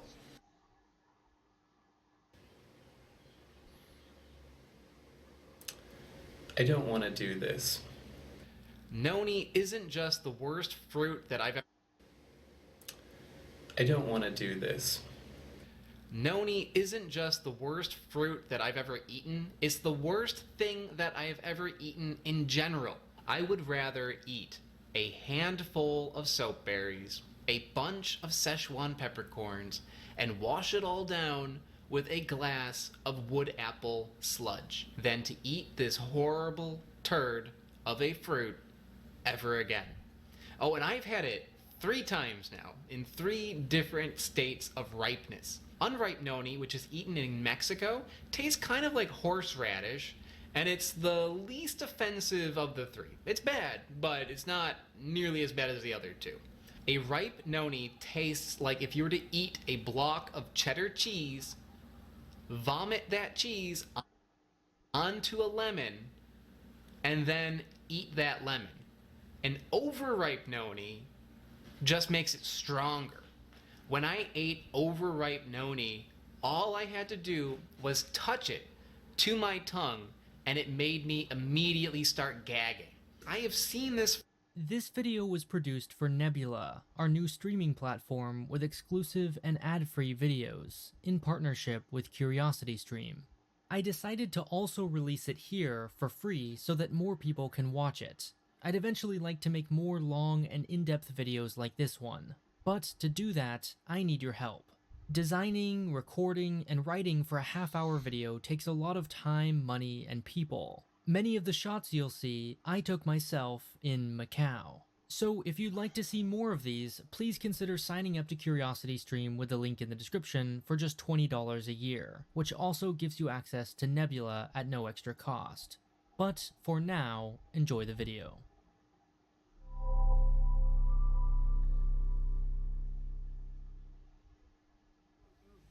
Portugal will continue to express its solidarity with Macau, will remain committed to its future in the conviction that here too, democracy and freedom are an irreplaceable reality, pledge of peace and progress for all peoples. On December 20th, 1999, this 25 square kilometer Portuguese colony on China's southern coast, known as Macau, was returned to China, becoming the Macau Special Administrative Region of the People's Republic of China. As the Portuguese flag descended minutes before midnight, after 400 years, Europe's first and last colony in Asia officially ended, along with the Portuguese Empire. Seconds later, the ascent of the Chinese national flag marked the beginning of a new era for China, just 11 days before the turn of the millennium. The timing could have hardly been more symbolic, as many scholars and experts proclaim the new century China's. But what, exactly, China had in mind for this tiny, crime-infested enclave, no one knew for sure. In the 20 years since the handover, Macau has transformed into the gambling capital of the world. While some call it the Las Vegas of the East, a more apt description would be of Las Vegas as the mini Macau of the West. In 2018, Macau reported over 6 times more revenue than Vegas, $37 billion to 6. With 5 of the world's 10 largest casinos, Macau is bigger, more extravagant, and sometimes even tackier than its American counterpart. In all other ways, however, Macau resembles its neighbor and older half-sister, Hong Kong. The similarities are striking, beginning but not ending with their geography. Both border mainland China on one side and the South China Sea on the other, forming the edges of the Pearl River Delta. Getting to and from one another is quite easy. A 1-hour ferry ride with departures every 20 minutes, a half-hour bus or car ride across the longest sea crossing in the world, or, for the lavish, a direct helicopter. Because of this, it's not uncommon for Hong Kongers to visit Macau in a single day, or vice versa. Most shops and restaurants in Macau accept and give change in Hong Kong dollars, although the official currency is the Macanese Bataka. One difference is their relative size. While Hong Kong measures 1,100 square kilometers or 427 square miles, Macau is just 28 and 10 respectively, making it physically smaller than all but 4 sovereign states: Tuvalu, Nauru, Monaco, and the Vatican City. It's just slightly smaller than Manhattan and about 1/6 the size of Washington, D.C. Just large enough to have small distinct neighborhoods and justify owning a personal car, but not so big you could ever really get lost, especially with the tall, conspicuous casinos dominating the skyline. Physically, Macau is split in 2. To the north is the more historic Macau Peninsula. Here you'll find the Macau Tower, home of the 233-meter, 764-foot highest commercial bungee jump in the world, the ancient Ah Ma Temple, picturesque ruins of St. Paul's, Senado Square, and Colonial Fort. On the other side, connected by 3 bridges, is the airport, Panda Park, candidate for coolest looking Apple Store, and the majority of Macau's newest and largest casinos. Linguistically, Macau is, frankly, a mess. As of the last census, 80% of the population speaks Cantonese, the variety of Chinese popular in South China, Hong Kong, and Singapore. Although, because of the high number of mainland visitors, most service staff can also speak Mandarin. Macau's second of 3 official languages, Portuguese, can be seen everywhere, on signs, as names, and on police cars, but heard almost nowhere, spoken by just 0.6% of households. But because it's used in the legal code, law students at the University of Macau study in Portuguese. A once popular blend of Cantonese and Portuguese called Patois has now been reduced to around 50 speakers. Finally, English is generally understood at a basic level, and is usually the 3rd language on signs. A misunderstanding between its 2 official languages is also the source of a strange, unsolved controversy: the spelling of its name. Banknotes spell Macau with a U, while its passports use an O. Google Maps uses the former, and Apple the latter. The government has yet to take an uncontradicted official stance, leaving every country to decide for itself. Even today, long after their respective transfers back to China, Hong Kong and Macau have retained much of their former colonizers' culture. Double-decker buses, English street names, and afternoon tea survive in Hong Kong, while bright Portuguese village architecture dominates Macau. Finally, both territories receive the same unique status as neither independent countries nor dependent cities under the one country, two systems framework, and just 2 years apart. In almost every way you can imagine, linguistically, geographically, politically, historically, Macau and Hong Kong are identical twins. At least, they should be. Which is why it was puzzling when, in December 2019, Chinese President Xi Jinping flew to Macau to celebrate the 20th anniversary of its handover. Macau honored its motherland with fireworks, photos, and celebratory dinners, while Hong Kong, just across the bay, fiercely protested in millions against China. So how did the two special administrative regions, Both former colonies of European powers returned to China just 2 years apart, both small and only 40 miles from each other, become so drastically different. While tiny Macau is overshadowed by its larger, more economically important neighbor, politically, it's far more important to China. The story of Macau is not merely unique and fascinating as a city, a fusion of Portuguese and Chinese culture, Las Vegas on steroids, a distinct political entity with only 28 square kilometers, the country or territory with the highest population density in the world, but also for its overlooked global political importance.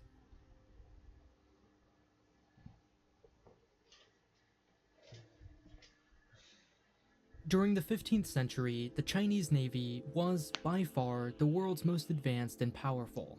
Its 3,500 ships were up to 120 meters or 400 feet long, with 12 sails, luxurious staterooms, and crews as large as 1,500 people.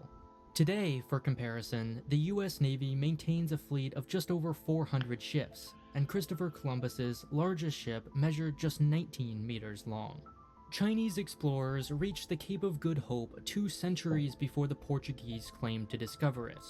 Had it wanted to, China could have become the colonizer, not the colonized, and returned territory to Europe in 1999, not the other way around.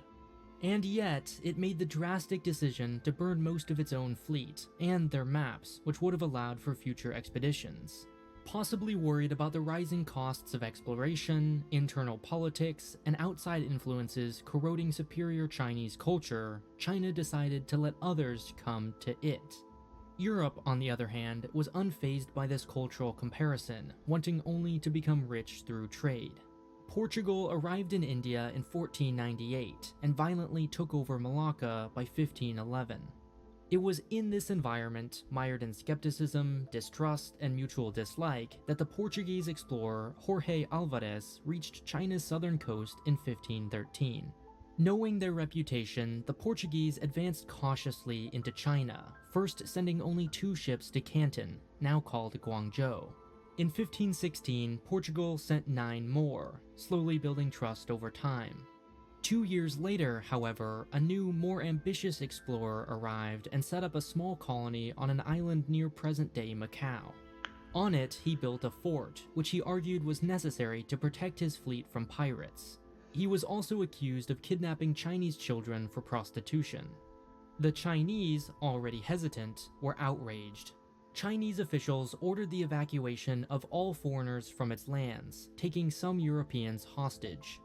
Portugal, distracted elsewhere, never returned with any significant military presence, seemingly closing the door to trade with China.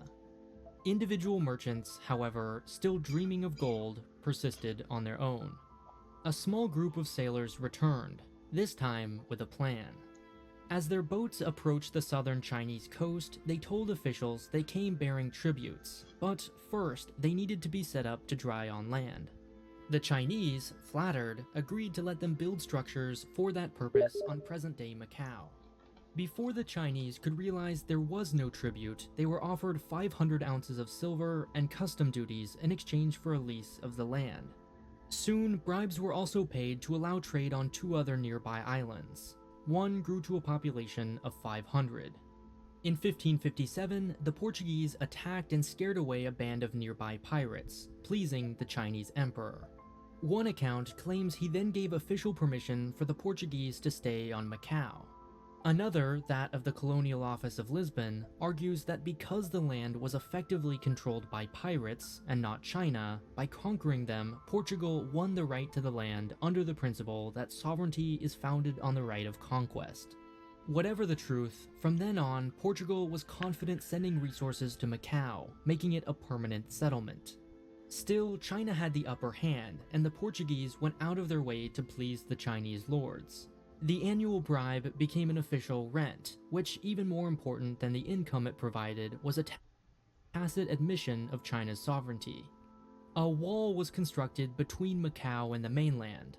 The gate, called the Porta de Cerso, was surrounded by Chinese troops, and in case there was any confusion, read, "Honor your motherland, for your motherland looks over you." China worried that Macau might try taking more of its land or spread Catholicism across the border. Macanese were forbidden from staying overnight in Guangzhou, as were Chinese in Macau. No new housing was allowed to be built on Macau without Chinese approval, and unmarried European merchants were to remain on their ships for the duration of their visit. After seeing the now famous St. Paul's Church under construction, Chinese officials mistook it as a secret fort, and in response planned an invasion. Only after visiting Macau and seeing the churches did they call off the attack. The next era was defined by Britain's growing presence in the region. At one point, annoyed by the British, the Chinese offered Macau a monopoly on tea exports. This was its golden, once-in-a-lifetime opportunity, and would have shifted the economic center of the region away from Hong Kong. The governor of Macau, however, fearing British religious influence, refused, forever deciding its fate. Soon unable to compete with Hong Kong in trade, Macau turned to less savory sources of income, processing opium, legalizing prostitution, and most significantly, officially opening the door to gambling. At the end of the 18th century, trade had virtually ended in Macau, while Britain's tea and opium trade exploded, eventually ending in the First Opium War and Hong Kong being leased to Britain. Emboldened by what happened across the bay, Macau gained the confidence to stop paying rent to China, complicating their relationship. Chinese laws were removed from government offices, and in 1849, the governor was assassinated. Seizing the opportunity, Chinese troops were sent to reclaim the territory. Unexpectedly, Portugal successfully defended its colony with the help of British, French, and Spanish forces. At this point, it was clear to both sides that something had to be decided. Finally, in 1887, a treaty was signed. For the first time ever, China recognized Portuguese, quote, occupation and government over Macau, in exchange for cooperation in managing the trade of opium. This diplomatic progress, however, was lost in 1949 with the formation of the People's Republic of China, which Portugal refused to recognize. In this new political environment, Portugal paid closer attention to Macau, classifying it as an overseas province and managing its finances from afar. It was becoming clear that Portugal had an interest in Macau and had no intention of ceding control to China, which it still didn't even acknowledge the existence of. Then, something 10,000 kilometers away would change everything.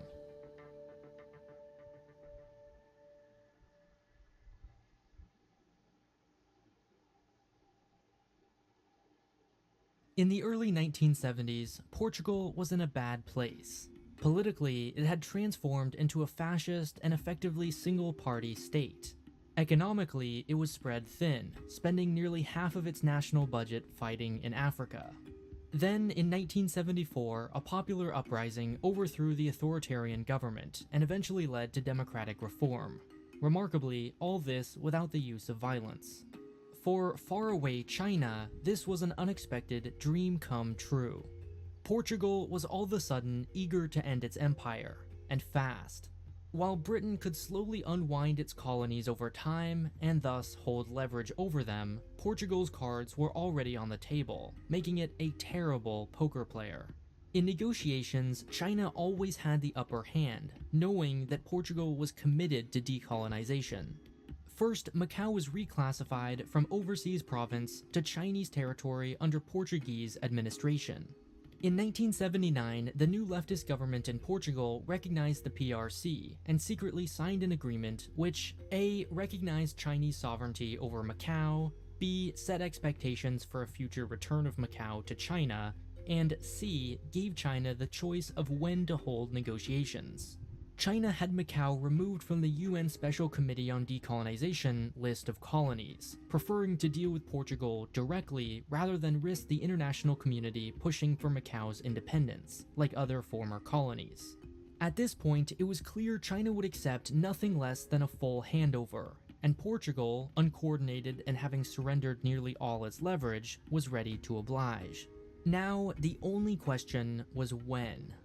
Portugal offered 1985, but China was in no hurry and turned it down, preferring to first focus on securing Hong Kong before turning to easier Macau. Still, Portugal was successful on two fronts. First, after China requested a 1997 handover to coincide with Hong Kong's, Portugal pushed back, preferring 2004 or 7. Finally, in 1987, a compromise was struck for 99. Secondly, in the end, China promised to acknowledge Portuguese passports carried by Macau residents, although it would only refer to them as travel documents. Then, on December 20th, 1999, after 4 centuries of uncertainty, Chinese troops entered the city and a new era of economic prosperity began. While gambling had been popular in Macau ever since Hong Kong began dominating trade, it was limited to a single government-approved monopoly. Because casinos were legally classified as a public service, potential operators bid for the chance to run all of them. In 1961, a company called STDM, run by Stanley Ho, won the monopoly and built some of its most iconic early casinos, including the Lisboa. Although its contract was set to expire in the 80s, Portugal declined to make any significant changes to Macau's economy in the uncertain lead-up to the handover. For this reason, the STDM monopoly was renewed and lasted just over 40 years, making Stanley Ho and his associates fabulously rich. In 2002, with its new contract expired, the handover complete, and public outrage at STDM for its immense control over the economy and cause of widespread crime, a new bid was made for 3 new concessions. Seeing the riches made in the last 4 decades, American companies rushed to compete.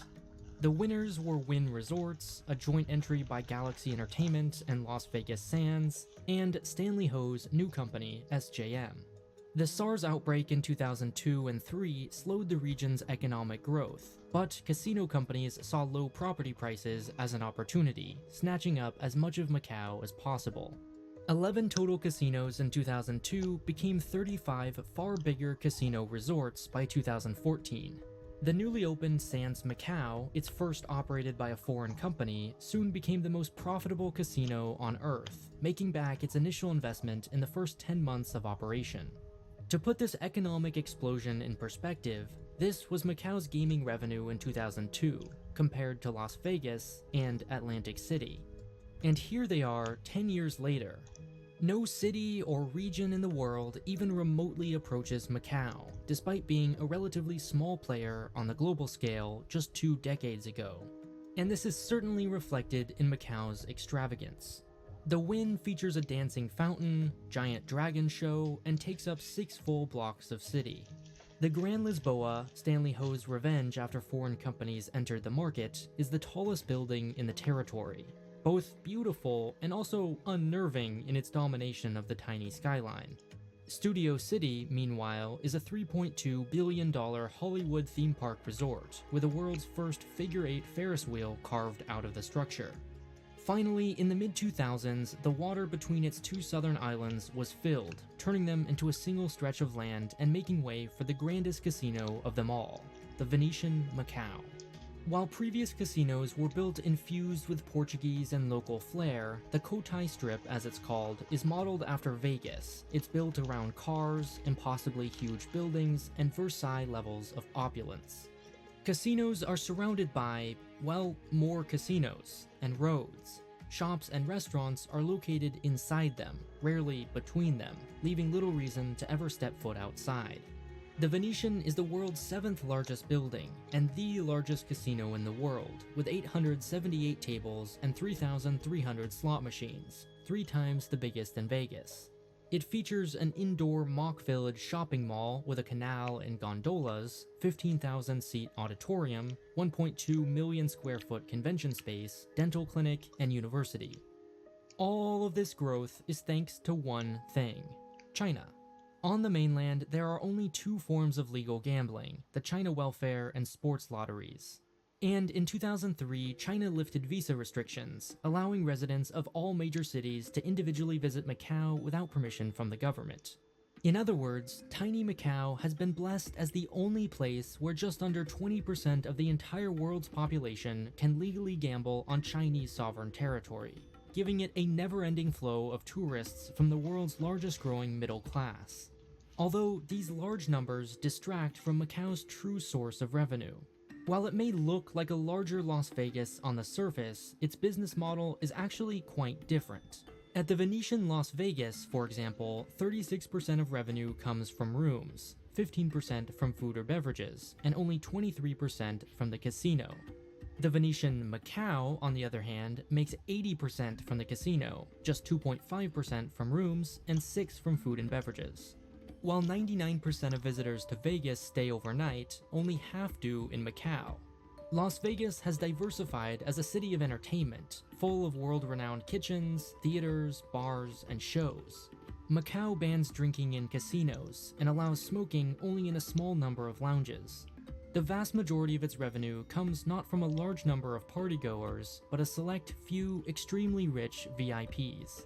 As of 2014, about 40% of Macau's gaming revenue comes from mass-market games, and 60% from a very small number of private VIP baccarat rooms. The challenge for casinos is that while Hong Kong allows for the legal collection of gambling debts, mainland China does not, making most of its visitors very high financial risks. Casinos, therefore, hire junkets, companies who, in exchange for either a commission on chips or a percent of the net rolling bet, go to China, attract high net worth customers with gifts, and then deliver them to Macau on private jets. When they arrive, junkets bring them to special VIP rooms with different chips and higher taxes. The other challenge is that China only allows its residents to leave with a maximum of 20,000 RMB, or about $3,000 US, hardly enough to get special attention. To circumvent these restrictions, pawn shops will sell expensive watches or jewelry to VIPs using a credit card, who will then immediately return the item in exchange for the local bahtaka or Hong Kong dollar. Another method is for junkets to issue credit directly to their clients, assuming the risk so casinos don't have to. Predictably, these tricks have been used by many in China to smuggle money outside the mainland. As casinos have grown to represent 86% of all tax revenue for the territory, they've become less a source of income and more the economy in its entirety. More than just buildings, casinos have become a way of life. Locals use their free shuttle buses to get around the territory, eat at their restaurant, and from them make their living. Because casino jobs don't require a diploma of any kind, high schools and universities compete with them. The economically less fortunate are stuck in small, cramped apartments and forced to commute across the border to the mainland city of Zhuhai for reasonably priced groceries. Casinos menacingly tower above everyday life, announcing their importance to the local economy, and also, inadvertently, the severity of collapse should one ever occur. A recent decline in visitors as a result of the US-China trade war, virus, and protests across the Bay has made clear the need for diversification. Simply put, a Macau without profitable casinos would not merely struggle, but collapse. For locals, everything is at stake. For China, there's something even bigger on its mind.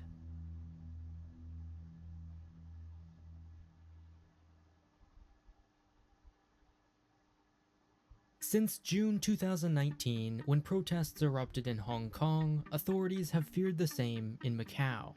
As if containing a virus, its borders have been carefully scrutinized, both by Macau and mainland police, who have jurisdiction over the artificial island, which, as part of the bridge, connects Hong Kong to Macau. In December, several American business leaders on their way to a corporate event were detained and denied entry without a reason given. And yet, in the over 7 months since the nearby unrest began, nothing has happened. The closest thing Macau has seen to protests occurred in August, when online forums began organizing a demonstration for its most heavily trafficked plaza. After much anticipation, the time came, police waited, a few suspicious onlookers were searched and questioned, and the day passed like almost any other. If Hong Kong and Macau are an experiment, the observed differences are obvious. A deep, widespread, urgent desire for change and democracy in one, and relative contentment in the other. What, then, is the independent variable, the cause, the thing that would, despite their similarities, create such divergent personalities? The huge, glaring, flashing answer is money. Macau's $122,000 per capita GDP is the second highest of any country or territory, after Qatar, and more than double that of Hong Kong.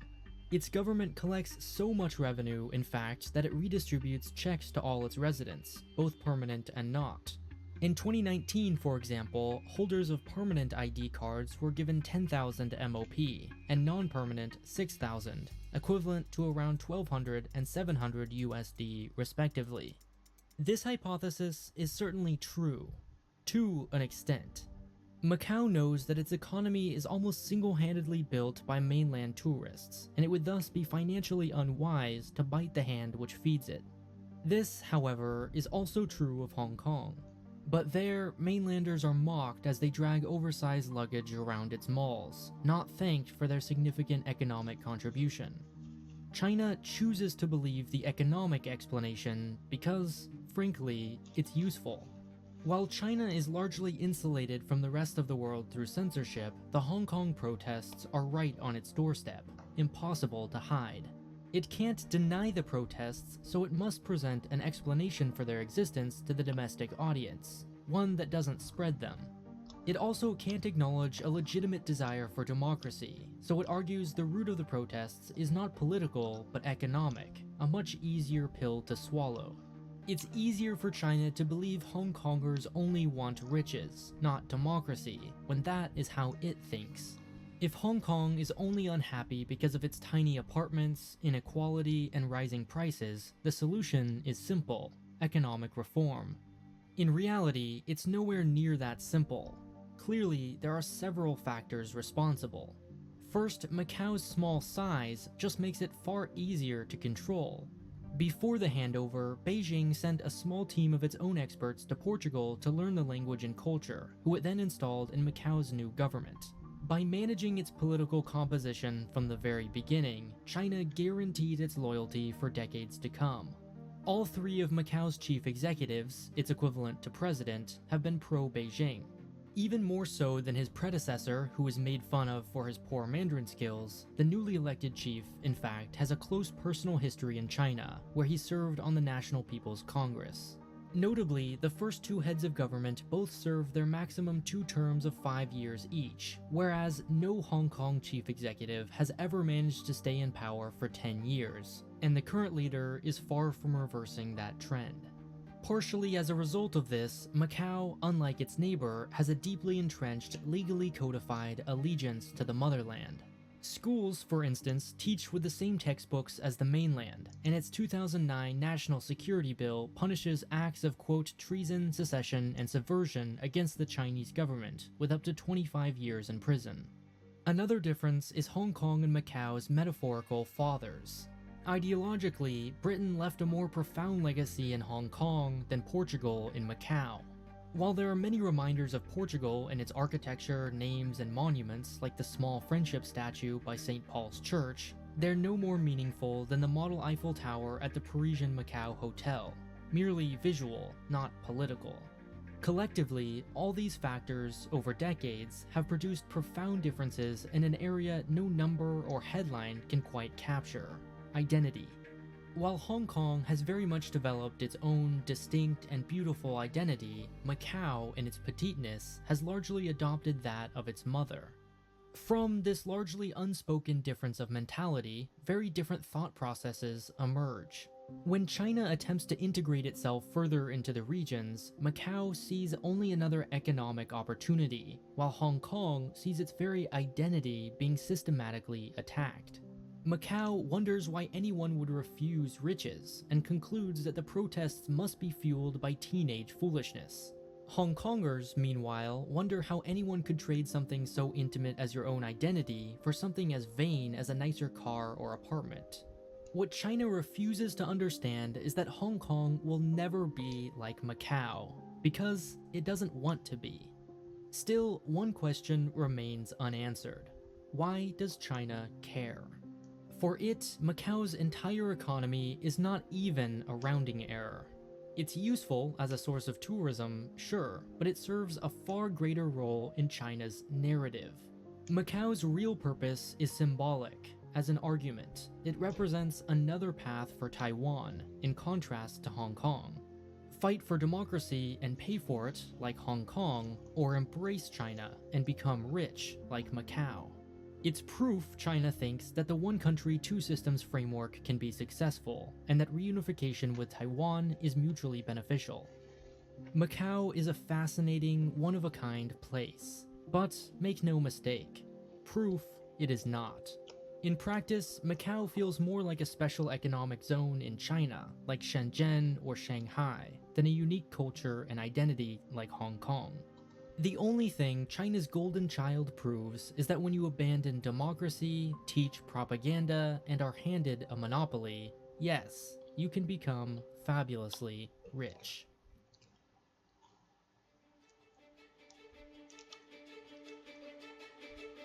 If you enjoyed this video, I'm quite confident you'd also enjoy the other originals on Nebula. This video is sponsored by Audible. Listen to a free audiobook and 2 Audible originals with a link in the description. Singapore is not known for its subtlety. From the minute you land and see the world's tallest indoor waterfall inside the airport, you're inundated with beautiful, clean, and green architecture. The sight of extraordinary, lush buildings is so common that it almost becomes boring. All the rest, though, pale in comparison to one. What the Eiffel Tower is to Paris, or the Opera House to Sydney, the Marina Bay Sands is to Singapore. You just can't visit without taking a photo. In this one small resort area is the famous Gardens by the Bay, Flower Dome, Cloud Forest, Outdoor Event Piazza, Convention Center, Theater, Art and Science Museum, Luxury Mall, 2 floating crystal pavilions, and finally, 3-tower, 55-story hotel with the world's highest pool on top. Altogether, the Marina Bay Sands Resort cost $5.5 billion, making it the 5th most expensive building in the world. Perhaps the only subtle thing about it is, oddly enough, also the reason it was built: the casino. Singapore has long been a popular destination for tourism. Beyond its use of English, far more than its closest competitor, Hong Kong, it's also well known for its beauty, lack of crime, and cleanliness. As an aviation hub with one of the world's best airlines, it's also cheap and easy for Asian travelers to get to. From Bangkok, $116 round trip on average, and 2 hours and 15 minutes. $219 and 4 hours and 44 minutes from Taipei, and $318 and 8 hours, a quick hop, relatively speaking, from Sydney. But back in the early 2000s, Singapore found itself losing to its many regional competitors. Its share of tourism in the Asia-Pacific region shrunk from 13.1% in 1991 to just 5.8% by 2004. This was attributed, in part, to its lack of natural physical attractions, a symptom of its small size. Today, Singapore has only one of the 1,121 total UNESCO World Heritage Sites, its botanical gardens, and, at the time, none. Neighboring Malaysia, meanwhile, has 4, Vietnam 8, and Thailand 5, all 3 of which are well-known, inexpensive destinations. To stay competitive and revive its national image, the Singapore government surprised everyone in 2004 when it floated the radical idea of legalizing casinos, 4 decades after making them illegal. Culturally, casino gambling was considered destructive and fundamentally at odds with the country's very conservative mentality and willingness to ban or regulate just about anything. Social and religious groups protested, a rare sight in authoritarian Singapore, and 30,000 people signed a petition in opposition. Casino bumper stickers could be seen on cars, and hundreds of polls, surveys, and dialogues were held. It soon became known that the city-state's then 4 million people were roughly evenly divided on the issue, and calls were made for a referendum, an indicator of how passionate the public had become. Then, in April of 2005, just 13 months later, it was all over. The government announced it would allow the construction of not 1, but 2 casino resorts, one in the centrally located Marina Bay and the other on the southern island of Sentosa. For comparison, Sydney debated the merits of opening casinos for a full 6 years. But for the Singaporean government, this quick, effective, and sometimes contradictory decision-making is characteristic. In 1987, for example, its family planning slogan was changed from "Stop at 2" directly to "Have 3 or more if you can afford it." In any case, the government had made up its mind and began soliciting requests for concepts from interested bidders. Importantly, the government invented the now popular term integrated resort to describe a single development with an attached hotel, convention center, entertainment, theme parks, luxury retail shops, fine dining, and yes, a casino. This was its billion-dollar hint to bidders, although they were interested first and foremost in developing one of Singapore's first casinos. They were to be designed as iconic and symbolic national landmarks. Of the 19 submitted proposals, 14 were shortlisted and 4 continued with formal bids. Finally, in May 2006, the Las Vegas Sands Corporation was selected for Marina Bay, thanks to its proven success in Nevada and Macau. Also crucial was the architect, Israeli Moshe Safdie, who at age 27 had designed Montreal's famous Habitat 67. Safdie's impressive proposal for a 3-tower block design was cleverly modeled after playing cards. Each of the 3 towers would be composed of 2 structures, one flat and one curved 10 times more than the Leaning Tower of Pisa. This unique concept breaks conventional rules of architecture in that higher floors actually become larger and larger until they reach the hotel's 3 most expensive and luxurious chairman suites. As if not ambitious enough, there was only a 27-month window for construction, which required a 4-day cycle, meaning an entire floor would need to be completed every 4 days to stay on track. The Singapore government argued that a hotel this grand deserved an equally impressive pool. It was decided that a 3-acre, 340-meter-long park would be built on top, complete with jogging paths, 4 swimming pools, an observation deck, promenade, restaurants, spa, and 900 species of plants. Called the Sky Park, it resembled a ship sailing above Singapore. Beautiful as it was, the park presented several significant challenges. First, how to get it up. Ultimately, the whole was constructed on the ground in 14 sections, then lifted into place at a slow, safe speed of 46 feet per hour, 16 hours to lift each segment all the way. Second, as infinity pools, the water needed to flow evenly to create the illusion of falling off the top. This despite the fact that the 380,000-gallon pools also laid on top of 3 55-story towers which would sink over time as their foundations shifted, each at a different rate and all susceptible to wind. To protect against this, 4 joints were placed beneath each pool, capable of moving up to 500 millimeters to offset any changes. Getting the pool from Indiana took more than 30 cargo ships, and the park alone was itself a $150 million project.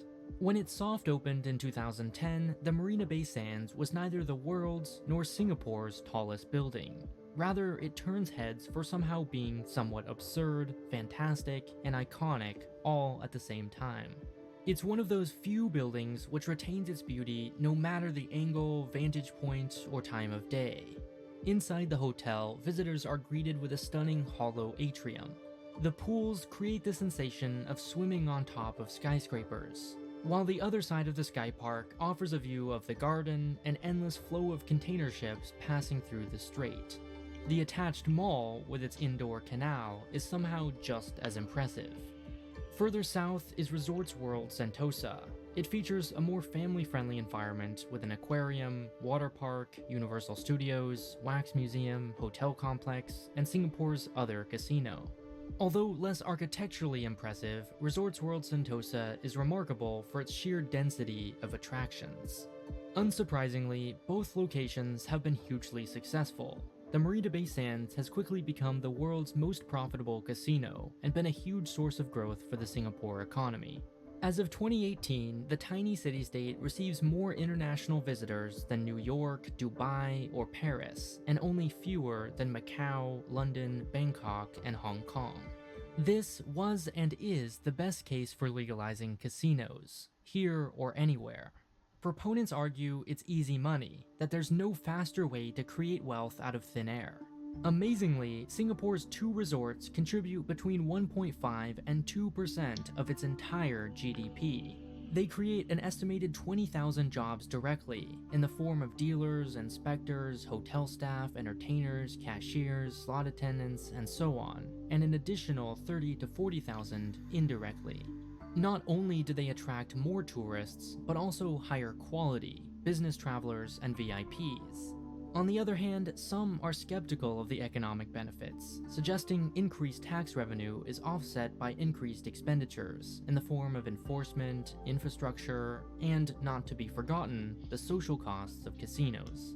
While the majority of Singaporeans admit to gambling themselves in some form, most also believe casinos are unique in the way they encourage addiction. Their interiors are designed with the express intent of keeping players inside as long as possible, which for a small minority leads to pathological behavior. This tiny group of people then disproportionately cost their communities in the form of lost